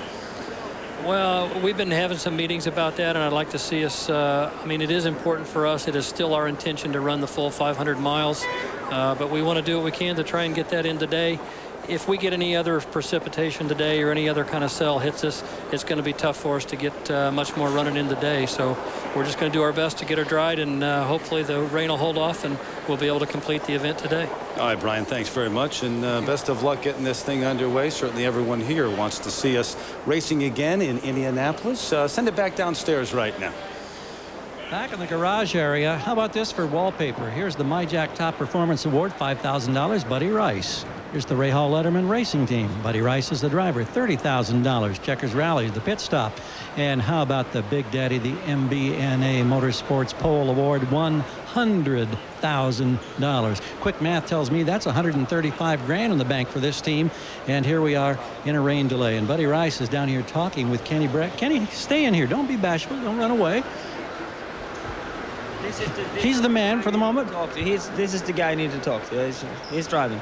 Well, first of all, since you're here, everybody wants to know how your recovery is going. We saw your wife and the beautiful baby out there in pit road earlier today. Oh, she's been out there. I haven't been in pit road today. You know, I don't want to go out there, but yeah, I'm doing very well. He's going fine. It's great to see you back at the racetrack, and what you have gone through, I know none of us can begin to appreciate all of the hard work, but I hope that there are many great days ahead for you. We all do. You know, if it doesn't kill you, make you stronger. I certainly hope so. Buddy Rice, you're driving in a car that this man normally would be in after that horrendous accident, of course, down in Texas last year. Tell us about your 28 laps today out there. Were you able to learn anything that may help you when you get a chance to get back in the cockpit? Well, I mean, we led the first, I think, 18 or 20 laps or so, and we're very happy with the car out in front. And then, you know, we had a little bit of a hiccup on the restart, but the car is really good in traffic. We made up one of those spots, or actually made up a couple spots. So I mean, we're sitting in a good spot. The car's working really well, and I think I wouldn't change anything. I think we need to get back out there, and hopefully we can finish off the full 500 miles. Would you rather, well, maybe this is a silly question, just get it done today, but with this threatening weather where you've got the chance of playing this on and off game, or come back tomorrow and do it clean from lap 29 on? You know, that's a decision that the IRL is going to have to make. I'd like to see the whole 500 miles put in, though. Well, we wish you well. Thanks, guys, both of you. Thank you. Paul? And Gary, one of the reasons, of course, that Buddy has the ride, as you mentioned, is because of an accident at Texas last year in the final race of the season. It scared the daylights out of all of us. So this was it. And watch as Kenny Breck just climbs up into the fence. The car goes spinning. Fortunately, the engineering was good enough that he did survive. And despite serious injuries, look at him today. And that is why the IRL initiated the aerodynamic changes that they needed to make. So at Indianapolis, there's Kenny Breck today, and we're still waiting to see when he gets back into a race car. That decision hasn't yet been made by Kenny Breck, but should be made fairly quickly here.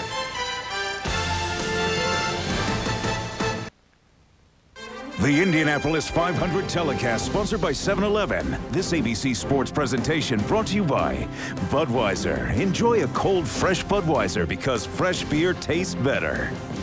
Chevy, the winningest name in racing, an American revolution. And 7-Eleven. 7-Eleven, fast, easy, and good to go. Hungry? Thirsty? Oh, thank heaven. We welcome you back to the Indianapolis Motor Speedway, and we are under red right now. It has been raining throughout the entire day. If you haven't been with us, early showers this morning, and the race got underway about 2 hours late, and they went 29 laps, and the red flag came out once again. But they are drying the track right now, and Brian Barnhart, the Senior Vice President of Operations for the IRL, just told us a moment ago they do want to go out and race today. They would love to finish, but if it does not happen, we would be back with you tomorrow live on ABC at 12 Eastern and 11 a.m. Central Time for the 88th edition of this great race. Well, it had been more than 30 years since Indy had seen back-to-back winners, and that was Al Unser Sr. a long time ago. Back in 2002, Elio Castroneves came here with that goal in mind. Let's take you back to that year, that race. Here's Paul Page with the call.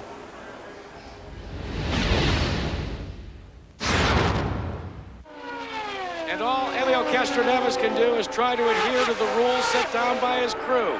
Make mileage, make mileage. That's the transmission over and over again. Well, he knows what he's doing. The high system, the computer. All I got, guys. I don't have that great of a car in traffic. Keep it in, Jake. You're on. The high system will tell Castroneves whatever he wants to know. Fuel mileage, average mileage, total mileage. Paul, we got something brewing here, Castroneves. Here comes Schiaffone.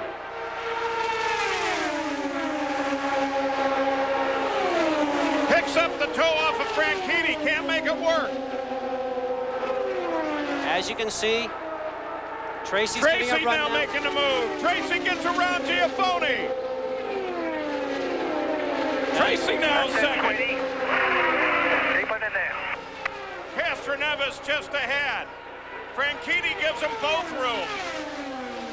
That was the radio contact from Barry Green saying, get to the left, get out of the way. They got a team car that might have an opportunity to win the Indy 500. Castroneves in a car that has to be running on fumes now with Paul Tracy all over the back end. And you heard Paul's radio before, go full rich. And what that means, full rich, the fuel's getting all the motor's getting all the fuel that it needs. It's going to produce maximum horsepower. Full rich is power. Onto the front stretch in Indianapolis. Tracy. That's the boy. Point flag next time. That's it. Leader's been told to use full rich if he has to. He just said, that's the guy. And in the Penske pit, Paul, they are sweating bullets, literally. They know the white flag's up next time die as Tracy stalks and closes. Tracy looks to the outside. Whoa, and the car in trouble right down against the wall. White flag, yellow flag are going to come out together. Yeah, baby, yeah. Scoring goes back to the previous lap. Unbelievable, but... Yeah, baby, yeah. But he does have to finish. going to say, Paul, that's the key. He's got to get around even under yellow, and they're still concerned.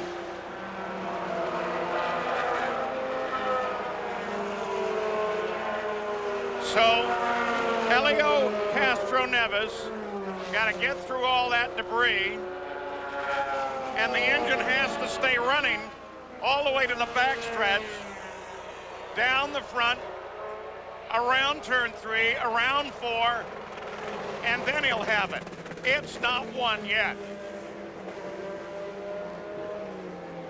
And they're telling him on the radio, go real slow, and milk it for every bit you can. Cindric on the radio, they're still very nervous, Paul.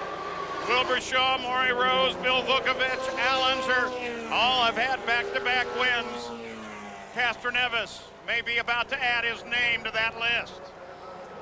Oh, agonizingly slow.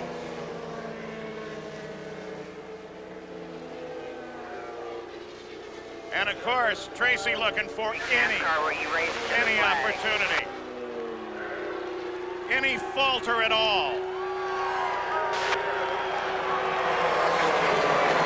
He's done it! Helio Castroneves played the economy game and wins the 86th Indianapolis 500. Castroneves goes for the fence again.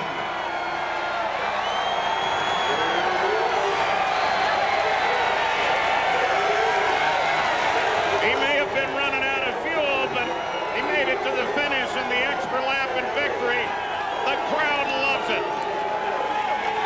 Here's the unofficial rundown of the finishers. Alex Barron comes home as the best rookie, finishing in 4th position. Michael Andretti wound up in 7th spot, and the teammate of the winner finished in the 9th spot. Now here once again is a documentation of what happened on the last lap. You see the cars of Helio Castroneves and Paul Tracy coming out of turn 2 and coming down the backstretch. Now we'll roll the tape here and show you when the crash occurs. On the left, watch Laurent Redon crash. There's the crash, and now Paul Tracy later pulls out to pass Helio Castroneves. Bob, that is certainly a violation of the rules, and Helio Castroneves certainly did win this race today. So Helio Castroneves with the fence climb for the 2nd straight year back in 2002. We'd love to make that a tradition that it repeats year after year, but he's in the field in this 88th edition of this great race, but he's going to have to wait a while because we are once again in a rain delay. Going to send it right over though to Paul Page. What about those fence climbs in 2001 and 2002, Paul? Well, of course, that second one set off quite a controversy because they were trying to appeal based on when the yellow actually came out, and there was some television footage at first that was offered up that said, well, the yellow light came on at a different time than everybody thought. That turned out to be one of the yellow shirts, the safety patrol here at the Speedway, just making a turn toward the camera, but still it was discussed and broken down to foot by foot by foot. But the end result is the rule says the yellow comes out when the official said it came out, and so Paul Tracy did not have an opportunity to appeal that completely, and he therefore finished 2nd in the Indianapolis 500. You've done that a few times too, though. Canadian conspiracy? I was just going to ask you that. This must be Get on Scott Day or something like that. The key thing I think with that, Paul, is that the driver understands about the yellow in a couple of different ways. Either by the flag stand with the starter's flag, he can actually throw the yellow there. The yellow light system that goes around the racetrack that's actually located on the fence, and also the yellow lights that are in the car that we talked about before. Anytime you see any one of those lights, you have to get off the gas, which is exactly what Helio Castroneves did, and then that's where you end up with the scoring. It's a tough situation. Been there myself. I understand it. 1997, the flag stand was green. The rest of the track was yellow. I didn't know whether to pass IRL IndyCar or not, you know, but that's the way it happens sometimes. And by the way, we love Canada. It's just Scott that we have a problem with. Your take on that? You were in the pits. One of the things that you've got to remember is there's a long history here at the Indianapolis Motor Speedway of what I call woulda, coulda, shoulda. And that was simply another installment. When I was listening again today and listening to Paul Tracy, that was the exuberance you heard on the radio. He thought he had won the race. Things happen so quickly because you're covering a football field a second here. He wasn't certain that he had won the Indianapolis 500, but he thought he did. Yeah, and I have to tell you, there were two great guys involved in that, Helio Castroneves and Paul Tracy, and it made Paul bitter. He has not been back, and I think we all miss him because he's in one incredible race driver, Terry Gannon. On the other hand, Goodyear's taken a lot of heat so far in this telecast. 97, 92. We already showed the close finish in 92, so everybody lay off Scott from this point forward. No rain right now, but still wet. They're trying to dry the track and get the cars back out. No matter if it rains here in Indianapolis tonight or not, they're going to play hoops. They're going to play Game 5 of the Eastern Conference Finals just about 15 or 20 minutes from here inside Conseco Fieldhouse. And it's the Pacers and the Pistons in Game 5 trying to move on to play either the Lakers or the T-Wolves. And the NBA Finals get underway here on ABC Sunday night, and the Black Eyed Peas take us there now.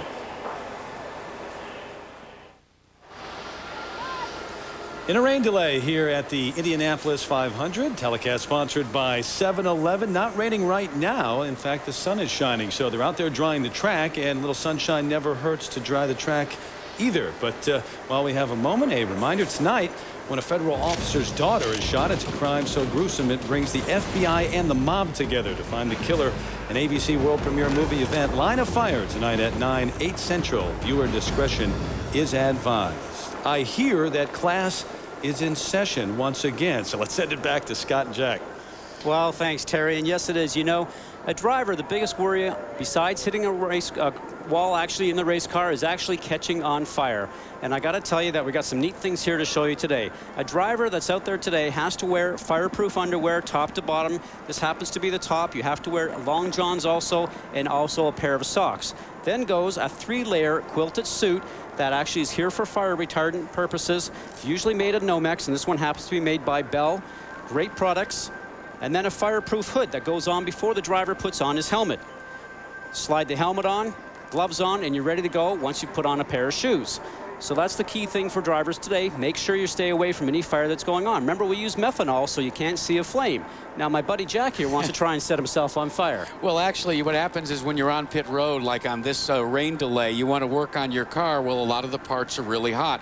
So the folks at Impact have put together what they call the hot hand. And let me see if I can start this. And so, you're just kind of going along, Scott, and you've got all that heat. And this special space-age material leaves you in a situation where, even though it's about 1,000 degrees right now, I feel no heat right here. I can smell that. But the one thing I thought, Scott, is, hey, put her there. Oh, yeah, thanks very much. We'll pass.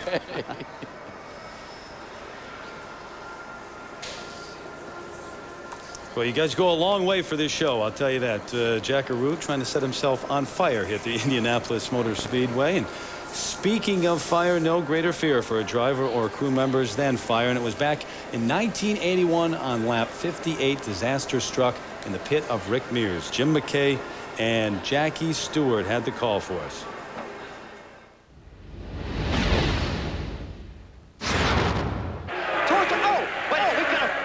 There, you can't see it, but it's an outlaw fire. Look at people fleeing in every direction.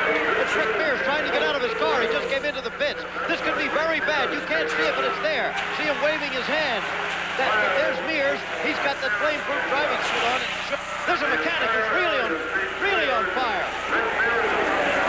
Rick Mears is on fire himself. He's caught fire. He probably he's still not getting that man. The mechanic's still on fire. You cannot see the flame. It's an alcohol fire. Look at those tanks right there contain fuel too. This is a very dangerous situation. They seem to be getting it under control now. Father Mears there. His father there. The mechanic is obviously burned. He knows he's burned. My, Jim, this could have been a tragedy because there's all that fuel there. The equipment is here. The fire extinguishers are here to put it out. They're really playing a lot on it here. Well, the other mechanic seems okay for the moment. Well, don't know about those burns, though, at this point. Well, nobody recognizes how heavy a burn is until sometimes too late. But Rick Mears was undoubtedly better equipped for it. His wife There's his wife, yeah. She's worried, obviously. The biggest risk here, of course, is inhalation. That's his father there, looking over him there. Inhalation. And here's Tom Sneevers still trying to get out the pits during all of that drama. Now we're back into the Rick Mears pit. The biggest risk there is inhalation of flame or heat or toxics, where you can severely burn your lungs. Now, he was lucky he had his helmet on, Jim, and of course that could have helped him. Look at all that stuff. A terrible moment there, a terrible moment, and obviously he has at least been helped a great deal by that clothing. Wow, awfully scary, especially with that wet methanol, which you can't see burn. Rick Mears having that problem back in 1981. One driver who's had some problems today, not nearly as bad as Rick Mears back in 81. Greg Ray, though, and he's standing by right now with Gary Gerald. We were talking before they got on the racetrack today about how important it is for you a top 10 finish, and yet right away when the green flag comes out, you encountered some kind of a difficulty. Have they been able to identify the problem, Greg? Yeah, well, Gary, I tell you, it's just Murphy's Law, I guess. You know, right from the drop at the green flag, we just, you know, the car just wasn't running right, and we know it's an electrical problem, but we just don't know what it is yet. We've came in a couple times when we're out there running and changed some of the pieces and parts on the car, haven't isolated the problem yet, so we're changing out just about everything electrical on the car now, the wiring loom and all the pieces, components, and try to get it right. You know, the car was great in qualifying, car was great on carb day, but it's just one of those things that's racing sometimes.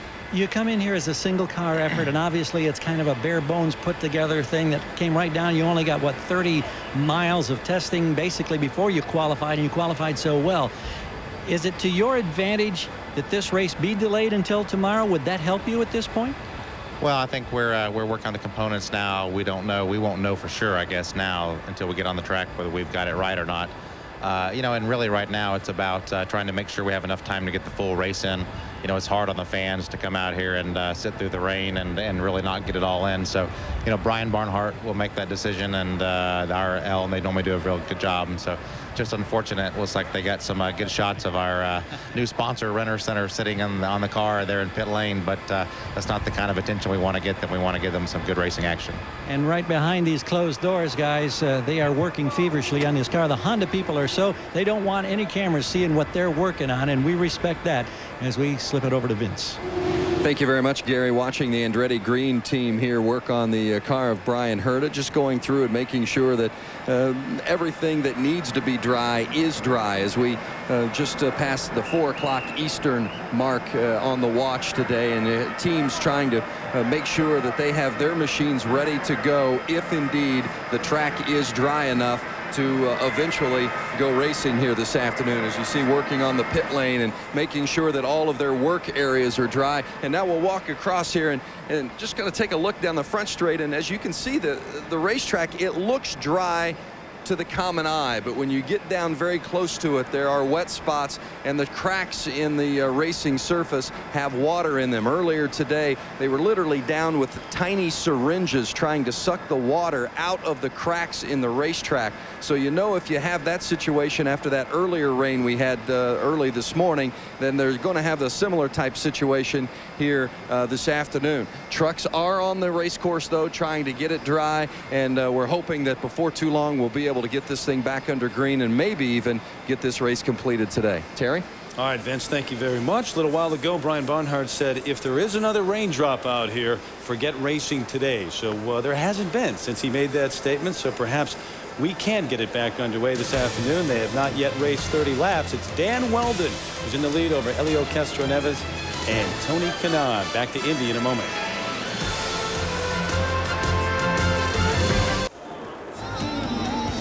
Terry Gannon back with you here at the Indianapolis 500. Our telecast today sponsored by 7-Eleven. Still in a rain delay. Hopefully we'll get the machines back out on the track shortly. No word in the last half hour or so about that, though. Now you get a splash of milk, a piece of history, the BorgWarner Trophy, and yeah, a nice check. $14,000 plus for Ray Haroon back in 1911, but over $1.6 million in 2002 when Helio Castroneves won for the second time. Not bad for a day's work. Right now we go over and join Jerry Punch. Well, guys, you're looking at one of the legends in open wheel racing. That's Jim McGee, who is the team manager here for Newman Haas Racing. And Jim has won 89 open wheel events over the years, including 4 at Indianapolis 500s with Mario, Mears, John Cock, and Fittipaldi. And he is one of the reasons this Newman Haas team was considered among the favorites today. Bruno Junqueira, you started inside row 2, and from the drop of the green flag, you seem to have a handling problem. What happened? Yeah, I had too much on this year on the car. But now after the first pit stop, we had some front wing, and I think the Pacific Care car is better, and I think we can go back to the front. You had a hold your breath episode after the restart on lap 13 over in turn 3. What happened there? Yeah, I think everybody like accelerate and brake, and I start to brake, and I went outside on the gray, and a lot of position to restart because of that. I was running 6. But let's see, I think before the yellow came in, I already passed 2 guys, and I hope we can go forward again. Now, you sit 13th right now on the grid. You had to leave here for part of the month of May and go to Mexico and race and come back. Did that having to leave impact your preparation for today? A little bit. I think we had a good race car, but for sure it started a little bit off, especially on the balance. But I think we have 400 miles. More than 400 miles to go, and you can improve the car during the race. Hey, good luck to you the rest of today or tomorrow, whichever comes first, hopefully with racing. Hopefully today. I hope today. Thank you. Bruno Junqueira back in 13th spot. Let's check in with Jamie. Well, Scott Sharp and his wife, Kim, are eagerly awaiting the restart. What is this wait like for you guys back here in the garage? You know, it's really not that bad. I mean, the Delphi team, we're trying to actually take advantage of this and make some changes to the car that we otherwise wouldn't have had time during a 12-second pit stop to make. So trying to improve the car a little bit, and it's the same for everybody. And it's, you know, when you go to test sessions and you get pretty intense, you're trying to straighten out the car, and you're in and out of the car a lot. So we're all pretty used to it. Obviously, that's different than the Indy 500, but still, you learn to adjust. Would you rather the race begin today, or you want to wait till tomorrow? I guess that depends how we run. But I'd rather probably just get back in the car, see where we're at, and if we can finish the race, great. Kim, what's it like for you? It's got to be so emotional to start and then stop and then start again. What has this been like for you? I think you just get used to it. This is the month of May, and this is what makes Indy, because you never know what you're going to get, and weather always seems to be a factor here. So you just, everyone's in the same boat. We all have been dealt the same cards, and whether we go racing today or go racing tomorrow, doesn't really matter. It's good to have a patient woman behind you, huh, Scott? Wonderful. All right, you guys, I'll let you head back out there to pit road. Guys? All right, Jamie, thank you very much. And looks like they're going to line the field up, maybe get ready to start. We just talked to, as we look at Jacques Lazier, who may be a lucky guy today, stepping in for Robbie Gordon, who's already gone down to Charlotte to race in the Coca-Cola 600. So the replacement driver is Jacques Lazier. If they get racing, he could go, who knows, he could win this thing. But we are waiting right now. Brian Barnhart from the IRL told us they're going to go into a meeting in just a few minutes, 5 minutes from now, and decide what they're going to do. But they could be racing at 3:30 local time. That's 3:30 Central Time, and that is only about 20 minutes from right now. Well, back in 1985, there was a duel developing between Danny Sullivan and Mario Andretti in this race. It was a year in a race that became known as the Spin and Win. Here's Jim McKay's call.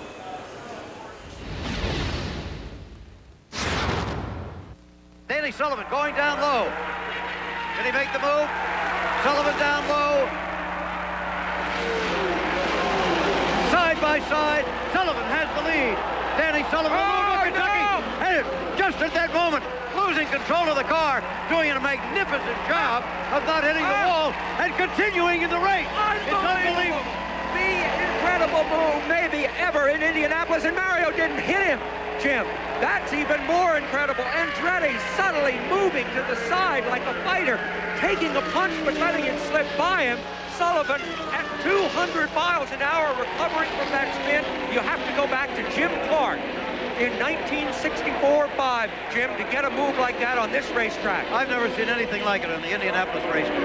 Incredible. Unbelievable, but he's going to come in. That may have caused problems in the car.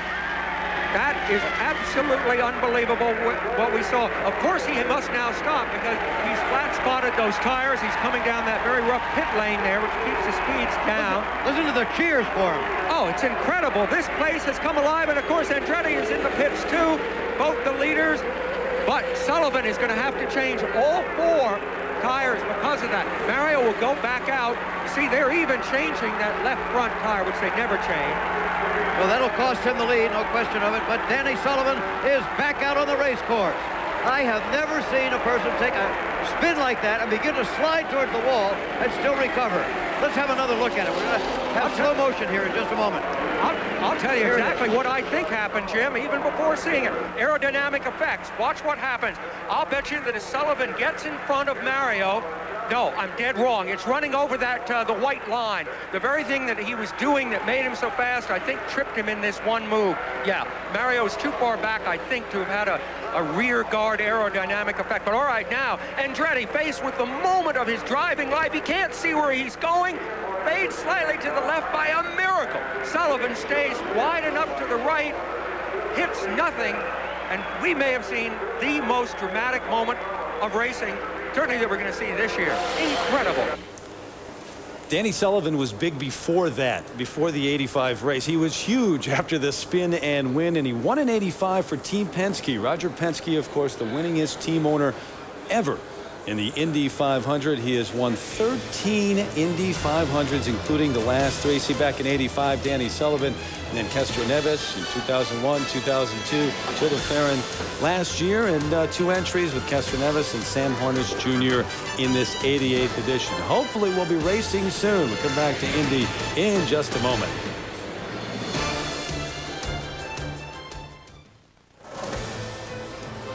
Back here in Indianapolis, we are getting close to race time. We have just received word that they should go green at 3:35 Central Time or sooner. That from race control just a moment ago. So that is just about 20 minutes away, and it could be sooner than that. And you see the cars coming out, the drivers, the crews coming out, moved into position, and they're about set to go. Jacques Lazier stepping in for Robbie Gordon, who's off to Charlotte, and Jacques is with Todd Harris right now. All right, thank you very much, Terry. A week ago, you're on a plane, you didn't get a ride, you're watching the Water Boy sitting next to Todd Harris, and here you are getting ready to strap it in for Robbie Gordon. Yeah, I mean, what a roller coaster ride, huh? Yeah, you know, I got back home, and I had a phone call from Robbie on the phone saying, hey, you know, I really need a professional or somebody who's experienced to be my spotter, and more importantly, the weather's not looking real good, so I'd really like to have you come up here and drive the Meyer Coca-Cola Chevrolet for me if things go bad. So, you know, it wasn't a question of, okay, let's think about this or anything like that. It was, okay, what plane am I on? Here I go. And it's been a wild turnaround for sure. What will be your mindset if we do get the race going? They didn't have a chance to pour you a new seat. You're really working under his configurations all the way down to his suit. Well, yeah, you can tell by his suit that we're very close to the same size. He's a little bigger in the upper body, and you know, a little bit bigger all the way around. So we did make some precautions inside the car to make sure that I fit in there right and have the safety features as well. So in all reality, you know, I'm going to go out there and just kind of see what the car has to offer, see if it's something that fits me. If it does, then you know, I'm going to try to continue off where he did and just bring it up to the front. Best of luck. Be safe. Thank you. I appreciate it. And let's send it over to Gary Gerald. Well, every couple of hours we get together with Tony Kanaan, and we chat every couple of hours. How you doing here, bud? Are you all right? You ready to go? You excited?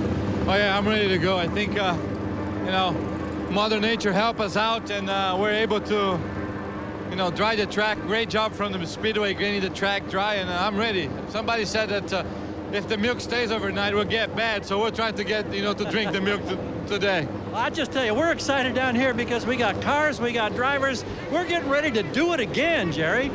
And Elio is ready to go as well, Gary. Elio, it is warmer. It is about 10 degrees warmer, much more humid. Will you change the car at all now, but to go back out? No, I did not. I kept the same. I think we have a very consistent car so far. We've been practicing in this kind of conditions, so I actually like that. So hopefully we're going to continue doing what we're doing and be there in the end. We are 74 laps away. We'll walk down to where you want to get in the car, but we're 74 laps away from the halfway point. Would this change your strategy at all with rain still in the area? No, I think my guys will tell me obviously right now we want to go for like 500 miles, so I will not try to do anything different than the years before. Well, let's go get in the car. Good luck to you. Elio Castroneves, two-time winner, sits second on the grid right now. Al Unser Jr., Allenser Jr. going through his helmet, making sure that all his communication patches are put together appropriately. At this point, in many instances, the drivers were hastily getting their gear off because it was raining so hard earlier today. So now they're going back through. I've seen a variety of drivers going back through, making sure that all their communication pieces are hooked together properly. If they're getting water through the car, then they're also making sure that that is available to them as well. Brian Barnhart, the Vice President of Operations, who heads up the Indy Racing League, has given strict orders for everyone to get in the car as soon as possible. So we're about ready to get this thing going here very shortly. Guys? All right, Vince. And this race began over 2 hours late. It was set to start at 11 a.m. Central Time, but it got underway about 1:10 or so local time. So here we are at almost 3:20 in the afternoon Central Time, and drivers now scrambling to get into their machines and set to go once again. If you were not with us earlier today, it was Buddy Rice who was on the pole. The green flag flying, and Buddy got off well. In fact, he would lead the first lap that he has ever led in his career here at the Indianapolis Motor Speedway. And some problems after some fast racing, a lot of passes early on, very aggressive. A.J. Foyt IV, coming out of turn 4, would hit the wall. He was high throughout the early part of the race, up near the wall, and his grandfather warned him, and there he goes. He was the first one out, but then the rains came and the moisture on the track once again. So lap 29, and the red flag came out, and that's where we are right now. As Ashley Judd watches, wife of Dario Franchitti. A long day for everyone, not just the drivers, but also, you know, the wives and the families. Dario now strapping in and getting set to go. Thomas Scheckter, my pick to click. I hope Paul Page remembers that at the end of the day. Dan Weldon, the leader, though, right now. And he started second right next to Buddy Rice. Helio Castroneves looking for win number 3, started 8th, so he has moved up. And Tony Kanaan started 5th and now is ahead of Buddy Rice as we send it back to the gentleman calling the race, including Mr. Page. Thank you, Terry. I'll tell you what, this has been an up and down day. Brian Herta, here's the question. Jack Root, you've been researching this. Remember that the Herta car and the Alex Barron car have not yet stopped for fuel, and that put them up in front of the field, though that they were later eclipsed by Weldon and Castroneves and Kanaan. Have they had a chance to refuel now? The IRL rules, as soon as the cars were released and allowed to go back to their pit boxes, allows them to work on their cars. Well, adding fuel is part of that work. For Brian Herta and for Alex Barron, they topped off their fuel tanks to the full 30 gallons of methanol. So now all of the cars that remain out in the field, Scott, 32 of them, can get a full tank of fuel, and we start with a clean sheet of paper as far as fuel consumption. Really, that's what happens. Certainly because the situation is everybody has 35 laps left on the tank right now. Interesting to see what's going to happen. Gary Gerald, you've been following that down there. What's the story? Well, just keeping an eye on Dan Weldon. Remember, he is the man who is leading this parade. He has just finished buckling up his helmet, reaches down, grabs his gloves. He's got the Hans device, which he slips over his neck. He moves closer to the side pods of the car, and he'll be getting in, and they'll be buckling him in momentarily. And, of course, we can't go anywhere until he's in the car because he's leading the parade with 27 laps complete. You can see how rushed these guys are right now. His crew member is actually helping him tape the radio connection on it so it doesn't come undone in the car so they lose radio contact. He's got that Hans device which helps in case of a frontal impact to stop the head from going forward. All these things the driver has to put on, including the fireproof material that we looked at before they slide back in their cockpit. These guys are in a rush right now. I mean, their heart rate's going and they haven't even got ready to take the green flag. Scott, I've had it happen to me when I wake up in the morning and I've overslept and I rush out to the car and I forget my briefcase. You call this cockpit the office. Has there ever been an occasion where in the rush to get back in the cockpit you forget something? Oh, actually, I'll tell you a funny story. For so many years when I didn't have that much equipment, I only had 1 pair of gloves. Well, got a bit of a sponsor, got 2 pairs of gloves, went rushing to the cockpit one time. I had 2 right-hand gloves. Oops. So from that point on, one's marked R, one marked left. Do you know which way they go on now, Jack? I'll get back to you. All right, thank you. Buddy Rice, of course, the pole sitter, early leader. He's led the most laps, but dropped to 4th. By his own admission, they had problem on a start. Now look at the visor strips that we looked at there on the helmet. A little bit of moisture starting to show up in there. right in between there. And the driver will notice that just a little bit there. You know, all the humidity that's out there right now. 6 or 7 visor strips on, you can see there. We looked at those before earlier in the show.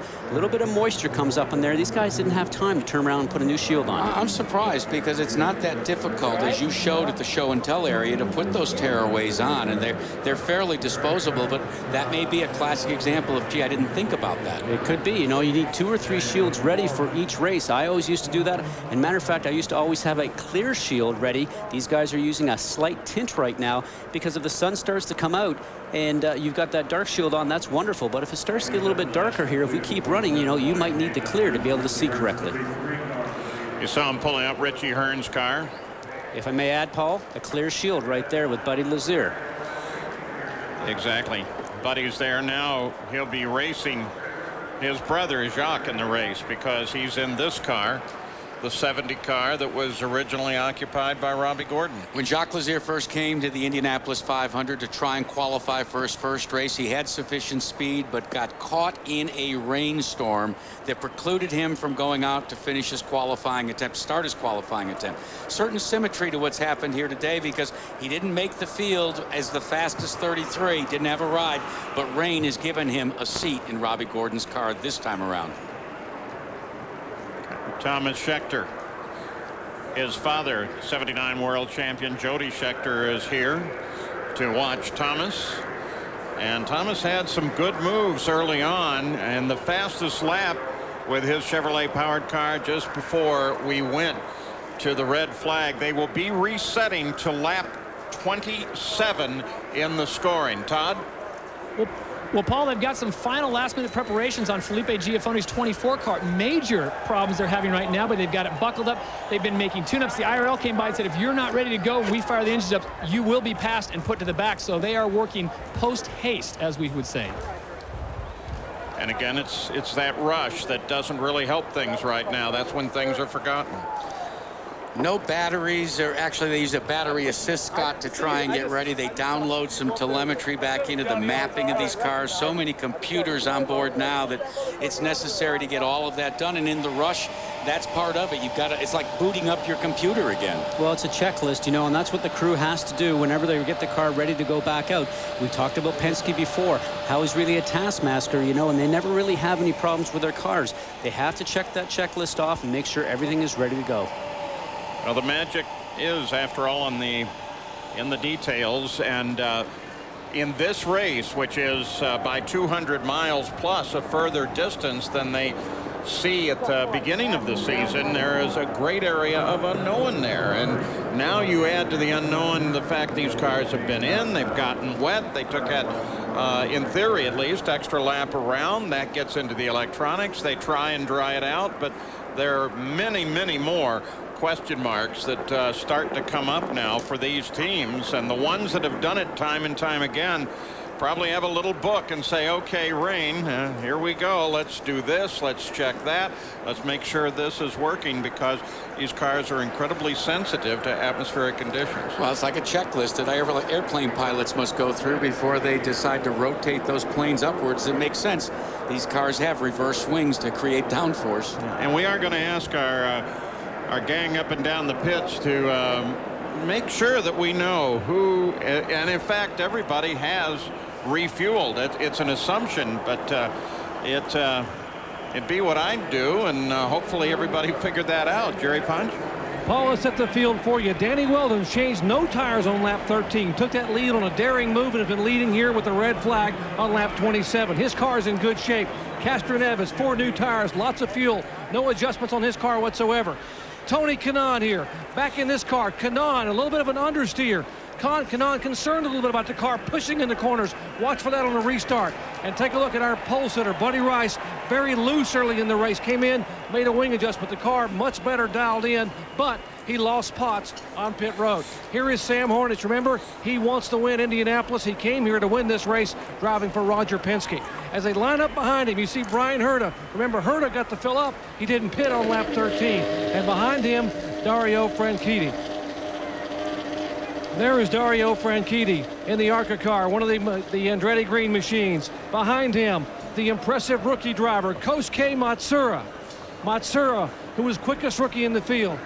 There again is Kosuke. No adjustments on the car whatsoever. Let's speed behind Kosuke and see who's back here. His car owner and teammate, Adrian Fernandez, hasn't been here for 9 years, and Adrian knows what it's going to take to win the race. And back behind him, how about the Panther machine, the fastest Chevy in the field? They believe the heartbeat of America will go to victory lane today, and Thomas Schechter, son of Jody Schechter, will take him there. He will start back in the pack. Vitor Mira, one of the 4 cars, or 3 cars for Ray Hall Letterman. He was very, very quick on carburation day. And behind him, they are given the signal to farm up reigning IRL IndyCar champion Scott Dixon, and they are refiring Paul Page here on pit road. Great, Jerry. Thanks a lot. Boy, that gets you right up to speed on everything as the engines are fired once again. Amazing how many fans have stuck it out throughout the rain and everything. So on the pit road, they're set. They're ready to go once again. They will restart in the order of lap 27. They'll actually get the green flag, all things going well, on lap 30. It's the Indianapolis 500 telecast sponsored by 7-Eleven. And we started off late and ran 26 laps with a good exchange at the front of the field. Buddy Rice leading early on, but Weldon coming up there and Franchitti coming up. Elio Castroneves jumping up from about 10th place. It has been an amazing run thus far. Let's go down to Vince Rell. As the cars are rolling off, we visit with Roger Penske, the master here at Indianapolis. So do you strategize for the distance or a shorter distance here as we restart? Well, Vince, I think we got to be sure we get halfway here, depending on what's going to happen with the weather. But, you know, this is going to be a 500-mile race today, so we got to watch the 100-lap mark. So you keep an eye on the 100-lap, but you really think that you could get the full distance in today? Yes, I think so. Roger Penske, we'll see what moves he makes as this one unfolds. Dan Weldon leads the field out of the pit area. Some of the cars get to roll off of the pits themselves as you take a look once again at those Delphi track conditions. The air temperature seems like it's gone up just a little bit. Track temperature, 87 degrees. Usually we're used to seeing that over 100. A little warmer track temperature means the tires will warm up a little quicker for the drivers. But the airspeed right now being at 9 or 10 miles an hour, calm enough actually for not to affect the cars, but strong enough just to clear the rain off the track, which was a great thing, Paul. And I think everybody here, from cell phones to television sets, have been trying to keep track of the weather radar. And the problem with that is that a lot of the activity you get is pop-up stuff. It's not there and suddenly it is. Right now, the radar is looking fairly clean, except for a little shower around Greencastle, Indiana. Look at this story, Jamie. All right, guys, well, we just got word A.J. Foyt IV is going to come back out and restart with the field. Listen to everything they said. They replaced the right front suspension, the rear suspension, both side pods, the nose, and the rear wing.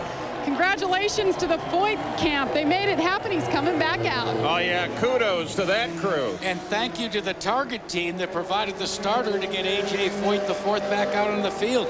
They were so fast rushing the car out, they forgot to bring the starter. And of course, that's part of the spirit that is Indianapolis. That's the checklist you were talking about, too. They want to beat you on the racetrack, not because of some silly little error. You think A.J. Foyt, Grandpa said, now don't go break it again? Oh, I'm sure there was a extensive discussion. Don't you know, if it does happen again, though, he'll be somewhere in the infield in a camper overnight, I suspect. He'll be headed to Charlotte. Weldon, Castroneves, Kanaan, Rice, and Hornish Jr. There's the Budweiser race analysis. We've run 27 of the laps. 200 make up the 500 miles. And the field is very closely matched, as we've seen by everything in the early laps here. Foyt IV just came down the front straightaway, hustling to try to get caught up to the rest of this field. Of course, he rolled out later than everyone else. And Greg Ray is out there as well. There's Dario Franchitti's view. Oh, this is so cool. Look at that. You can read everything on that dash. Well, you guys with the big screens can. Wish we had one of those. There's Scott Sharp's view. Sharp is back in 22nd position, so it's an uphill battle for him. And again, the beautiful Chevrolet Corvette pace car, the official pace car of the 2004 Indianapolis 500 out in front of the field.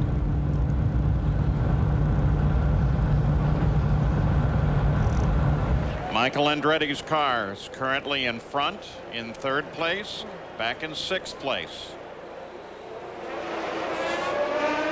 And Franchitti in 7th behind Brian Herta. That's the 4 cars of Andretti Green Racing. You can see Brian Howard up in the starter stand, tells the field green flag next time around. Jacques Lazier, the 70 car, now the name, replacing Robbie Gordon at the wheel there.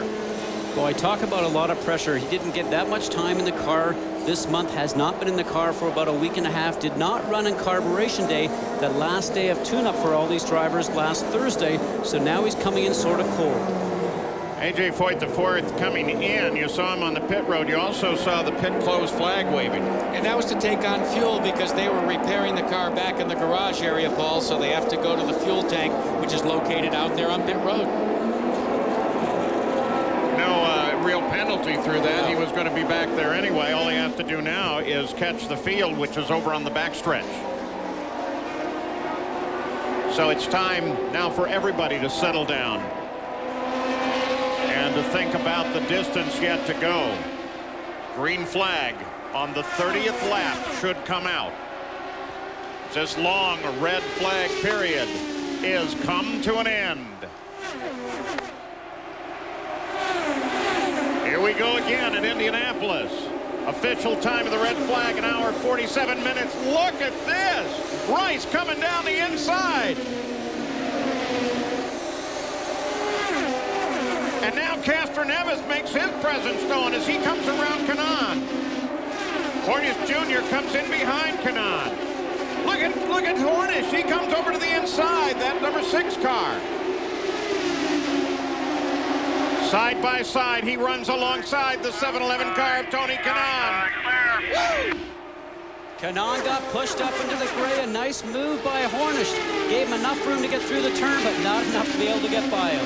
I think we're going to see this on every single restart because these cars take about a lap and a half to get up to full speed. It's a chance to make valuable passes for position. Well, Scott, this is probably also a lot about what they're thinking about the weather, is it not? Well, it's a little bit thinking about weather right now, but guys, I'm watching Rice. He just passed through everybody right now, getting through the turns very quickly, putting his sights on Weldon. 2 young guys that want to make their mark here right now.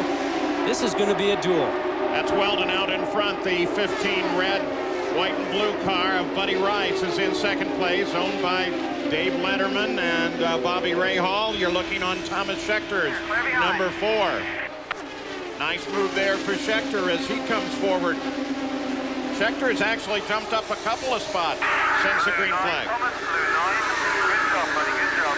You hear that radio communication? Poncho Carter saying, nice job, keep digging. They must have made some changes to the car, guy, because we saw in that restart just now, he's got a little bit of opportunity to pass. On the original start, though, he certainly went backwards. That's Vitor Meira, the 17 car that sits in that group back up at the front, the top 3. And those sparks that are coming off the skid blocks are just unbelievable. Here's a super slow-mo. Look at Rice, came roaring down the inside on the restart. That's a lot of confidence with your car when you can make it 3 abreast on the restart going down to turn 1 on cold tires. Remember we talked about the draft early on? Whoa! Look at this! So close to hitting Kanaan. And see the poor guy sitting there right there for the signboard. He was ducking. Yeah, and I don't much blame him. Look at Rice on the inside. Nice move.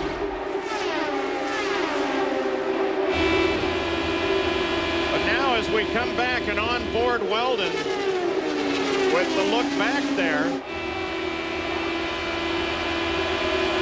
And already they're going to have some traffic out in front of them. He lost a position, so something happened. Whether he got offline and just lost the momentum. He talked about that momentum, Jack. So important with these 3-liter engines. They do not have the horsepower or the torque. You have to take your foot off the throttle for any reason. It takes a good lap and a half before you can get back up to your top speed. So that puts the pole sitter, Buddy Rice, back in front. While we were keeping track of some pretty incredible moves on that restart. You don't think by any chance Dan Weldon saw that move in his rearview mirror at the start and said, well, if that's the way Buddy Rice is going to drive, I'm going to let him lead for a while, do you? Well, it makes sense from a couple of points of view, not the least of which is fuel economy. Right now, it's a bit of a game for everybody. First two guys are in Honda power. Everybody says that Honda's been making the most horsepower, and in theory, if your engine's making more power than everybody else, you should be using more fuel. Kanaan the quickest, last lap around. Hornish second quick. There is Kanaan working on Brian Herta. The fight there is for fifth. Teammates.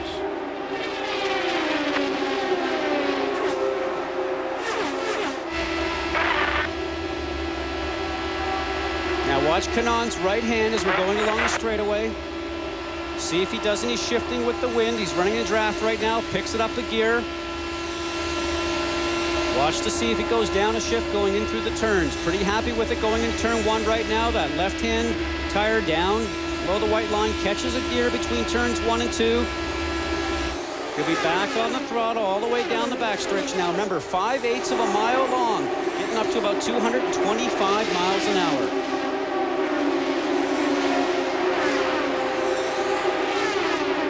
You still see quite a bit of spark off the cars. That will tend to go away as the cars get lighter with the fuel load, 30 gallons.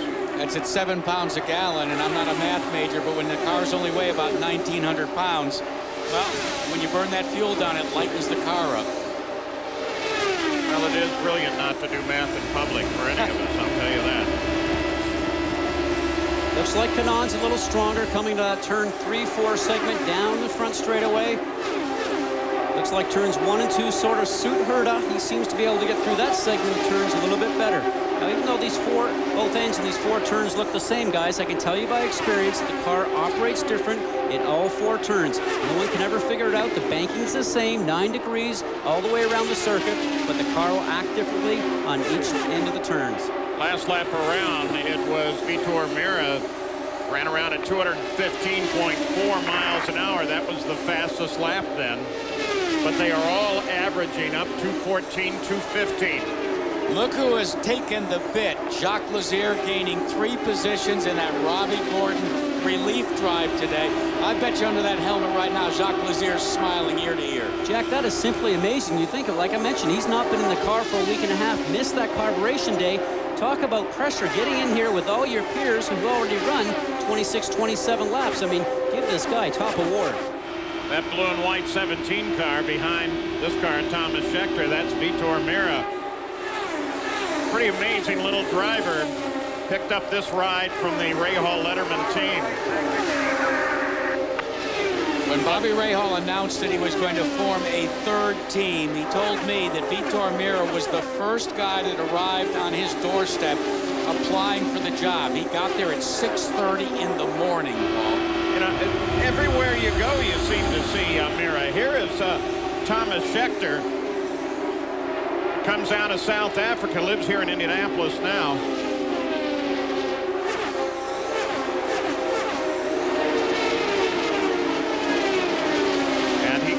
Sits back in 8th place.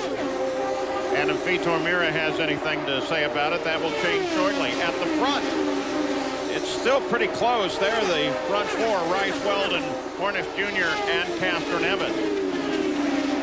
So, Scott, what do you do now? You settle down and try to run some mileage out? Try to run a pace right now, understand what the car is doing. The drivers have some possibilities to change the handling in the car inside. They've got weight jacker, which actually can transfer the weight from one side of the car to the other. It will handle different going in through the turns. They can adjust the suspension front and rear also. They might be working with that, but they're also working to see what they want to tell the drivers, or the crew chiefs rather, for the next pit stop to maybe make some changes when the next pit stop comes up. Those 2 red and white cars, the number 6 and number 3, Sam Hornish and Castroneves Penske cars. There is probably some advantage to them running with one another and knowing what one another is going to do. Gary Gerald? Paul, during practice late before this race, we saw these 2 teammates running countless laps in tandem. Right now, Roger Penske was cheerleading on the restart start for Hornish. Told him he did an excellent job. They've also told Castroneves, just ride in line. So I think what Scott was saying about fuel conservation is on their mind at the moment. They said they did nothing other than change tires and add fuel during the long red flag. They like the way these cars are working right now. The pace is still fast with 42 laps complete, 215.5 miles an hour. And the leaders are now closing on traffic. The first, of course, will be A.J. Foyt, the fourth. And, Paul, he's looking high already. I noticed that just in that last frame. He's a little higher than he wants to be. Buddy Rice has cleanly passed them. Four moves over to let the field come by. In fact, goes for the pit road.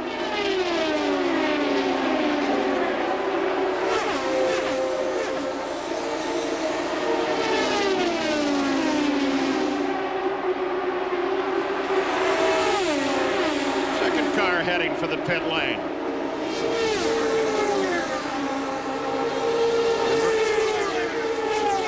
'18, Robbie McGee. It's a little sooner than what he needs to be, that's for certain.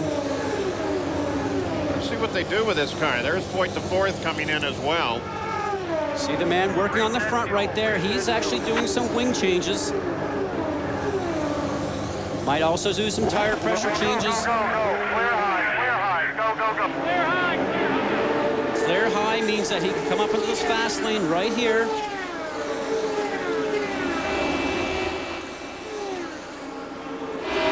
Back on board with second place, Dan Weldon. Again, Buddy Rice is quick last time by. Weldon is half a second back.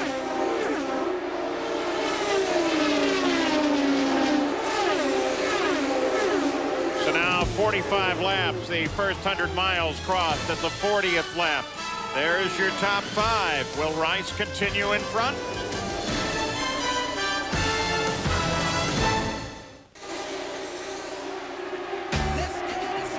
Game one of the NBA Finals tips off next Sunday night on ABC. Will it be the Lakers or the T-Wolves? The Pistons or Pacers? The final battle begins next Sunday, 8:30 Eastern, 5:30 Pacific, right here on ABC Sports Championship Television. And at the Indianapolis 500, as they scream down the front straightaway at over 220 miles an hour, lap average at 215. It's Buddy Rice that's still out in front. And Greg Ray's finally got that car working the way he wants. There is Rice working traffic.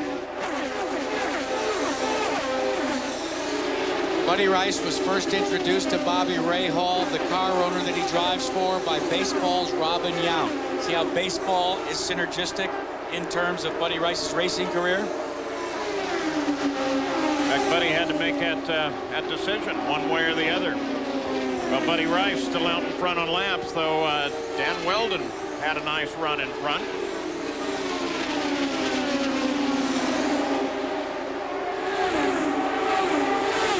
And how about Lazier? Here we go, here we go. Come on, Sam, as he comes to the inside, and Hornet grabs the lead. Takes advantage of the lap car that Rice got stuck behind, guys. A little bit of dirty air, disturbed air, probably had to get off the throttle. We talked about that momentum factor. Just a breathe of the gas pedal slows you down.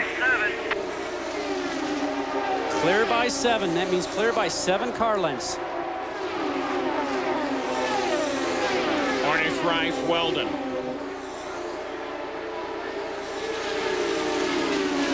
Probably jumping up and down in Defiance, Ohio right now. Nice and smooth in this traffic. Real nice work. It's all yours. Sheriff Fisher, next car. Sheriff Fisher. And then Harley Jones. Great radio work, telling you the cars in front. That's what you want to know, because you've got a little book upstairs in your head about every driver that you come up upon, and you sort of know their traits. That's the information that you need from your spotters. Now here comes what? Sam Hornish working on Fisher. Now he's got to make sure that PJ sees him. No. Oh, boy. Remember, with Fisher right behind PJ, he'd be looking in his mirrors. He might not actually have saw Hornish. Look at this replay just a couple laps ago. Oh, man. Can put that car anywhere he wants. The width of this racetrack, guys, is 50 feet wide. That's equal to 4 super speedway lanes on an interstate, but you don't drive at 200 miles an hour like we just saw down the interstate. Well, Jack, remember this track was designed and built in 1911. Cars were going a lot slower back then than they are now. Hornish leads for the first time, but Weldon's on the roll there too. Underneath Castroneves. Just so simply, Weldon comes up. Castroneves is off the pace a little bit, guys, by the looks of that.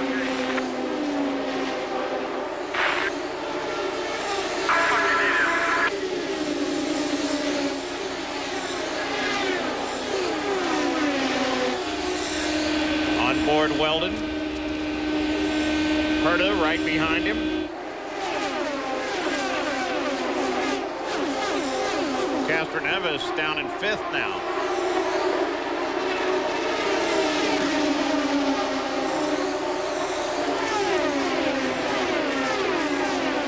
Jack, you mentioned this before. I'm really amazed at how these guys can go side by side and run underneath each other and just be able to go around through traffic, because all month we heard everybody's worried they thought it was going to be a parade. But it's all about trust, and these drivers trust each other because they not only run here at Indy, but they run 16 races in every season, at least this season together.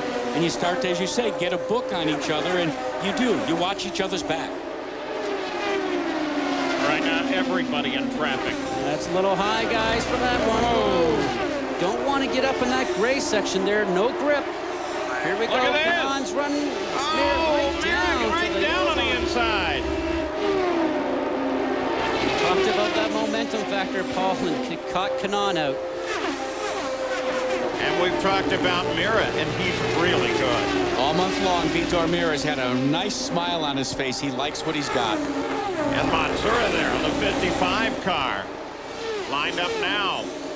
Looking at Kanon. Around the outside, I don't think so, guys. And yet he stays pretty well tucked in. Remember, no Japanese driver has ever won the Indianapolis 500.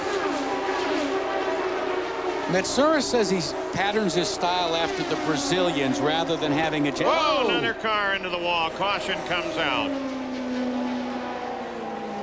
41. Oh, man. A.J. Foyt's going to have to spend some more money. Guys. 10-4, us trying. And right side damage, guys, shows you that he probably just got high again and put the car into the wall. Foyt the 4th. He's already called it a day. Foyt the 4th, and now Larry Foyt against the wall. Foyt the 4th, of course, up on the timing stand now. Whatever it was didn't work for them. Well, you heard A.J. say to Larry, just as he did to A.J. 4, I told you to try and stay low. So maybe it was that push, wanting the car to go out to the wall, that collected Larry Foyt like A.J. 4. That's on the exit of turn 2. You can see the re-entry from the pit lane over there on the right-hand side, and the Corvette pace car is back out. The signal, of course, that the visor went up. That's how a driver says, I'm okay. Foyt the 4th, pretty frustrated with the family day. When you're here for a whole month, guys, it's very difficult. Look at this. Oh, up in the gray already. Car just went right to the wall. Look how high that car is. Absolutely, Paul. He's off that black. That's where all the rubber is. That's where everybody's running. That's what we call the groove. And you get up outside of that groove into that gray, there's just no grip there. Well, Larry Foyt now climbs out of the car. He's okay. The rescue team is right there. Of course, they come here immediately. I'll take you back and show you some of Kanon's maneuvering with Mira and the rest of that gang. Here comes Kanon out. Mira stays with him. You don't want to do that too many times, Paul, or Brian Barnhart will be calling you on the radio. I've done that at I-465. Yeah, well, let me tell you, don't do it here. Looks very similar to the Weldon program we had last year with Hornish, which resulted in a crash. Again, slower traffic, part of the issue there. And let me guarantee you, you don't want to get off on that grass at all. You think rain is slick. Well, not only it's wet grass, just not grass. It's some wet grass today. So our cautions today came first on lap 11 for Foyt the fourth, and then on 22 that break of nearly 2 hours for rain. And then Larry Foyt brings the caution out at lap 56. There's your top 5. Jamie Little? Well, I talked to Larry Foyt in the garage right before he came out, and he said, you know, both of our cars are pushing today. And then A.J. Foyt rolled in, and he said, I can't steer. And his grandfather told him, just park it, call it a day. A few laps later, Larry Foyt goes into the wall. Tough break. Grandpa, Dad, he's rolling back to the garage. Guys? Scott, is there something about the day that would cause the car to push more, that would aggravate that for their car? Well, it's changing conditions, Paul, because remember, last time the cars were on track was last Thursday. You come out to today, Sunday, we had a little rain, track conditions changed, and track conditions are changing dramatically also today because it's rain, took the rubber off that was on the track when we first started the race. The guys have to keep on top of it, not only in the cockpit with adjustments the drivers can make, but also the guys in the pit lane making the changes to the cars during pit stops. This is the 57th lap, and once again, we're seeing the whole front of the field head for the pits. We'll start with Vince.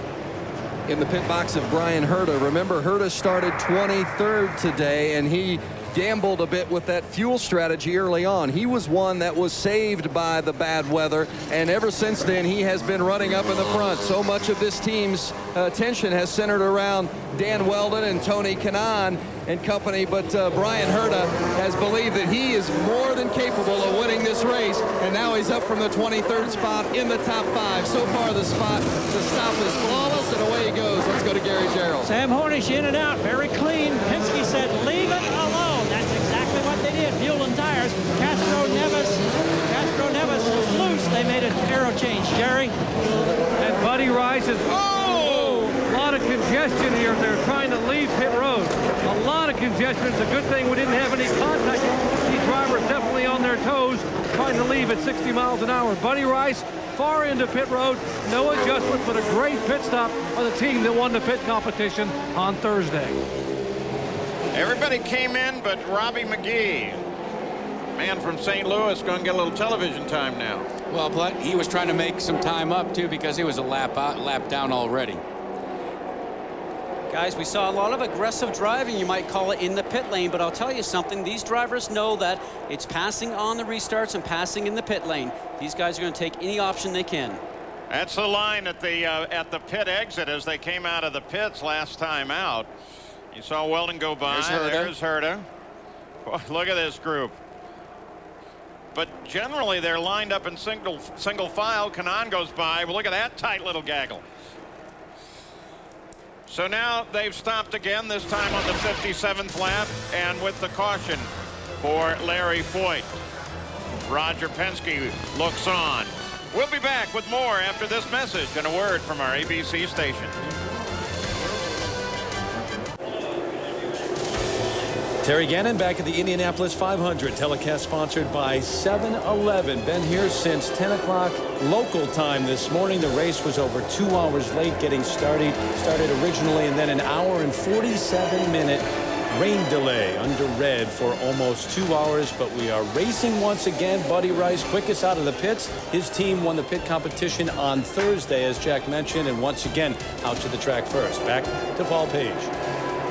And you can see a goodly number of the fans have stayed with us throughout this afternoon. And we want to take you back just a few moments ago and ride with Mark Taylor. Watch this. Taylor goes the inside. Here comes Manning. He pulls up alongside Matsuura.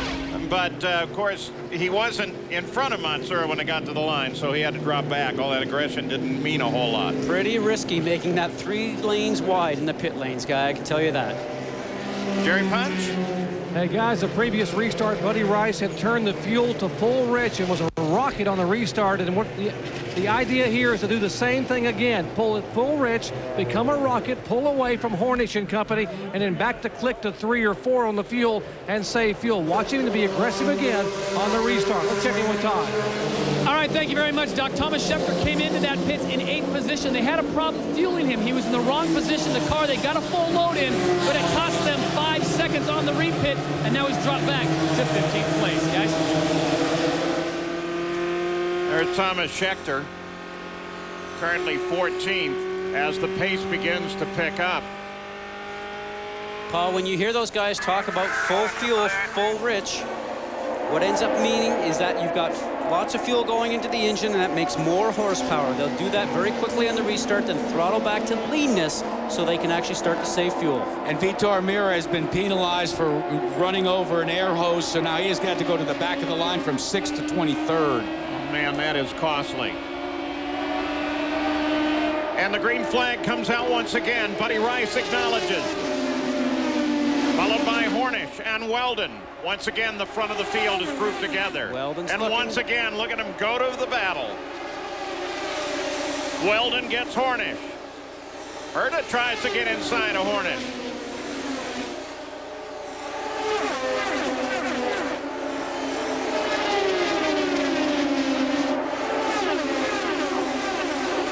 Clear by 4. 5/8 of a mile down the backstretch. It doesn't look it, but this track is only 50 feet wide, and the pace is over 215 miles an hour as an average. Keep in mind that equates out to over a football field a second. Well, and another car takes the wall. 2 of them.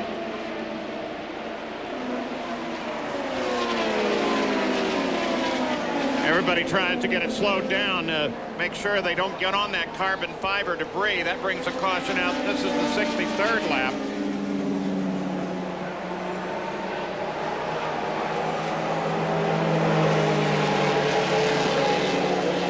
Always amazes me. There's Mark Taylor sliding to a stop, and how fast the safety crews get there. Not been Mark Taylor's day. But he was still there, and they hit. Ed Carpenter, the other car.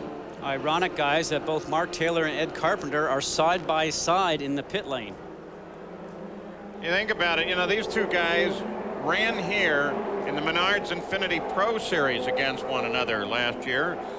Ed Carpenter won the race held here, Taylor the series. Carpenter's obviously okay, and that's good news.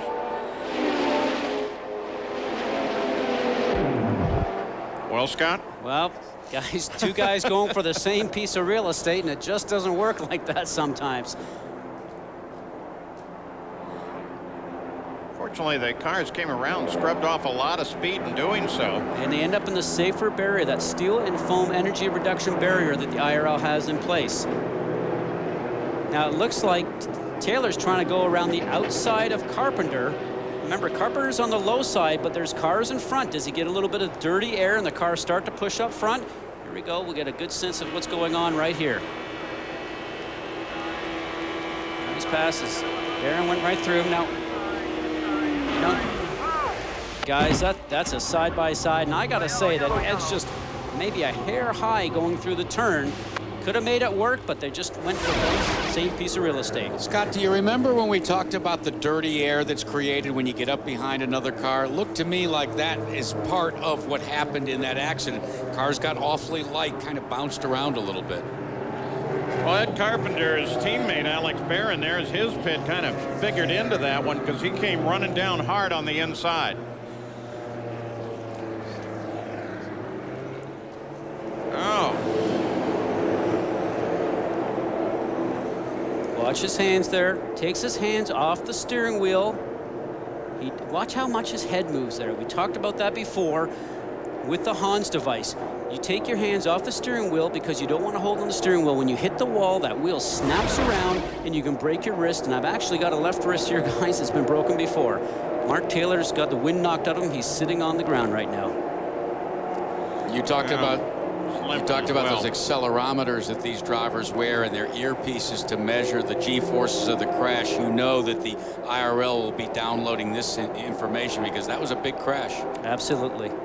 So the two of Eddie Cheever's Chevrolet powered cars. One goes flying by, and then Carpenter and Taylor go spin into the wall.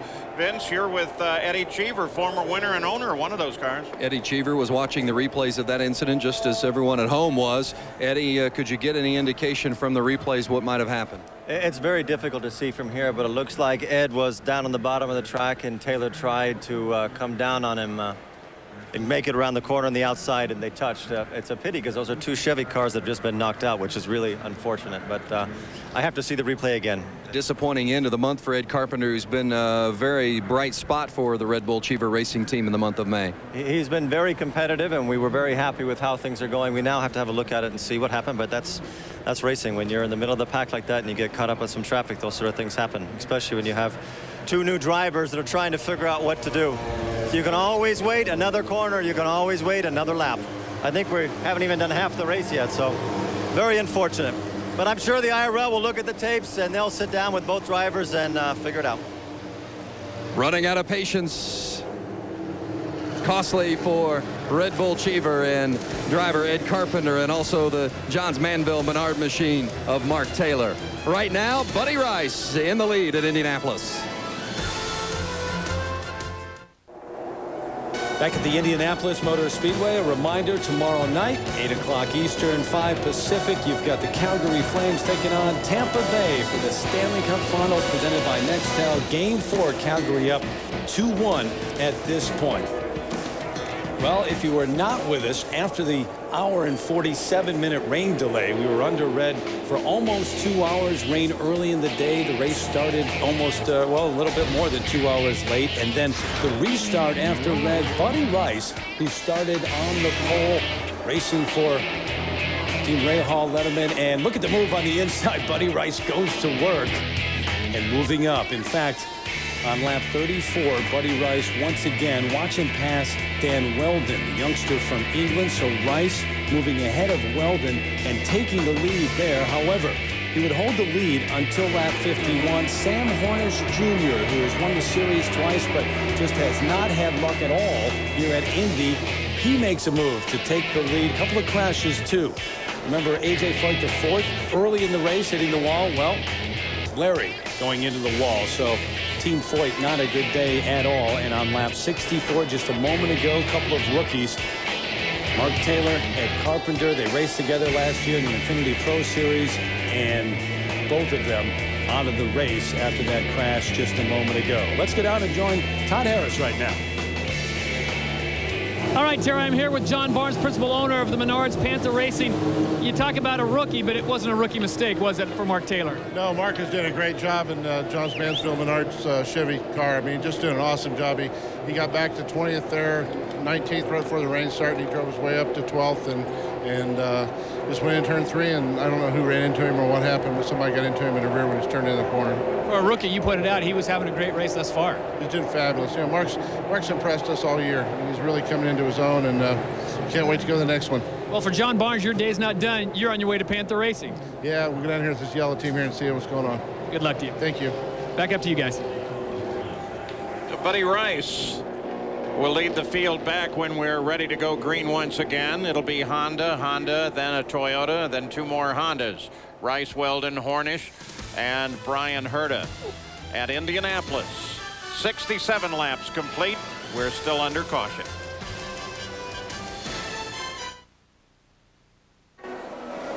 Back at the Indianapolis 500, telecast sponsored by 7-Eleven. Buddy Rice's girlfriend keeps an eye on him. He's the leader.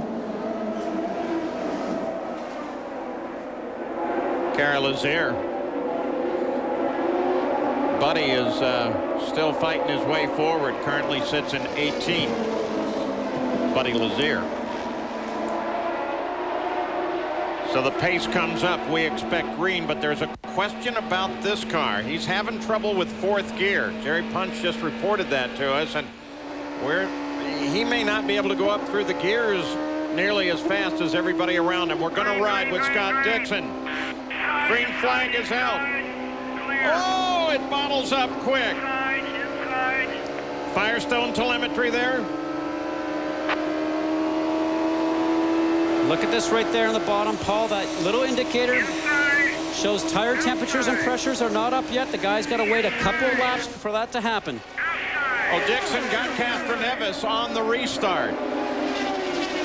That's because of that bobble that happened directly in front of Helio Castroneves. They had to back out of the throttle, and you don't have the torque with these 3-liter engines that you had a year ago at 3.5-liter. And if Weldon had a problem, it wasn't evident. Rice pulled him on the start, but Weldon was able to stay with him. Oh, Fernandez, that red and green car. Oh, they get side with it. You know, they're all taking a look constantly at what's going on with the weather. Oh, 4 wide, it's got to be. Like I said before, it takes a lap and a half to 2 laps to get up to full song. Oh, here's look where at you that. pass guys. That's Monday morning traffic, guys.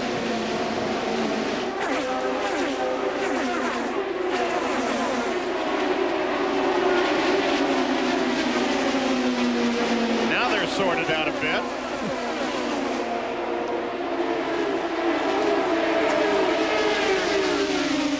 Two dry Rhine Bull cars get side by side.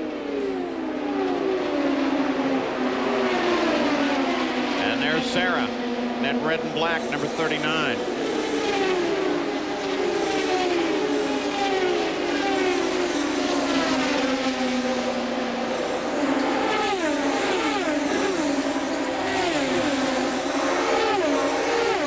Again, Marty Roth back at the back of the field. Rice is leading, followed by Weldon, who's sticking with him.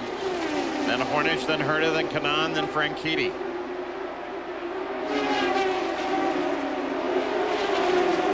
Let's go down to Jamie Little. Well, the bad luck continues in the Foyt pits. Larry, I know you said that your ankle's hurting you a little bit. What went wrong out there? I'm fine. We were just really struggling with the car. I think Anthony and I missed the setup a little bit on our cars, but just the leaders were coming, you know, trying to stay out of the way. Probably just stayed a little bit, just got a little bit too high, got up in the marbles. Is your dad doing all right? What's that? Is your dad doing all right? Yeah, he's okay. I mean, he's disappointed. You know, we'd had such a good month, really. Everything was going so smoothly, and at least we're both okay. I hate it. We had a bad race day, but this place, that can happen here, so we'll be back next year. All right, tough break for the Foyts. Jacques Lazier's having some issues. Todd? That's right, Jamie. I was just told by his crew that they're having some kind of electrical problem, so they're going to have to do some serious work here. Meanwhile, his brother, Buddy Lazier, has lost all radio communication with his camp, and they've got to use a whiteboard to get him information. Guys? Guessing that's the weather taking its toll on the radio. One of those things on the checklist. Just like a classic loaded up plug or something. One of those things on the checklist would, of course, be when you are down 2 hours or nearly 2 hours, hour 47, change all the batteries out.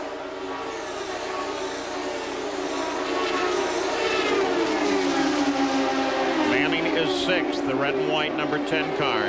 He's chasing Brian Herta. Of course, you saw moments ago while we were talking to Larry Foyt, Kanaan take a run on Herta and just put him away. So Kanaan sits in 4th now. Darren Manning in this car, of course, due to the untimely death unexpectedly of Tony Renna, and he's dedicated the season to Tony Renna's memory. Tony Renna killed in his first opportunity to drive for Chip Ganassi in a test at the Indianapolis Motor Speedway last fall, and Darren stepped in to take the ride.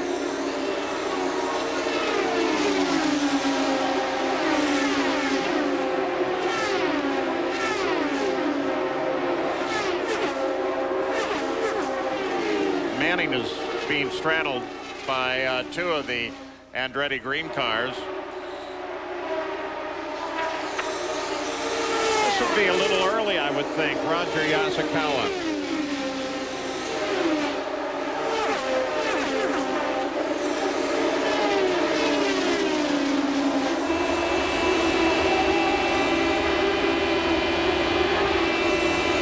You saw the incident earlier as well.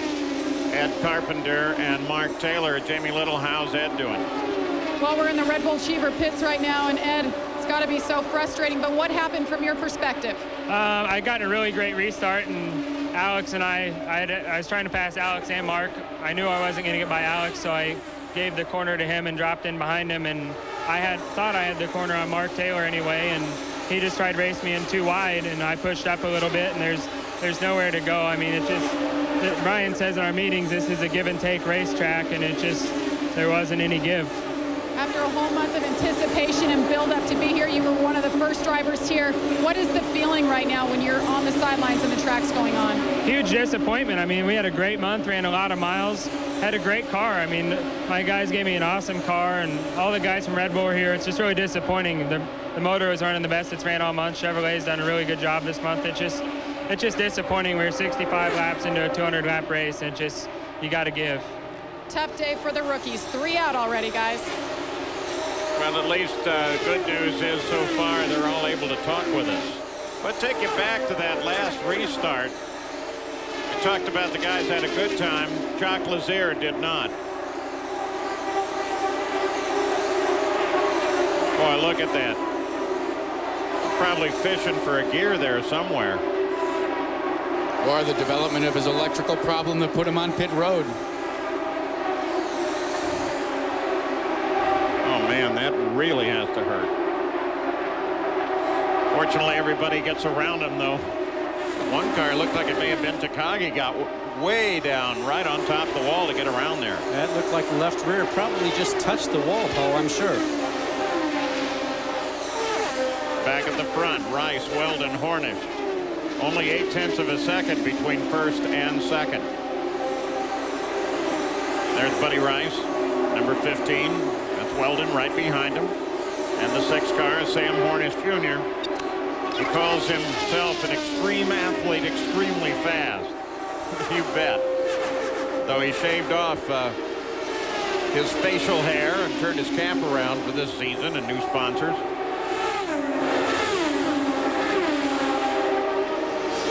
Really thought he was going to play baseball at Arizona State University. He had gone to several of their camps, and in fact a couple of minor league scouts as just a sophomore in high school had told Buddy Rice that he might have a Major League Baseball career. I'm glad he came here.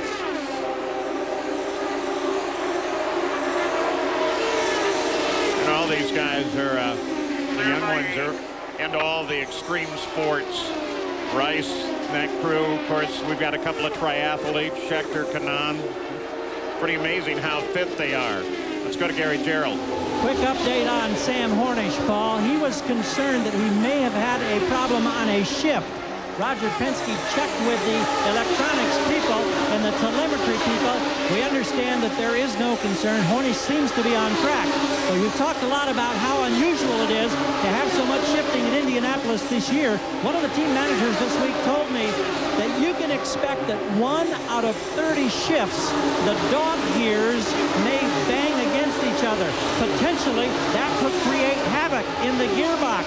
They say that under IRL specs, you really can't do anything to strengthen gearboxes, but shifting and gearboxes a concern unlike previous years at Indianapolis. Well, and again, because of the shifting, and you get those dog rings that the dogs that run on a ring, you just slice that thing right off and then forget it. You don't have that gear. And Paul, that shifting is because the loss of horsepower and torque that we talked about before. Now they're down to the 3-liter engine from the 3.5. They say maybe 100 horsepower less. The engineers got a little bit back. Maybe they're down to about 75, but certainly a loss of torque also. The lap leaders, Buddy Rice still dominant there. We're at 82 laps, and we expect to see pit stops probably in about 10 laps once again. And we will have to watch and see which engine combination pits earliest, because there's been some dispute as to who gets the best mileage. Is it Honda? Toyota? Chevrolet was telling me they could get as many as 4 extra laps. We'll have to wait and see. Yeah, that's something we really don't know yet. We haven't seen enough open running without caution to really tell who's doing the best.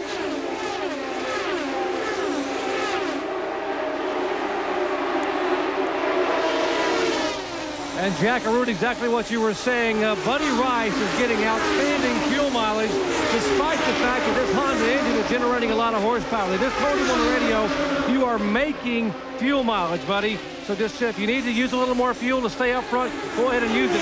We are not going to pit till around lap 97. That's how good a mileage Buddy Rice is getting. 3 laps prior to halfway, the leader back on pit road. Yeah, and that's about 6 laps further than we thought that they could go.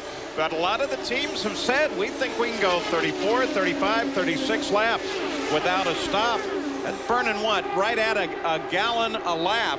You saw the 2.2 on Frankitti's wheel. That was their target mileage. 2.2 miles per gallon of methanol. The Andretti Green team.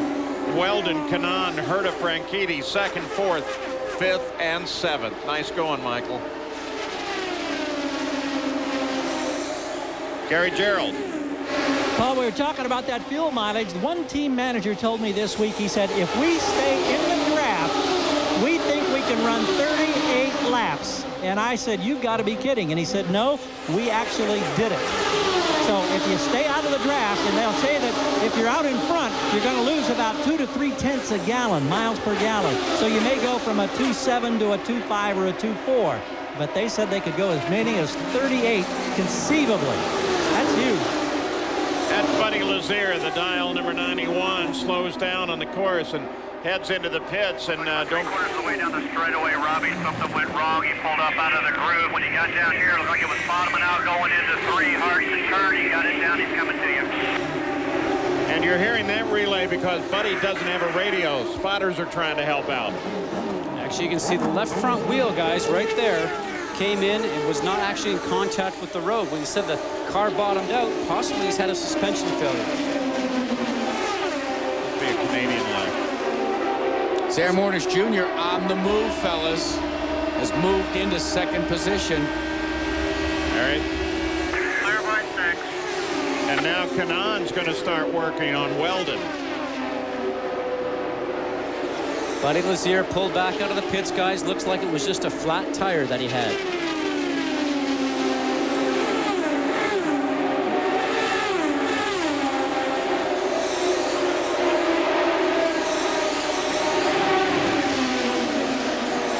I'll tell you what, that's great. I mean, that's a 213 miles an hour in a corner. Some people thought Buddy Rice winning the pole was a surprise, but don't tell Buddy Rice that. He's got a nice, calm, cool demeanor as Toru Takagi finishes his pit stop. And he was right from the get-go, said, look, we're going to be a factor in this race. So far, he has been. Well, the race started late. Had plenty of rain here. When it got underway, they ran down to the 11th lap. And then A.J. Foyt the 4th got into the wall. And then they flagged the race for rain. And hour and 47 minutes of it, they were able to repair Foyt the 4th's car. But once he got it out, it wasn't handling very well, and he retired soon thereafter.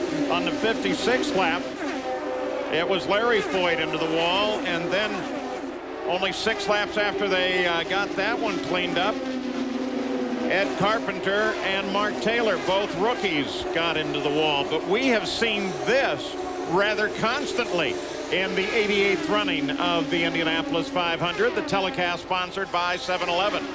Here's a race summary for you. After 89 laps, with Larry Rice, the dominant power.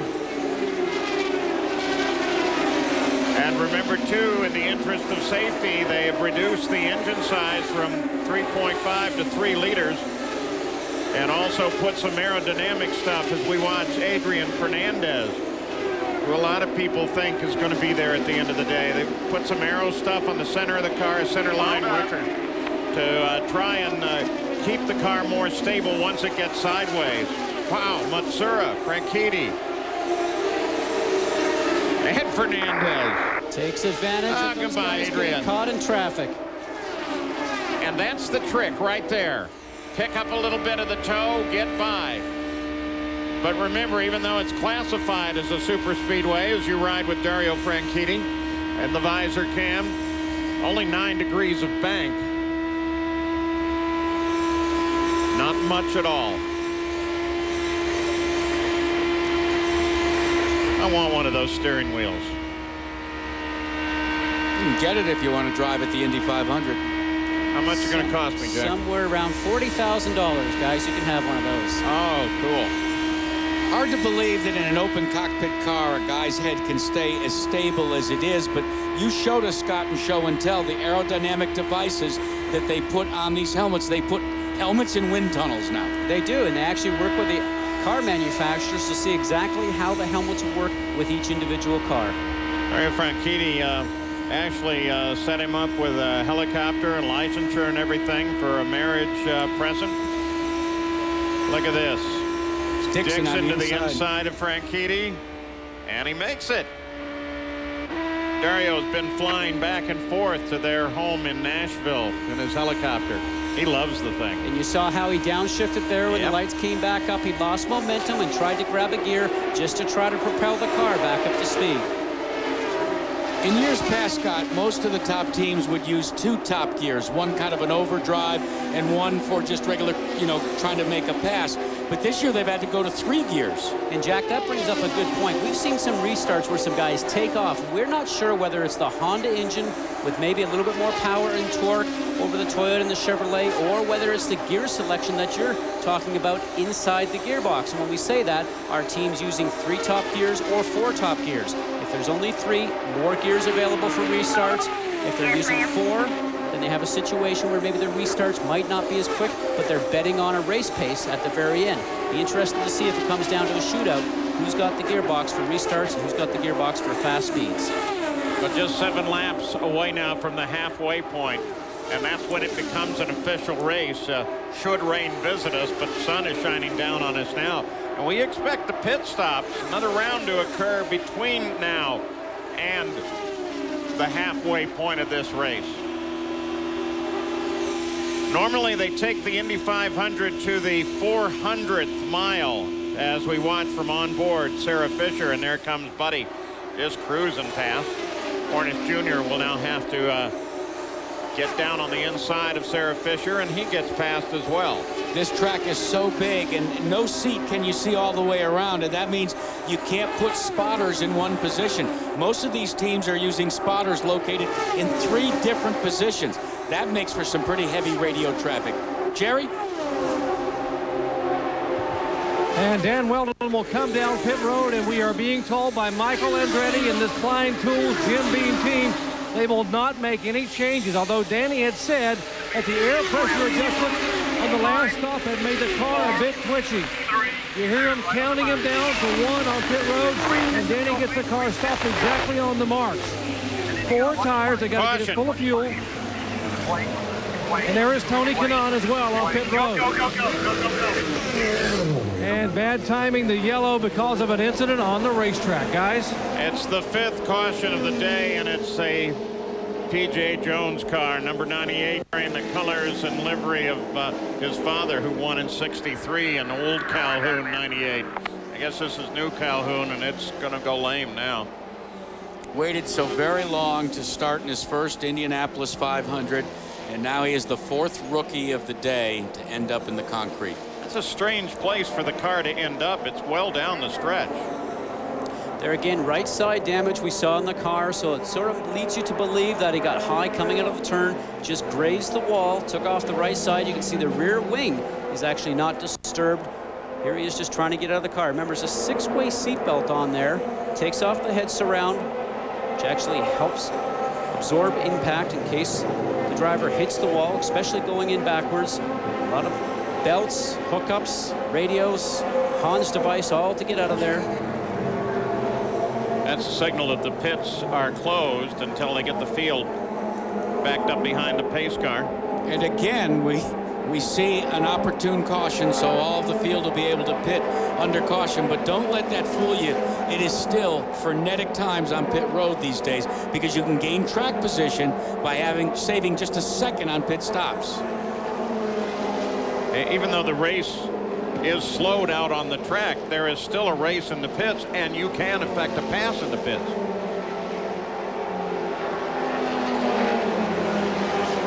So P.J. Jones is going to take that long ride back first to the infield care center. Boy, that's tough, especially if you're a rookie. 4 of them: Larry Foyt, Ed Carpenter, Mark Taylor, and now P.J. Jones have been in incidents thus far, and we're not even at the halfway point of the Indy 500. About a decade ago, most people thought that the Parnelli Jones son that would make it to the Indianapolis Motor Speedway would be Paige Jones, but he was critically injured in a sprint car accident, and we're happy to report that he is back living with his family and doing well, but not well enough to ever drive.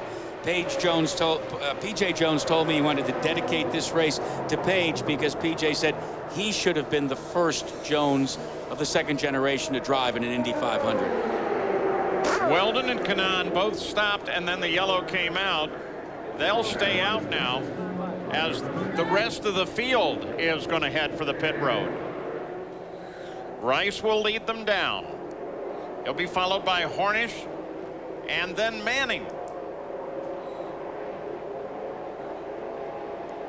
Boy, the hearts are pounding up and down there. You know, this is the chance for the team to make a difference in the outcome of the Indianapolis 500, a dramatic visual difference. And these teams have practiced all month long for pit stops, and now it's for real. Almost all of these teams practice the pit stop every day.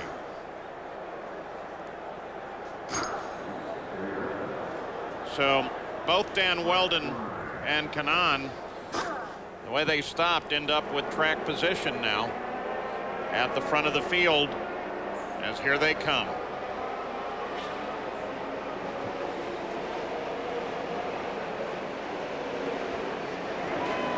The Target Ganassi team waiting the arrival of the 10 car Darren Manning. Manning has had a successful season in his rookie season, a 6th, a 5th, and a 4th coming into this race, and he is very confident, despite being just a rookie, that he can win this race. He comes in and hits his mark perfectly. No changes expected to be made, just tires and fuel. So far the stop without a hitch. Let's go to Gary Gerald. Everything routine for Sam Hornish. No changes once again. He's off the gas. Gary.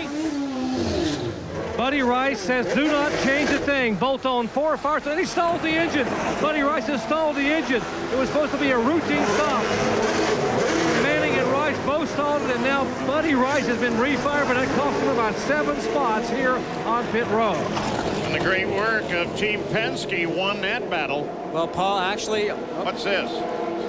Got the, this is started as Robbie Gordon's, is now Jacques Lazier's car. Right on that board out there, can you say house car, or just write the car big with a question mark to see if you can signal to... During that last stop, Paul, Hornish Jr. was very lucky. He started lead before the fuel buckeye was actually released out of the nozzle, and in the end result, the car moved forward, but it snapped out just at the very last minute. Otherwise, that could be a bit of a catastrophe. We heard a radio transmission from a spotter asking someone out there on the signaling side of pit road to put up on a board, "House car." Shades of 1960s when they didn't have radios. Remember, Buddy Lazier's radio is out. And of course, they have it backed up as we're going to take a look at this. This is Buddy Rice's stop. Now, you watch, a good team always puts a starter motor over the wall just in case. And the crew member goes for it, but doesn't pull it all the way over the wall. And then finally, he goes to restart the car after Buddy Rice stalled it. But that was costly. So while we suggested that they can make time for you, they can also lose time for you on the pit road, and certainly they did so for Buddy Rice there. Look at that tremendous drop. Didn't help Matsura, Schechter, Manning. You saw that, Jeff Simmons or Bruno Junqueira. So Weldon and Kanaan, in part by the nature of when they stop, will pick up the front of the Indy 500. We'll be back. The Indianapolis 500 telecast, sponsored by 7-Eleven. This ABC Sports presentation brought to you by FedEx. You can always rely on the ultimate and reliable shipping. Relax, it's FedEx. Delphi, driving tomorrow's technology.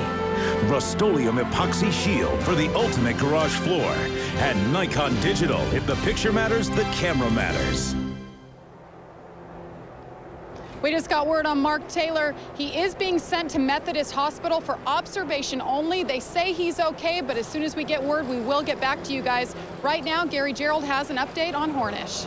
Yeah, this could be a potentially devastating problem here for Sam Hornish, a very concerned Penske team. When they came in on the stop, this is the vent, the end of the vent hose. When they pulled it out, it stuck for a moment. And if you look closely down in here, you can see that there are pieces inside that have broken off. The concern for the team is that those pieces may still be established in the car, and they may have to bring him in and give up track position to double check. That's what they're concerned about. We'll wait and see. No, Hornish is coming. They're going to bring him in, guys, and this means they're going to look over. They're going to work with forceps and pliers. They pull out the piece, they send him on his way, and he stalls it. Now they bring the starter over the wall. It's under yellow, of course, but he has lost a ton of positions. It stalls a second time. Sam Hornish, who had been up there battling for the lead with Buddy Rice, has now got a monstrous challenge in front of him. That's how quick it happens at the Indianapolis 500. Hornish goes out of the pits. An incredible move. Surprisingly, he didn't have any problem with fire at all, though he pulled off the vent as he went out. Now they've got it fixed, but he stalled a couple of times before they were able to get him back into the traffic. Todd Harris.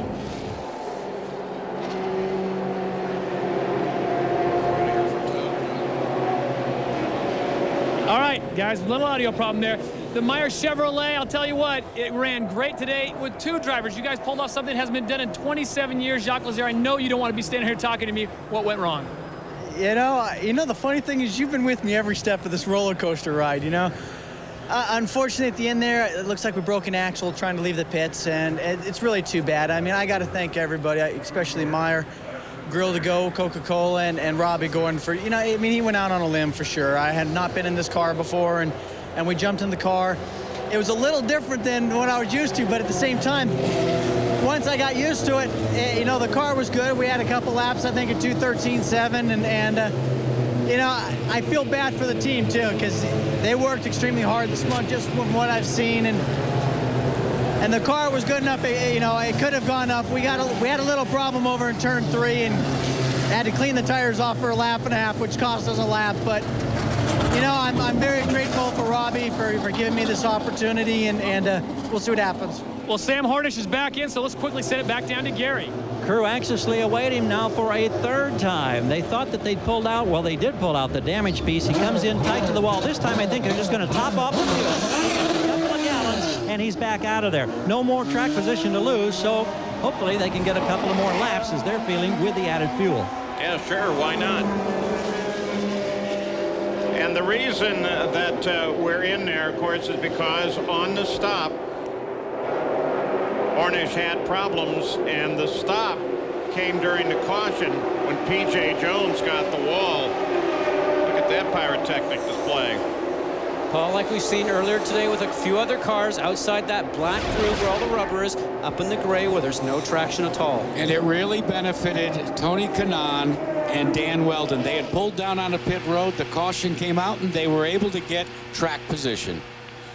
Well, we have crossed now the 101st of the 200 laps, so it is an official race regardless of what happens.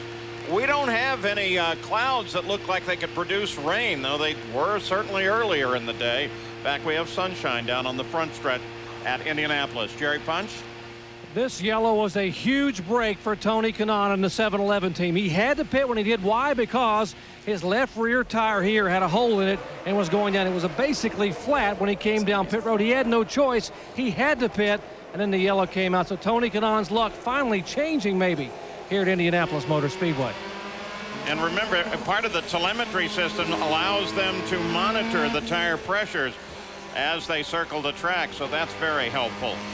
Well, we should see green next time around, but first, listen to Tony Kanaan a little while ago. We need to find out what happened, man. Looks like something was broken in the car. Okay, we had a flat left rear tire. That seems to was correct. Hell of a drive hanging on there. The last I thought maybe it looks like the sidewall was starting to collapse, but I thought you would bottom a lot more going into one. So, hell of a job. We got a bit screwed that yellow coming out right there and there, but we'll be okay. I have a lot of work to do. How's that for some eavesdropping? It looked like a sidewall was going to collapse, and a great job that you hung on. Wow. These guys really are super athletes. So Dan Weldon going to lead the field back. He's the motor coat leader at the halfway point of the race. And here we go again. And Kanaan right to the front. Now Herta closes in. So Andretti green cars, 1, 2, and 3. Franchitti, the fourth of that team, is sitting back there in 6th. Michael Andretti, who tried for so many years to win as a driver with 4 cars in this field and would love to be in victory lane as an owner. There's Michael. Rick Klein off to the left, one of the sponsors of the car. From Chicago, Illinois. Michael, of course, Nazareth, Pennsylvania. Catherine Nevis starts out and picks up the position from Brian Herta. Guys, Hornish has already got himself up to 17th, was on his way past Simmons going into turn 1, just in the case of 1 lap after that restart. Yeah, well, nobody figured he'd sit still.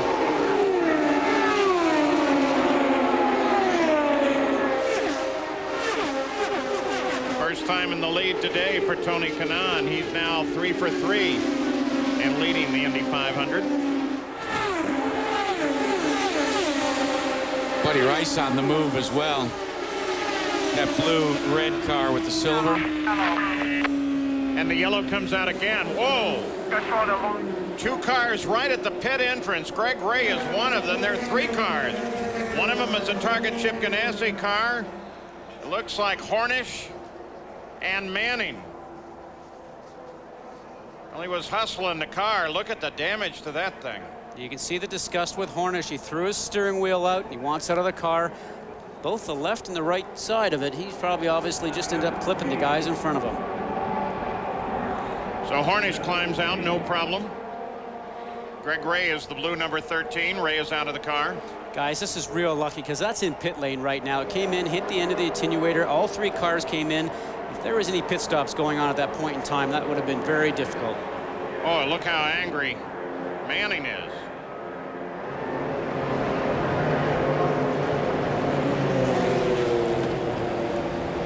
So let's take a look and see what set this situation up. We knew that Hornish was hustling pretty hard. You have to see the bottom of your screen. All 3 of them coming around there. Yeah, Hornish was in the backside of it by the looks of it. He ended up just getting collected with everything that was going on. Pretty much a victim. That's an attenuated barrier, a barrier that can collapse on you at the end of the pits. It's been tested before, and it looks like it's done its work again, but it was more what Ray and Manning were doing than what Hornish was doing. Ooh. I've hit that, Paul, and I gotta tell you, that's it's not a great feeling. That thing just does not move, but it looked like Manning being on the outside possibly just swerved away from the wall, caught into Greg Ray, and then Hornish was just taken out in the accident. There's the victim. And the bad luck as we look at Darren Manning also waving, reminiscent of the way Eddie Sachs and even the Brit Jackie Stewart had to walk back down to pit road one time. But for Sam Hornish, the ill fate at Indy continues for this kid. And another rookie in Darren Manning out of the race. See that Greg Ray's just coming up. Manning's trying to stay on his line. And Greg ends up just getting a little bit high. There again, the dirty air probably from the car in front made the front slide up. Just goes and catches that left rear of Manning and sends everybody into a spin. And remember, this is the Greg Ray, the same Greg Ray that told us he had to finish 10th or better in this race or he'd be out of business. So disappointed, Sam, I know, but what happened? Can you explain? You know, we had a really fast race car. We had a problem in the pits. A piece stayed on with the vent. You know, nobody's fault. We had to come in and got to the back of the pack and stuff like that happened. So we had a super fast race car. I feel really bad for these guys. They worked so hard this month to make sure that we were fast. You know, first time I got to lead at the 500, and it's not been very forgiving to me, but, you know, we'll keep coming back until we get it done. Could you explain what happened in the incident? Bunch of guys got slowed up. Darren went to the outside of Greg, and Greg just ran right up into him. And, you know, I mean, I can't, that's what it looked like to me, and I was just right there, nowhere to go. You get the feeling that someday Indianapolis will be kind to Sam Hornish Jr., but so far it has not been a pleasant visit. There is this situation. It looked like one of the safety workers. We'll find out the details on this and let you know. Of course, they're bringing him down from that area, but it's not one of the three drivers, obviously. You've seen them: Manning, Ray, and Sam Hornish. And Sam Hornish tries to hustle the car, but then he becomes a victim of an accident between Ray and Manning.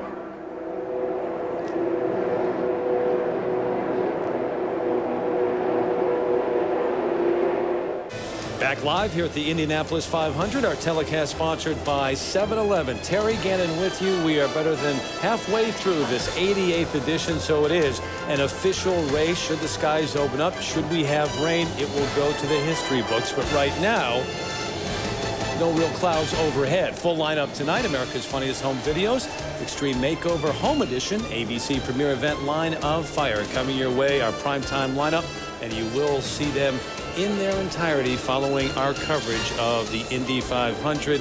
No local news, by the way, tonight. Tough day for the rookies. 5 of them are already out of the race. Kosei Matsura from Japan, who is very fast all throughout the month of May, has been the best so far. And Jack Arute, Paul Page, and Scott Goodyear have talked about it. Experience a key here at the Indianapolis 500. Right now, we send it to Vince Welch, who is with Darren Manning. Well, one of those rookies that was having a good day up until that incident. Did you feel as though you had the pass on Greg Ray made?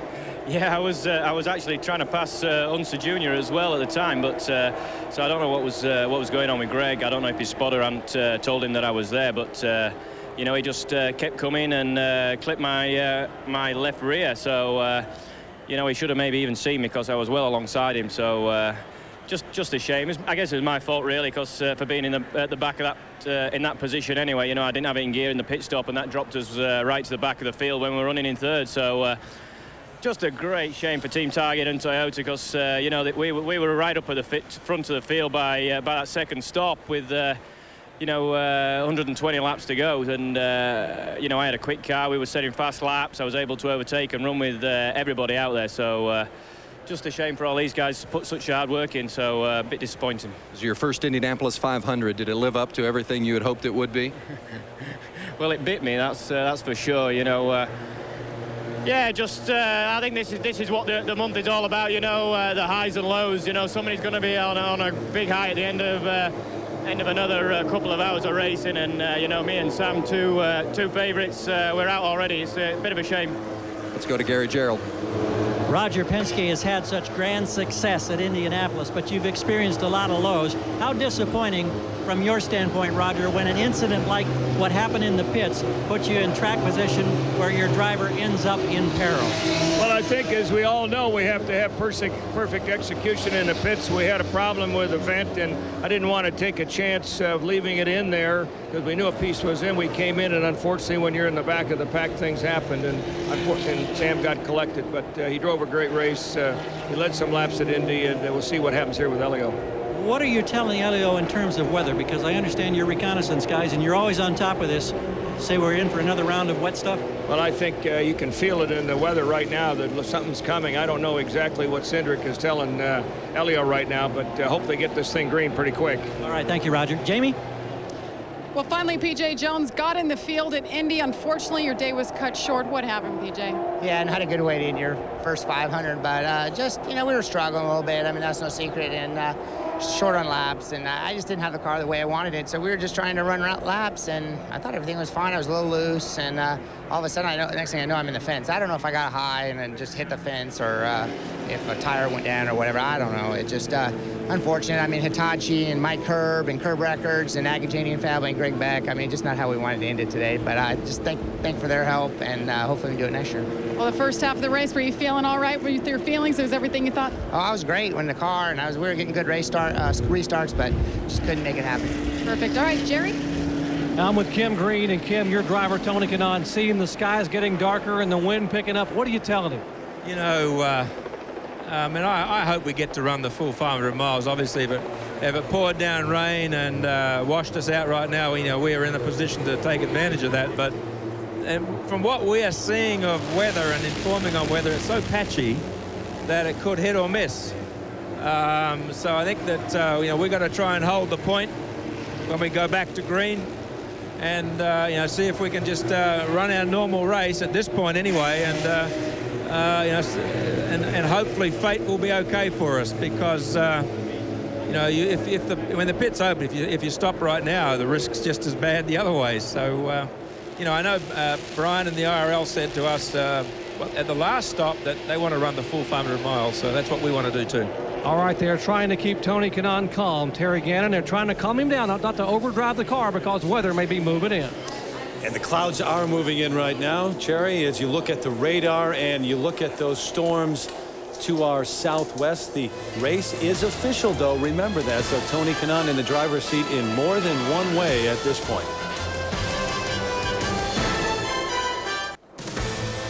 Well, the caution is still out at the Indy 500. They still clean up that 3-car accident at the head of the pits. The Indy 500 telecast sponsored by 7-Eleven. And now with 113 laps complete, the skies darken a little. There could be rain out there, but we've had showers go north and south of the track throughout the day.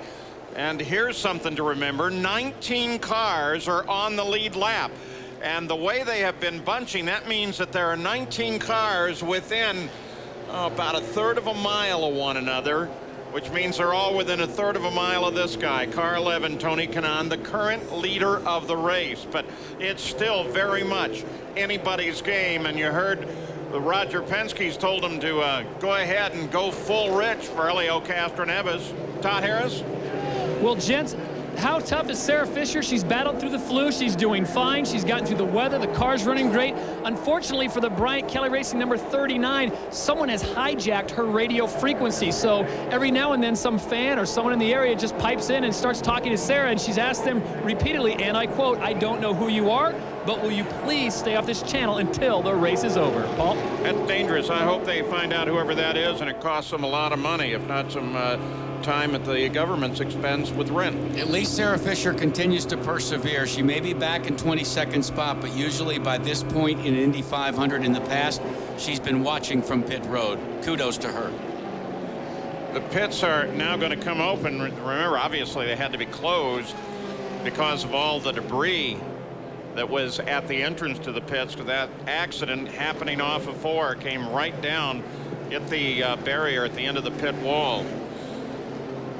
Sarah Fisher, the third lady driver at the Indianapolis 500. Of course, Janet Guthrie was the first, and Lynn St. James had a good run, and Sarah and Lynn raced together too. Ladies starting the Indy 500 in 2000. There's Dario Franchitti as he comes into the pit area, and we'll see now how I'm assuming, now I'm going to make a bad assumption. I was going to assume that more would come in than appeared on pit road. But here's Franchitti in for his stop. And they're just going to plug fuel, top him off, put him back out. Two ways you can look at this. If you're Dario Franchitti's team, you say, let's go top off on fuel, and we can move our way back up to the front before the rain comes. Then there's others that are being told stay out because the fuel window is at about half. That means most teams have used about 15 gallons of the 30 gallons they've got left. So now those teams are running the wick on the candle, hoping that the rain comes here before they have to pit. So now we're talking all that high-tech equipment that the weather guessers are using. And keep in mind, it's Target Chip Ganassi and Red Bull Cheever Racing that have the highest of the high-tech. But we heard Roger Penske, all he did was use his airplane pilots calling the weather station. Okay, Scott Goodyear, at this point, just on instinct, how would you play it?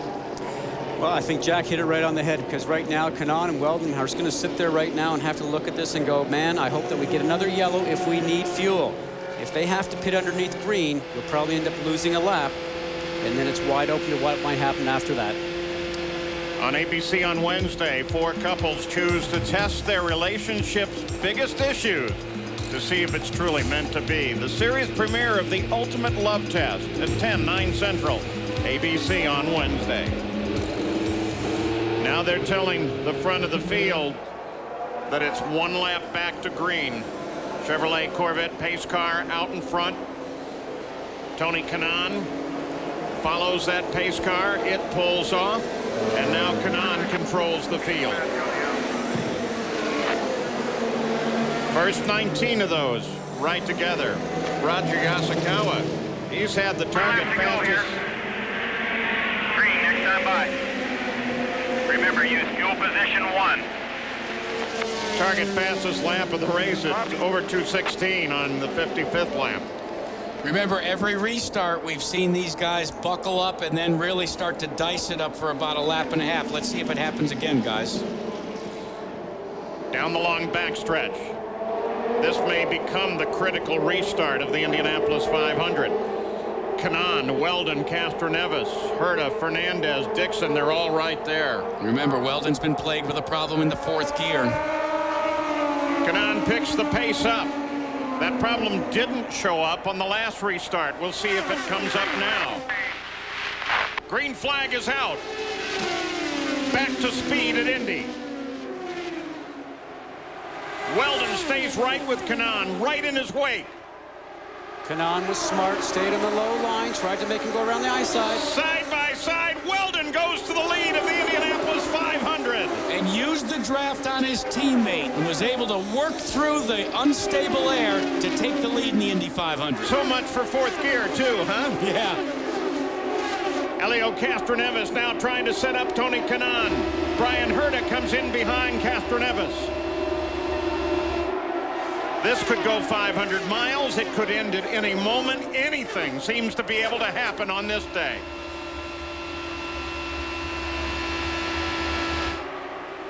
Here comes Weldon. And Kanaan tries to pull a little bit away. And does it. On the front straight, Michael Andretti looks around. Koski Matur in the 55 car makes a nice move on the front stretch, comes close to the wall. They're on the back stretch again. Michael has cars in 1st, 2nd, 4th, and 14th. Franchitti, with that quick refill, dropped down to 14th.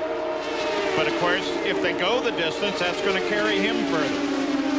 As we talked about before, smart move, because he's got both strategies covered here. Actually goes green. He's got Franchitti sitting there looking good. It goes a short race right now. He's looking good either way. Michael Andretti, who retired this race 1 year ago. Buddy Rice, he's just looking for any room on Dixon. They're battling for 6th right now. It's a bit of a difficult move to try and do that in the short street. You're better off to sort of hang back and take a run through the turn that goes on the longest straightaway. At first, I thought Michael Andretti would be ill-suited to the owner role, because for the first couple of races, he just kept running back and forth between each of his cars. Now, at least, he's learned how to light in one place. Kanaan comes up, uses the draft. Side by side into turn 1. Kanaan takes the lead back. Okay, so here's the scenario, guys. Does Danny Weldon have the gear ratios in the car that are better for restarts than what Tony Kanaan does? And does Tony Kanaan have a gear selection, maybe 4th, 5th, or 6th, that's better when the car gets up the momentum and the speed? Two different theories here. Be interesting to see what's going to happen. And there's the other question. What does Elio Castroneves have in his bag of tricks? Can he get by Dan Weldon? 6 different leaders in this race already. And Tony Kanaan has led 13 of the laps. Rice has led the most, followed by Weldon. You know, it was very compelling to me, though. Sam Hornish Jr. said, I got a chance to lead the Indianapolis 500. As quick as he has been here over the years and won 2 championships, he had never won a led a lap here at the Indianapolis 500. I can remember when I first did it back in 1993. You get to go to a great party and have your name on a trophy the following year. They say, well, that's one of the reasons why he signed with Marlboro Team Penske. And I'm wondering what's going on with this guy, Helio Castroneves. He gets up on Weldon, and then he drops back. Then he gets up there again, then he drops back. But he seems to maybe even be satisfied in third place. That's Brian Herta, who is right behind him in fourth. Fastest last time around was Vitor Mira. He continues to be fast everywhere. Mira, who dropped to 23rd. Remember the pit violation? He had to get in the back of the line. Well, he's back up to 9th now.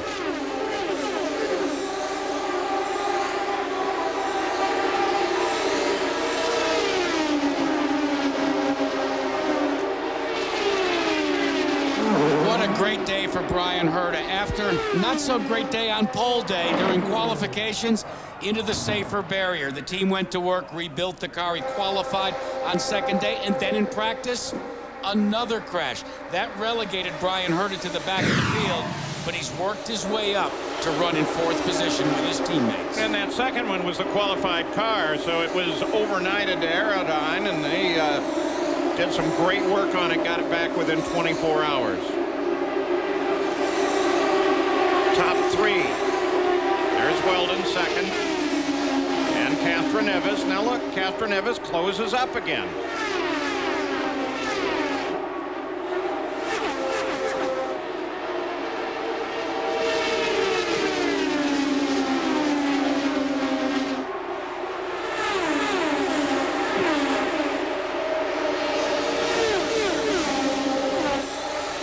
Fernandez is back in fifth. Rice is sixth. Dixon seventh. Mira again fastest last time around.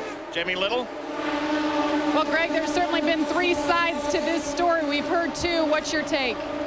Well, I mean, it's disappointing. You know, we had electrical problems early on, so we went 6 laps down, and I wasn't being aggressive in traffic. We just had a good car, and we were going forward, and I got around Manning on a restart. I could have passed him a couple times, and I got a run on him, and he was on the outside of me, and I knew he was there.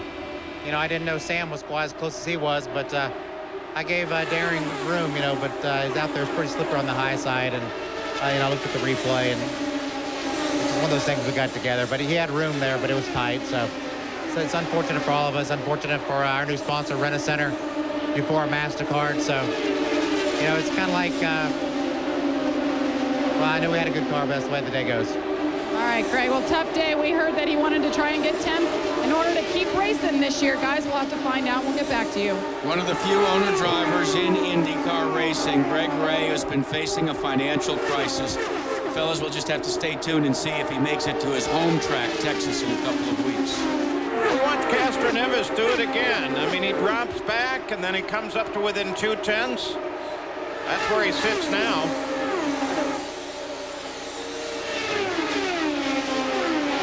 Remember, Paul, we were talking about the draft. You can pick up the draft from about 20 car lengths back, but you get to that magic 8 to 9 car lengths. The air gets real unstable. The car starts to lift, and you get your hands full. And that's exactly where Helio Castroneves has planted his car right now behind Dan Weldon. And Scott Goodyear, the draft sounds like it's fairly calm, but it's somewhat turbulent.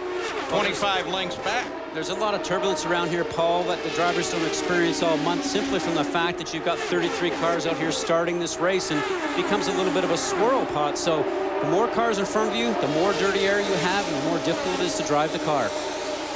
Tightens up at the front. Weldon closes on his teammate. There's the teammate, Tony Kanaan, the red, white, and green number 11. Weldon, the Climb Tools entry. Won at the last IRL Series race at Motegi, Japan. There's the look back to Helio Castroneves and the lap leaders after 126 laps. We're probably getting pretty close to yet another stop.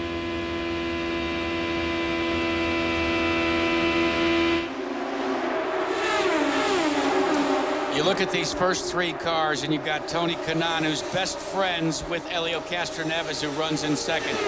And sandwiched in between, Dan Weldon, who happens to be the brunt of a lot of jokes from his teammate Tony Kanaan, and says he wants to beat Kanaan worse than anybody else. Quick word on Helio Castroneves, Paul. I know you've been wondering about that. We can't confirm that there's an actual handling problem, but we know they're instructing him to continue to work with the weight jacker and the sway bar. Scott frequently talks about that. That would seem to tip the hand that they're not happy with the balance of the car at this point. Some great driver aids inside the cockpit area that you talk about.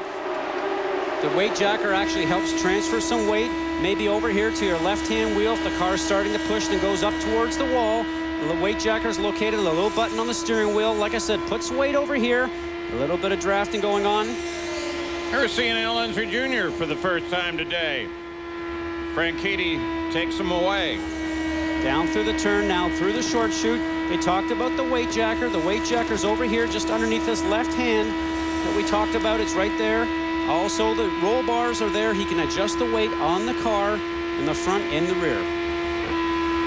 I find it interesting that most of the cars that are running fast are doing it back down in the bottom of the top 10. Alex Barron just ran the quickest lap at 2:14. We've seen Mira do it a number of laps, and I assume that's the toe. Absolutely. Punching a hole in the air. The car does in front of you, allows you to get that slipstream. That's what you're always looking for, but it's the timing of the pass that's so crucial, whether it's a competitive car in front of you like we see right here with Weldon. Castroneves is trying to line them up right now, or especially if it's a lap car. You don't want to take your foot off the throttle. We talked about that before because of the new engine rule, and less horsepower, less torque. Well, if you try to figure out who has an advantage in this thing, maybe you have to consider the pit crews now. They're coming up on a stop any time, and of course the Penske team is always incredible. Buddy Rice's team won the pit stop contest. The Andretti Green team, all four of them, they practice pit stops every day, but then again so does everybody else.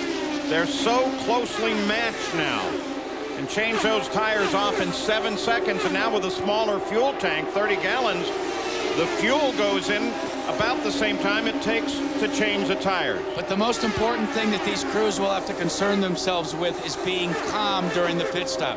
Just as excited as you can get watching things, you got to make sure, especially for Dan Weldon, that his Andretti Green crew does it calmly and focused. And Weldon, like so many, cite the road racer, the Formula One champion, Ayrton Senna, as their hero in racing. His teammate Tony Kanaan also citing Senna as his hero, but it makes more sense because Senna, like Kanaan, was a Brazilian. Rice up to 6th now, Mira up to 8.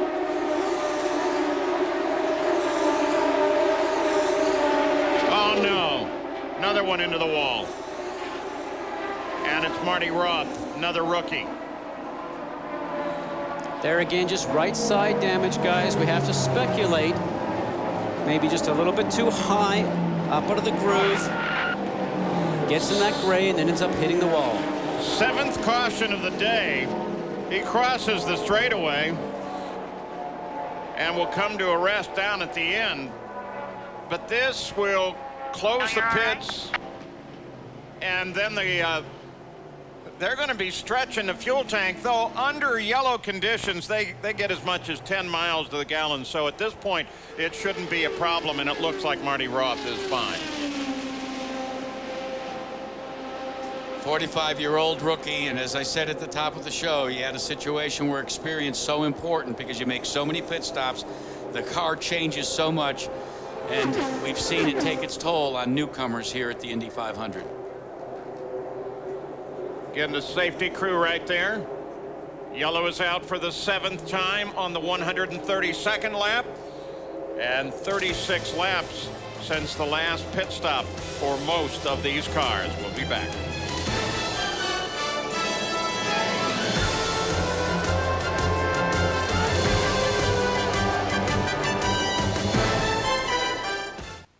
Then to Gary. Jerry. Back here live at the Indianapolis Motor Speedway. Terry Gannon with you as the Indianapolis 500, our telecast sponsored by 7-Eleven, continues here, and the race heating up. Lap 134. They run 200, of course, and take a look at the day for the rookies. The 6th rookie of the day just went out. It was Marty Roth. Right now, let's go down to Todd Harris very quickly. Well, here's the story with Thomas Scheckter. He was just in moments ago, got 4 new tires, but he just had to come back in. He missed his mark on the last pit. They got no fuel in his car, no fuel. He was off mark, so he just came back in, got back out in 7 seconds.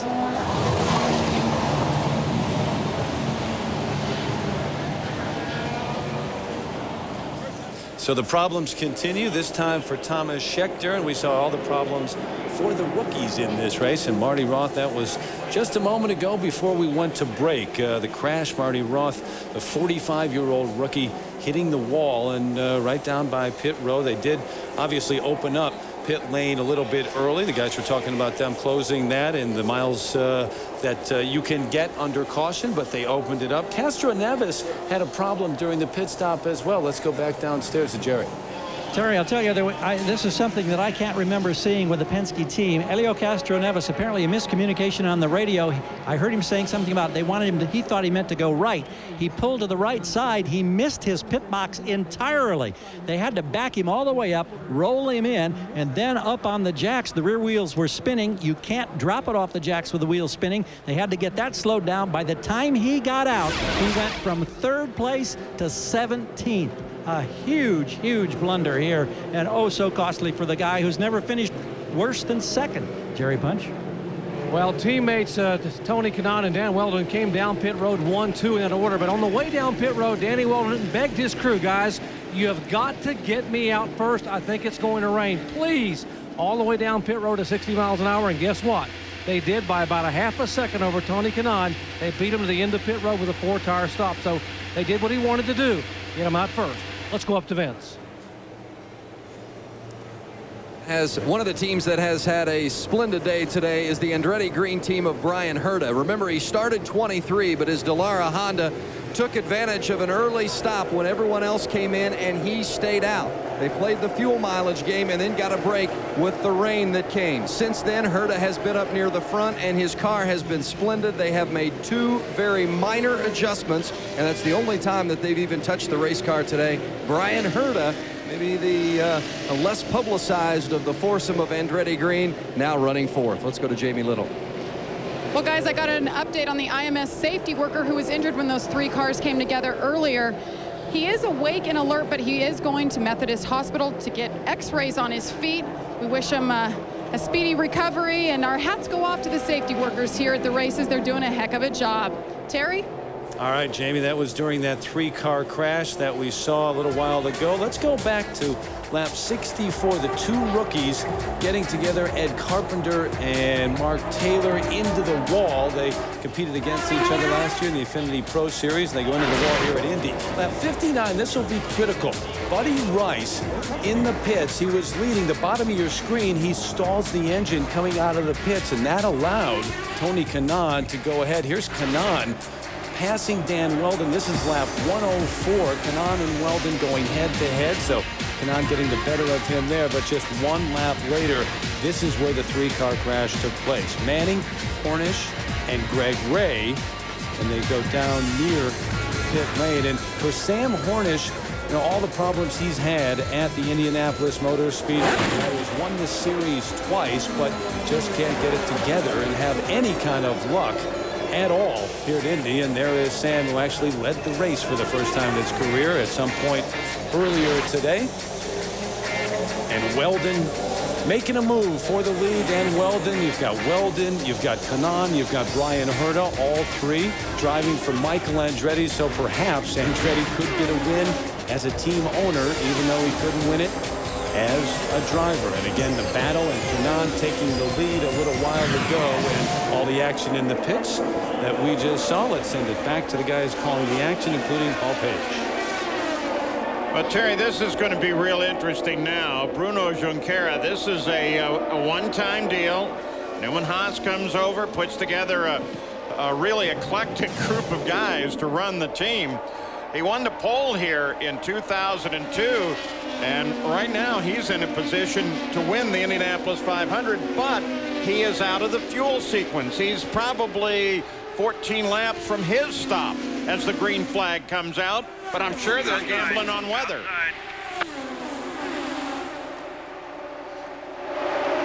Well, look at Kanaan down the inside of Weldon. They use a slower car. They pivot off of him. Now Weldon gets caught.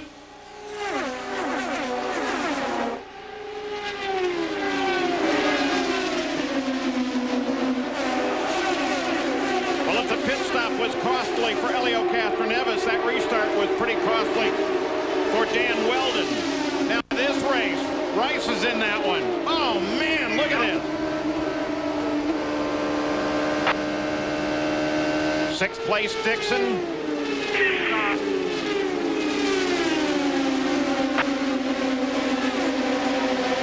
Nobody.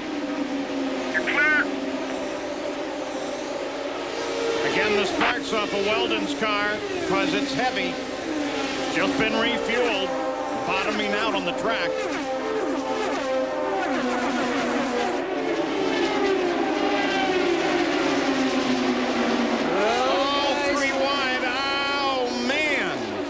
I love it.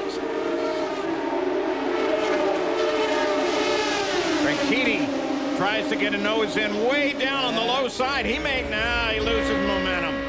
Scheckter goes by on the high side. Oh, man. That's Roger Yasukawa over there, and Franchitti can't get past him. He's going for gears everywhere. It's like watching a computer game right now.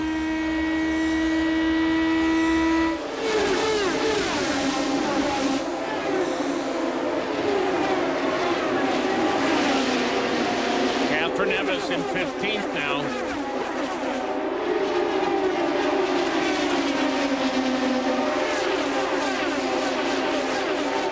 I think at this point, nobody can really figure this out. Is it going to go 500 miles? Or is it going to end with rain at any second? They're driving like it could end at any second. Alex Barron taking a nice run underneath Alonso Jr.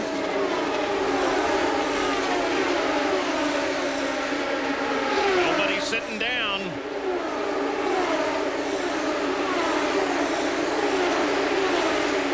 Sarah down on the inside on the front stretch. You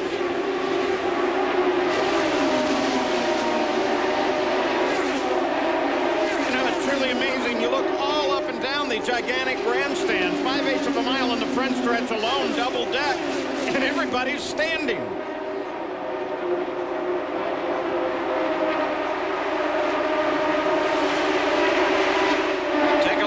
Scheckter, the yellow car.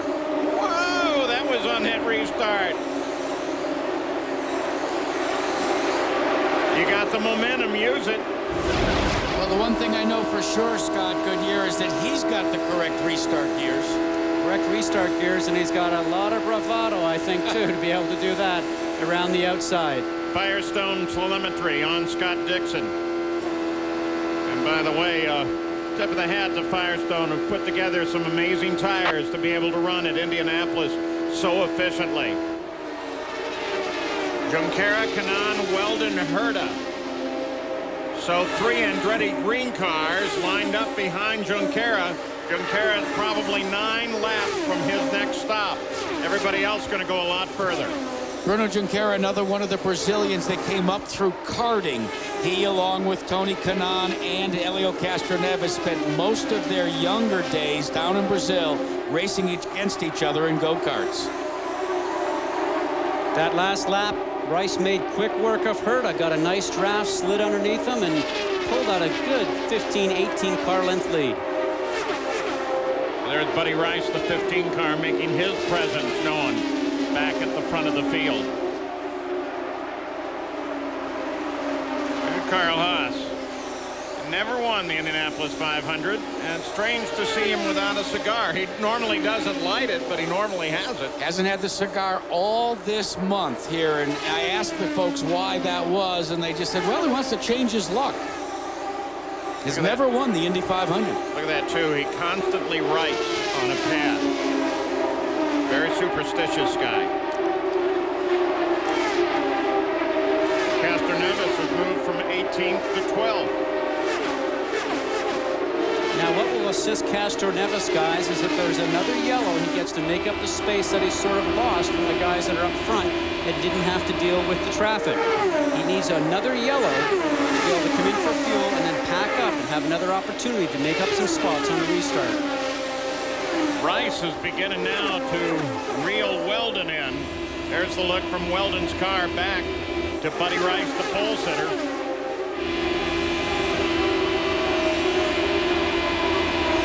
It's getting a little darker here, isn't it?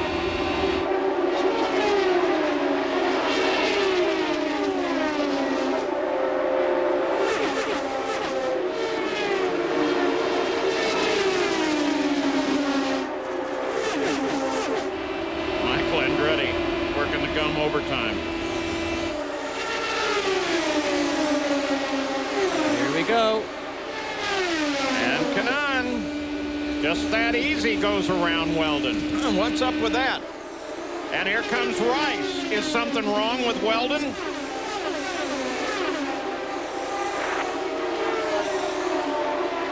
Keep in mind, every time you crack the throttle on these cars, it takes a lap and a half to 2 laps to get it back up to speed. If you've ever watched NASCAR, it's kind of like restrictor plate racing. It's the same sort of thing. They used to call it a giant flywheel, Paul. Yeah, Bobby Unser called it that, and I still don't understand it. Herta now is beginning to reel Weldon in.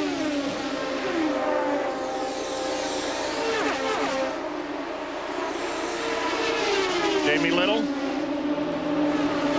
Well, Marty Roth, you don't look that bummed for just getting taken out of the race. How are you feeling right now? I don't look what? You're smiling. You don't look that bummed. What do you want me to do? You know, like, no, it's too bad. I got caught up in Robbie McGee's wash there. I was taking a look at it down low in corner 4, and he just came down and took my air, and off I went, you know, so that's racing, you know. Tough day for Roth Racing. And talking about the women behind the men, his wife is standing right next to him, and she was spotting for him today. Tough break. Guys? Junqueira doing the pits probably in 3 laps. Then Kanaan, Rice, Weldon, Herta. There's the battle. And you know those 3 know that Junqueira is on the short end of the fuel stick and that he's going to have to pit. So this is the battle that we're watching right now. That's going to be the situation where we'll be seeing the lead shortly, because Junqueira is going to have to pit within the next 4 or 5 laps. Bruno Junqueira is a young man that came here to the Indianapolis Motor Speedway with target Chip Ganassi and was benched in his first year and was told that maybe we might have to let you run the Indy 500. By the second week, well, target Chip Ganassi allowed Junqueira to qualify. He finished that race and came back the following year for Ganassi and sat on the pole. He's been away since then and says he misses the Indy 500, and he came back here and has acquitted himself quite well thus far.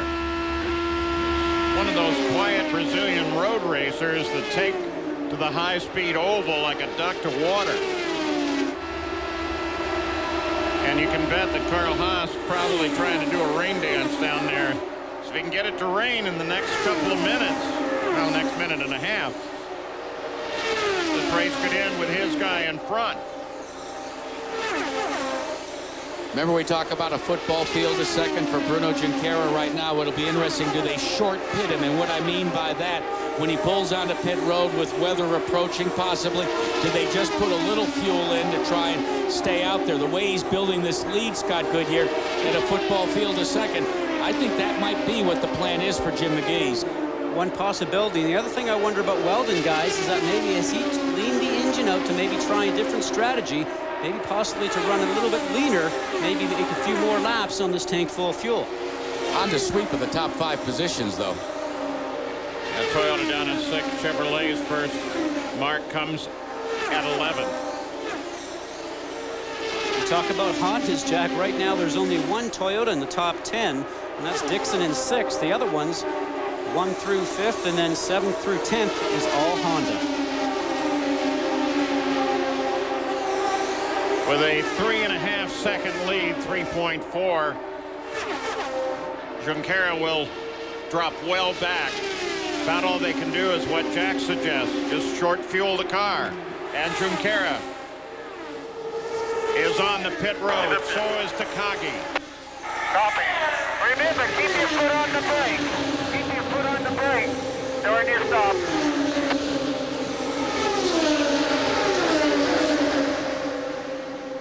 And as Junqueira rolls to the pits, Rice got Kanaan on the front stretch.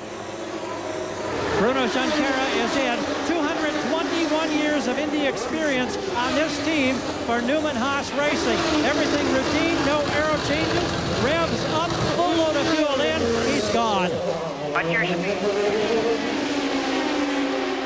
But the rest of the field was going away from him, as Jack points out, at 300 feet per second. And look who has taken over the lead. David Letterman, who came here to Indianapolis as a youngster, now a car owner. He said he feels like a beauty queen at the big dance with all the attention. And now it's his car that's out front in this Indy 500. You know, I can't imagine what this is doing to David. He was in radio and television here. He was a weatherman at a local station. Look at this. This is his driver. Buddy Rice just sucked right into the draft and out and around the then leader, Tony Kanaan. Excuse me, mind if I drive through? Wow. Started 8th on that restart. He looked racy right from the get-go since they dropped the green flag again. And you can tell Buddy Rice desperately wants this win. His dad, well, he was a drag racer, an amateur, did it for a hobby. But it was what gave Buddy Rice the infusion of passion for the world of motor racing. Started out riding motocross, actually BMX, before he could ride the motorized version, and now look at him. Kanaan's not letting go, though. And now you get into that further question of, if you're going to run it down to the end, where is it best to be? I mean, we're playing the drafting game now. Is it better to be in second, third? Who knows? You know one thing, you have to stay in contact with the leader. And in just a few laps, we'll be into that last 100 miles that they all say they wait for. Bobby Rahal is not happy about something. He's shaking his head. Wonder what's up with that. The car's leading the 500. You can't be upset about too much right now.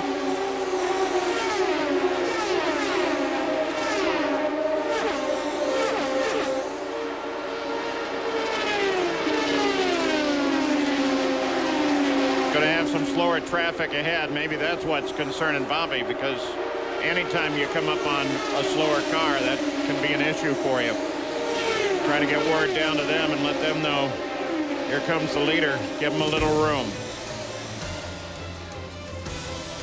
Dave Letterman worries about his guy. Can Buddy Rice win the 500? Or will it be Weldon or Kanaan? Who knows?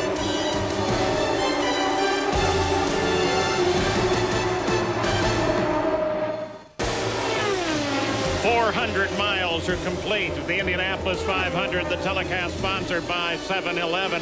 Buddy Rice, the pole sitter, is the leader. He's out in front by almost 3 seconds. There's a threat of rain.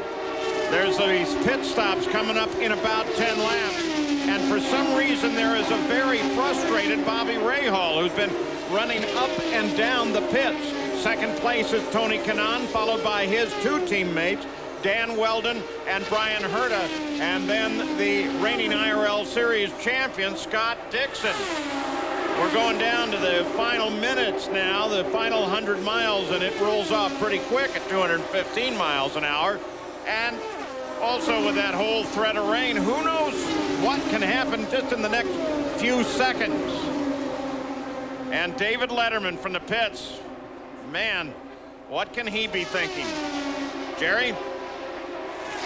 Well, David Letterman, you held your hand out. We felt a couple of raindrops. Do you anticipate that the shower is on its way? And if so, you guys could pull it off. Yeah, but I got to tell you, it's not really about the rain. The unbelievable job Buddy has done all day. I mean, it's a heroic effort. The car was strong under any circumstances. And he fell back a couple of times, and he kept tigering forward and forward. The rain doesn't mean anything. You have got to be so proud. You've got to be so proud. Unbelievable. Let's see what happens. He is so pumped. Tremendous job. And David Letterman, you can see the passion. He is an absolute open man. David Letterman watching his car in the final lap. That's the passion that so many have for the Indianapolis 500. Remember, Buddy Rice started this year unemployed. In fact, all 3 drivers that are driving for Bobby Rahal were unemployed at the beginning of the season. Last year, he had a 3-year contract. He didn't even finish out the season with Red Bull Cheever Racing. Buddy Rice filling in for an injured Kenny Brack, set a car on the pole and has been doing so well with his second pole here at Indy. And now, well, David Letterman said it all. Incredible job. Buddy Rice closing up on Thomas Scheckter in the Pennzoil Panther car. Expecting Tony Kanaan to come in on the next time around. Coming inside. We're behind.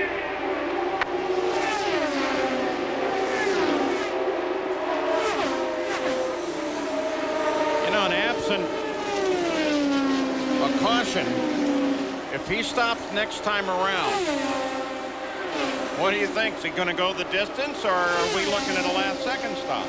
Well, I'm still trying to figure out why Bobby Rahal was so upset just a little while ago. Maybe he actually felt some raindrops and wanted to yellow. Let's go to Gary Gerald. Oh, the sprinkles are increasing. Timing is everything. And right now, the timing is not working to the advantage of Tony Kanaan. He'll make a green flag stop. Here comes the nose of the car. Buddy Rice is going into turn 3, and the service continues here for Kanaan. Everything appears to be automatic and routine. They're holding him, waiting. They're trying to get everything. He may have enough to go the distance if it goes the distance, but the weather is a huge concern. Rice is on the front stretch as Kanaan starts to pedal up.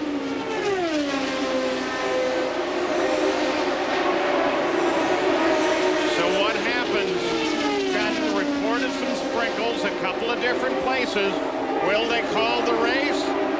Kanaan comes back up to speed, but Rice comes around him. Dan Weldon is in.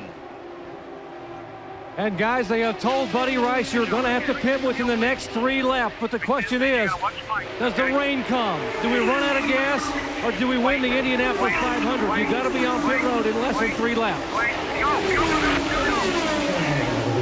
Well, we found out what the thinking is of Andretti Green. They bring their 2 cars in as early as possible.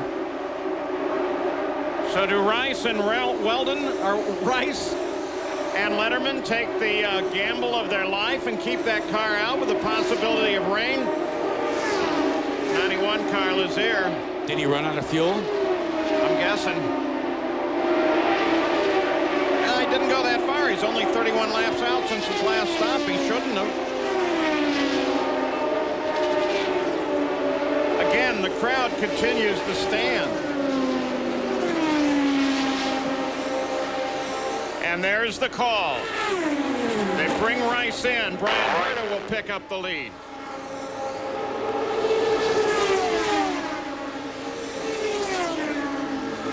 This team won the pit stop competition on Thursday. They were the best of the best. This stop could win them the Indy 500. They cannot afford a miscue. Remember, Buddy Rice stalled the car while leading before the 100-lap mark. Here they come. Ricardo Knowlton Company, right front tire, left front, rear tires are on. Fuel is in the car. He revs the engine. Leader in turn 3, and Buddy Rice does not stall, and he burns it out. 9.67 seconds. Great stop for Buddy Rice. Oh, man, that stop was incredible. But now Herta faces the decision, as does the now second place Fernandez and third place Vitor Meira. There's Herta, new leader at the Indianapolis 500.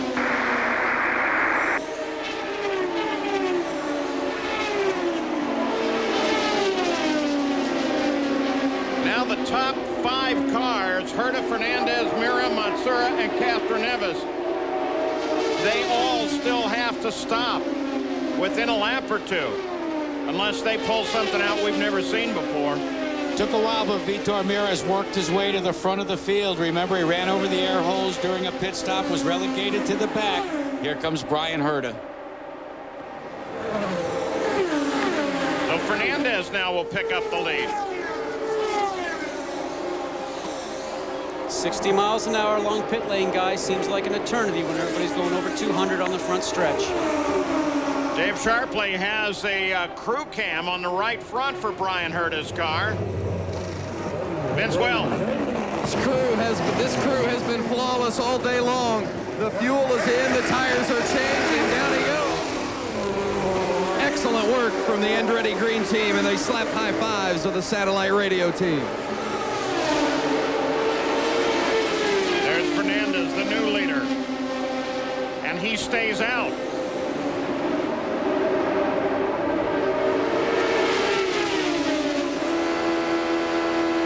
He's been quietly there all day.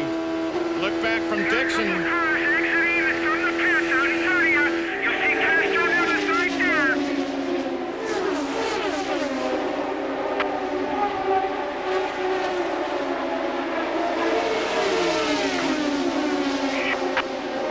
For Fernandez to make a move for the pit road.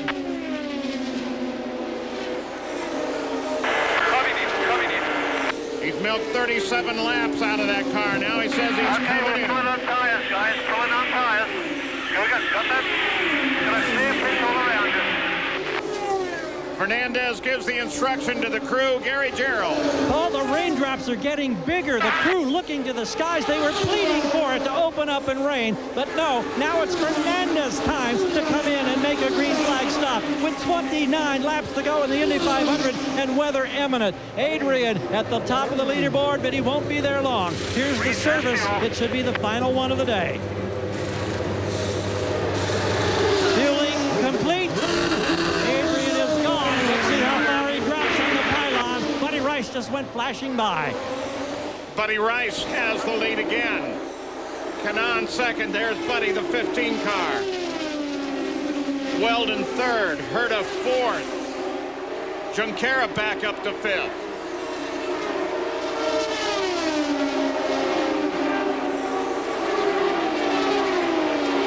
The most important job for Buddy Rice right now, guys, is to make sure that he reads the traffic correctly, doesn't get bogged down with any slower traffic in front, and make sure he doesn't take himself out.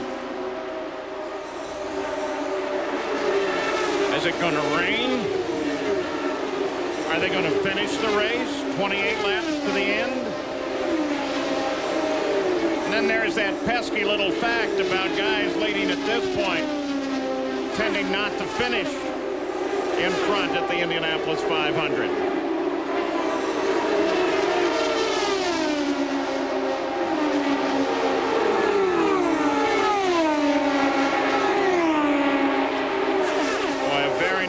David Letterman. Think of the spot that the officials are going to be in, and the burden rests on the shoulders of the senior official, which is Brian Herta, who, if you've been with us this entire day, you've met several times today. And the question he will have to answer is really, what is rain? And then if it does rain, do I go to red and checkered, or do I let it run out in yellow for a while? Now, don't forget, tonight, following the Indy 500 coverage, yellow comes out. America's Funniest Home Videos, Extreme Makeover, the Home Edition, and Line of Fire. On the West Coast, you'll see everything at their regular scheduled time. So they've made the call. The caution has come out. Dave Letterman is sensing the possibility that they may be winning the Indy 500. It depends. There's Buddy's dad, Buddy Rice's father. Oh, come on, Rain, stay here. Bobby Rahal looks skyward, too. The Borg-Warner Trophy. And the face of Bobby Rahal is on there for 1986, and he would like to become a two-time winner. One as an owner, one as a driver. Vince. Bobby Rahal, you've won this race as a driver, and you're on the verge of winning it as an owner. What's going through your mind? Well, it isn't over yet. Until that checkered flag waves, or the red flag, whatever the case may be, we're not celebrating anything. The raindrops have been falling, but just a very light sprinkle. Have you been instructing Buddy or Vitor in any manner regarding the rain?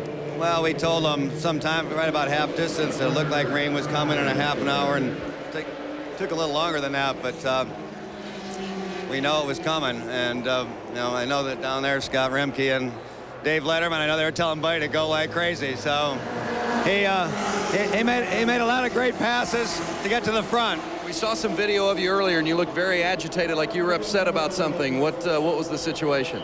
Oh, just, you know, with the lap cars, you'd like to see him get out of the way.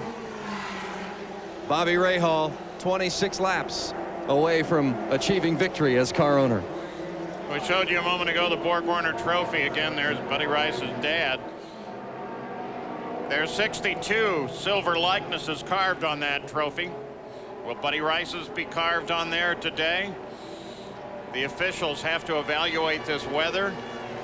The front stretch can't see much moisture, but it also doesn't take much. I'm a little feverish. Yeah, I'll bet you are.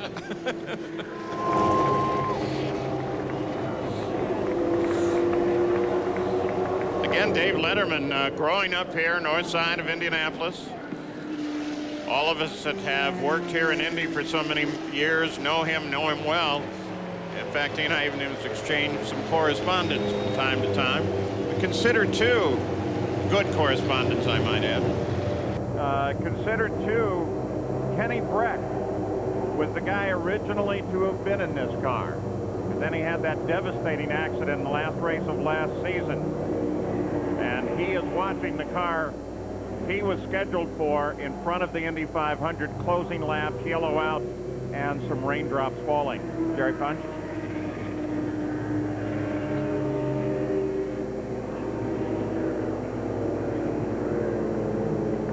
Well, guys, these raindrops are a break for Buddy Rice in more ways than one. By fuel calculations, he pitted on lap 168. He would have had to run 32 laps. The most they had run today was 32 or 33 laps. They had told him to conserve fuel. He had to average over 2.8 miles per gallon to make it to the checkered flag. Now that's not a concern. The fuel mile is building as we are here in the pits, and the anticipation is such that everyone beginning to smile and thinking about what might just happen here a few laps from now if Buddy Rice, Bobby Rahal, and this man, David Letterman, head to victory lane. Gary? And Jerry, just a couple of pits away, Kim Green and the entire team backing Tony Kanaan, some long faces. They know what's happening here. Kim just told us, he said that we were going to have to go 36 laps, but the yellow is helping us in terms of fuel. But with the rain sprinkles continuing, a radio report from Tony a moment ago said it is raining harder on the backstretch. The glum faces down here basically know that they're in a position of resignation, nearly. It would take some kind of a miracle. And as Kim Green said, the pity of the situation is the fast guys are all up front. Paul? Oh, Michael. Down in front of him, Mike Mancuso, one of the great aerobatic pilots in the world. And they're all just devastated by the possibility that exists. And that possibility lies in the fact that the yellow light is on. It is on for rain. Tony Kanaan has reported from his car that it is raining harder on the backstretch than anywhere else. The officials now are going to have to make a decision, and that decision is whether or not they let this continue on to the 200th lap or 500th mile, or whether they don't see a lot up in the rain, in which case they'll put out the red and the checkered flag at the same time. Guys, you see how close Tony Kanaan is to Buddy Rice right now? If it does go back to green, what he's trying to do is fill his mirrors and put a little pressure in the mind of Buddy Rice to see if he might make an error on the restart. You are not going to rattle Buddy Rice. People have tried that before, but he has this steely backbone that, I mean, this guy just seems so unfazed by everything. The bravado that he shows with his hat turned around, the soul patch, that's all real. And don't forget that ABC's primetime lineup will follow our coverage here. But if you're watching on the West Coast, it'll go at its regular time. Gary Gerald. Michael Andretti, we've talked so much about this super team you put together, and right now a super team may be a super victim of the elements. What are you feeling? I don't know. I mean, Buddy just, he has more speed than we have, basically. You know, what can we say? Even if it goes green, you know, I think we're still going to have a tough time. You know, we have, we're second, third, and fourth. I guess not too bad, but still we'd like to, you know, be in number one. But who knows? You never know. I mean, you know, if this thing goes green again, we still have a shot. You know, Tony's not going to let him have it, I'll tell you that. How are you accepting riding this emotional roller coaster on this side of the wall? Oh, it's okay. You know, I'm gotten used to it now, last year or so, and it's been okay. It's been a little nerve-wracking today, having 3 of them up there all day long, but, you know, it's been fun. You good for fuel now with this yellow? I think it's going to help us a lot. Yeah, I think we should be okay, I hope. Well, as he alluded, Paul, you just never know for sure around this place because now the raindrops have stopped for the moment, it seems like. Well, you get no hint from the starter, Brian Hart. I mean, he's pretty stone-faced there, whatever he's hearing on that headset, as to what the plans might be for this race. Now the race officials are talking about a possible green flag and get the race back to running. Bad news for Bobby. Maybe not if Michael Andretti's evaluation is right. One thing is certain is the uncertainty now. And you got to give credit to the race fans at Indianapolis. They've been on their feet for the last hour, and they've been here all day since the track opened right at dawn this morning. Paul, I told you back in 1986, Bobby Rahal was the winner of the Indianapolis 500. He was driving for Jim Truman. A late race pass on Kevin Cogan earned Rahal and a very critically ill Truman the victory. There's Jim Truman in the sleep cheap hat. 10 days later, Jim Truman passed on. I know, a lot more hair back then. Well, all of us, including this guy. Let's go to Todd Harris. Well, Paul, it's a picture of anguish, joy, everything wrapped into it. And Bud Rice, I know you're enjoying this, but are you praying for rain, or you just want these laps over with? Where do you stand? I just want it over with. I don't want rain. I want to race. So that's what we want to do. We're here to race. So rain would be short, but I'll take the rain. Win or lose, you've got to be so proud of your son. I'm very proud of him. I'm very proud of him right now. When he was coming up through karting, did you ever think one day your son would be running out in front of the Indianapolis 500 with just 23 laps to go? No, never thought about it. I never thought about it. And I want to say I'm thankful to a lot of people for our help to get here. Well, the rain continues to fall here. Bud Rice, I know, doesn't want the rain. He wants to see his son run it all the way out in 200 laps, but this has been a fantastic day. Not only did he get the pole, his crew gets him on there for the fastest pit stop, and he's on the verge of doing some great stuff. As a father, it can't get much prouder. We'll let you enjoy the moment and send it back up to Paul Page. Thank you. You know, the Borg-Warner Trophy and the winner's wreath await down at Winner's Circle. All we need to know now is whose name are we going to put on those. And that certainly is still not yet decided. Rice, Kanaan, Weldon, Herta, Junqueira, Mira, Fernandez, Dixon. You know, if they go green, they all have a shot at it. In fact, you still have 14 cars that are on the lead lap, and you can bet they're going to bunch up. Paul, you know, Louis Meyer is the one that's believed to have started the tradition of drinking milk in Victory Circle after winning the 1936 race. And the one guy that didn't do that I can think about in recent memory was 1993 with Emerson Fittipaldi drank orange juice. And he caught a lot of flack. Oh, and lost a lot of money. Yeah. Of course, he did that because he had a giant orange plantation down in Brazil and was trying to promote his own product. Guys, the rain starts to come down a little harder now. Maybe this decision is about to be made. And the starter has now picked up the white flag. He's going to show yellow and white, which will tell everybody one more lap to go, and Dave Letterman knows what's going on now. Buddy Rice is about to be one of the 17 drivers who got their first career win at the Indy 500. He'll be number 18. Last to do it, Buddy Lazier in 1996. Yeah. Here they come. Pace car in front. First U.S.-born winner since Eddie Cheever in '98. First win for Dave Letterman and Bobby Rahal as owners. Yeah. But you know, I don't want to be a Phil Ullman, but he's still got to make it 2.5 miles. No, don't you know that he feels that right now as Kanaan comes up beside him? Probably he's going to give him the thumbs up. But you know you still have that 2.5 miles to go. You never count it until the checkered is flown. Honda. 1st through 7th. It all started at the end of last year when Kenny Brack decided to crash at the late moments of the last race, but Buddy Rice comes back, wins the pole for this race, and it looks as if now his visage will go on that sterling silver trophy. Buddy Rice, Phoenix, Arizona, on his way to victory lane. We started the day in raindrops. We're going to finish it in raindrops. The checkered flag is waiting for Buddy Rice. Gary Gerald. David Letterman, it is all but official. That checkered is waiting for your driver. We heard your emotions earlier on. How great is it? It's indescribable. And, you know, my thanks. There we go. There we go. Thunder. I tell you, I don't think the rain made any difference. We could have gone the full 200 laps. And was there a stronger driver in this field today? Was there a stronger car in this field today? Didn't look that way to me. And my God, what a job Buddy did, just coming after it and coming after it and coming after it.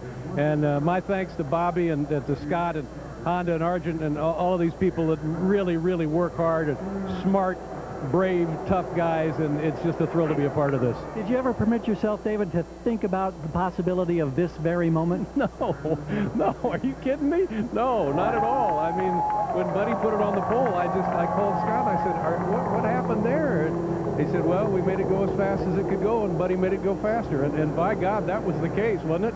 A couple of months ago, you welcomed your son Harry into the world. Yeah. Now you're welcoming an Indy 500 champion of the family. It's been a good year. It's been a great year. Thank you very much. Congratulations. Thanks, Gary. I appreciate it. Terrific year as Buddy Rice, Honda-powered Firestone shot, wins the Indianapolis 500 for Bobby Rahal and Dave Letterman. His first win in his IRL career. There couldn't be a better moment. Of course, when you look down the top 10 as everybody strings across the line, it would have been a great moment for any one of those names. But right now, the celebration goes to the Rahal Letterman team. They've done it. They've won the Indy 500. A lot of people work hard, but not just me. I mean, a lot of people work hard to get us here.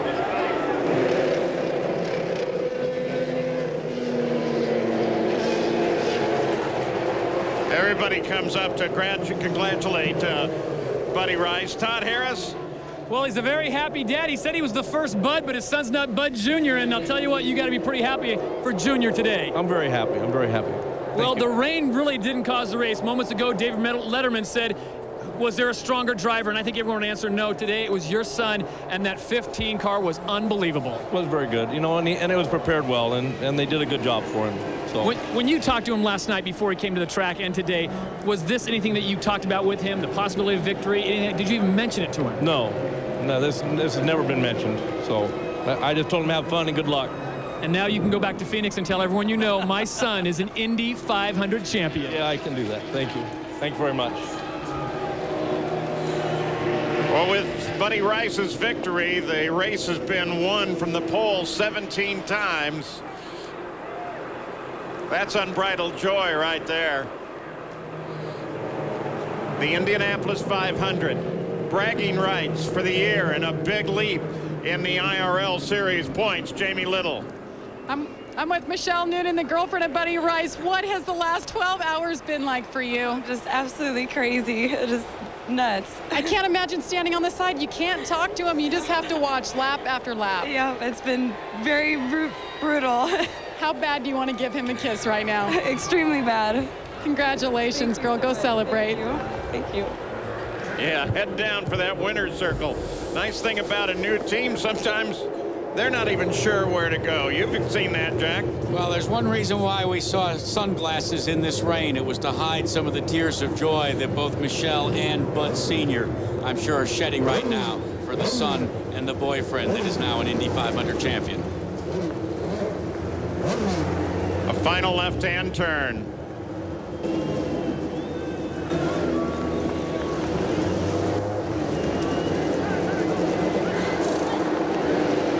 They'll get the gate open.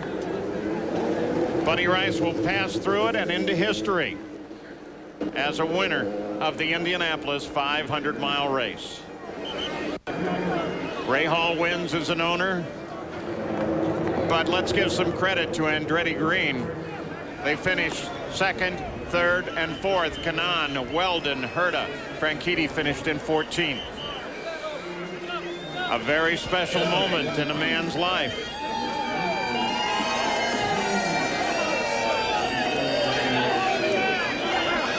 Now they're going to have to back it around. Borg-Warner Trophy is waiting. The wreath is waiting. Over $1 million is waiting. And a bottle of cold milk.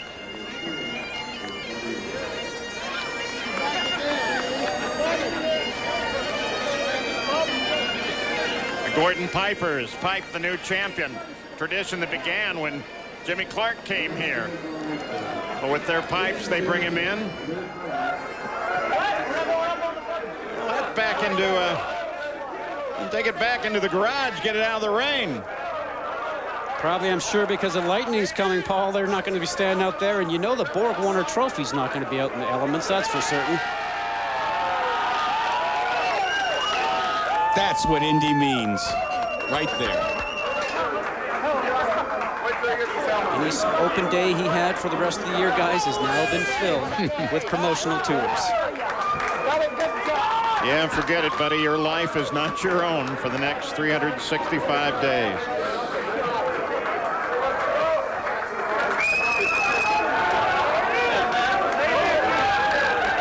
And we're seeing a new winner's circle, of course. This one with fluorescent lighting to get Buddy, the car, the trophy out of the rain. I don't think Buddy would care, but that silver trophy we care a lot about.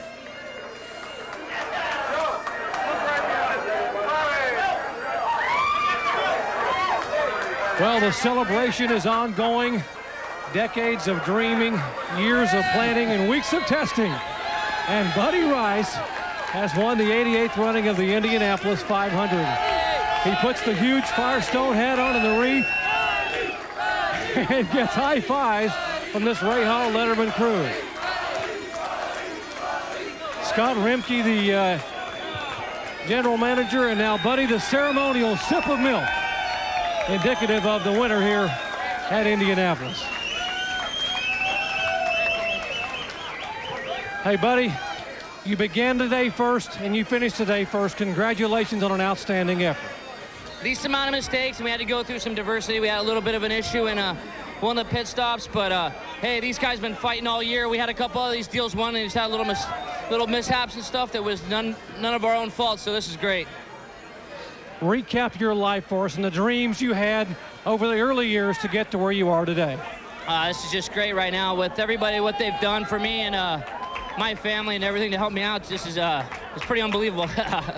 But the rain made no difference. You had them covered. You were the strongest car all day. We knew we had it all month. We had it at we've had it before. We were strong. We knew it. We didn't panic when we had our bit of an issue, but this is it's racing and anything can happen. So it's great. Well, today his life will change forever. 28-year-old Phoenix, Arizona driver Buddy Rice becomes the 63rd different driver to win the Indianapolis 500. Terry? All right, Jerry, they said he was a better fit for the X Games than for Indy. He proved them all wrong. David Letterman's top 10 list today, it begins with Buddy and it ends with Rice. There's your unofficial results. Buddy Rice from the pole wins the 88th Indy 500, and the rest of those who spent a long day here in Indianapolis. The rain certainly played a large role, and we were 2 hours late getting underway, and then the hour and 47-minute rain delay, but certainly a great close to this day for Buddy Rice. And Bobby Rahal, the winner in 86 as a driver, now as a team owner. Don't forget your primetime lineup is up next. You will not see it in its entirety, except on the West Coast. It appears in its regularly scheduled time. What a day. ABC Sports is online at ESPN.com. Search ABC Sports. A great day. The 88th running of the world's greatest race. We congratulate Buddy Rice and the Rahal Letterman Racing team. For our entire ABC Sports crew, Paul Page, Scott Goodyear, Jack Arute, Gary Gerald, Jerry Punch, Vince Welch, Todd Harris, Jamie Little, I'm Terry Gannon. To truly be the king, you got to capture the Indy crown. And for those who do, it is certainly worth the wait. That's what you are. You burn in me like a shining star. How am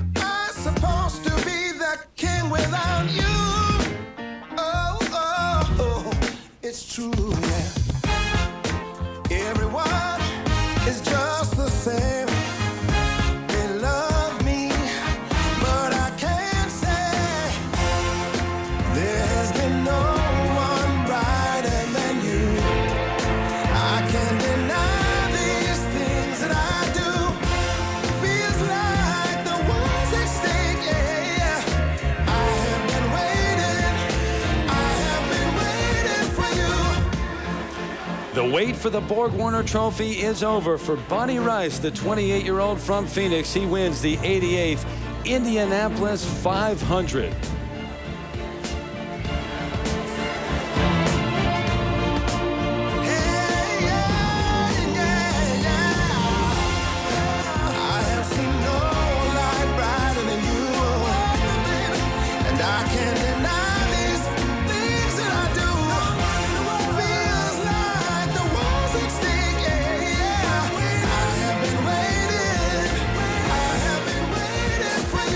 This has been a presentation of ABC Sports Championship Television. Goodbye, everybody.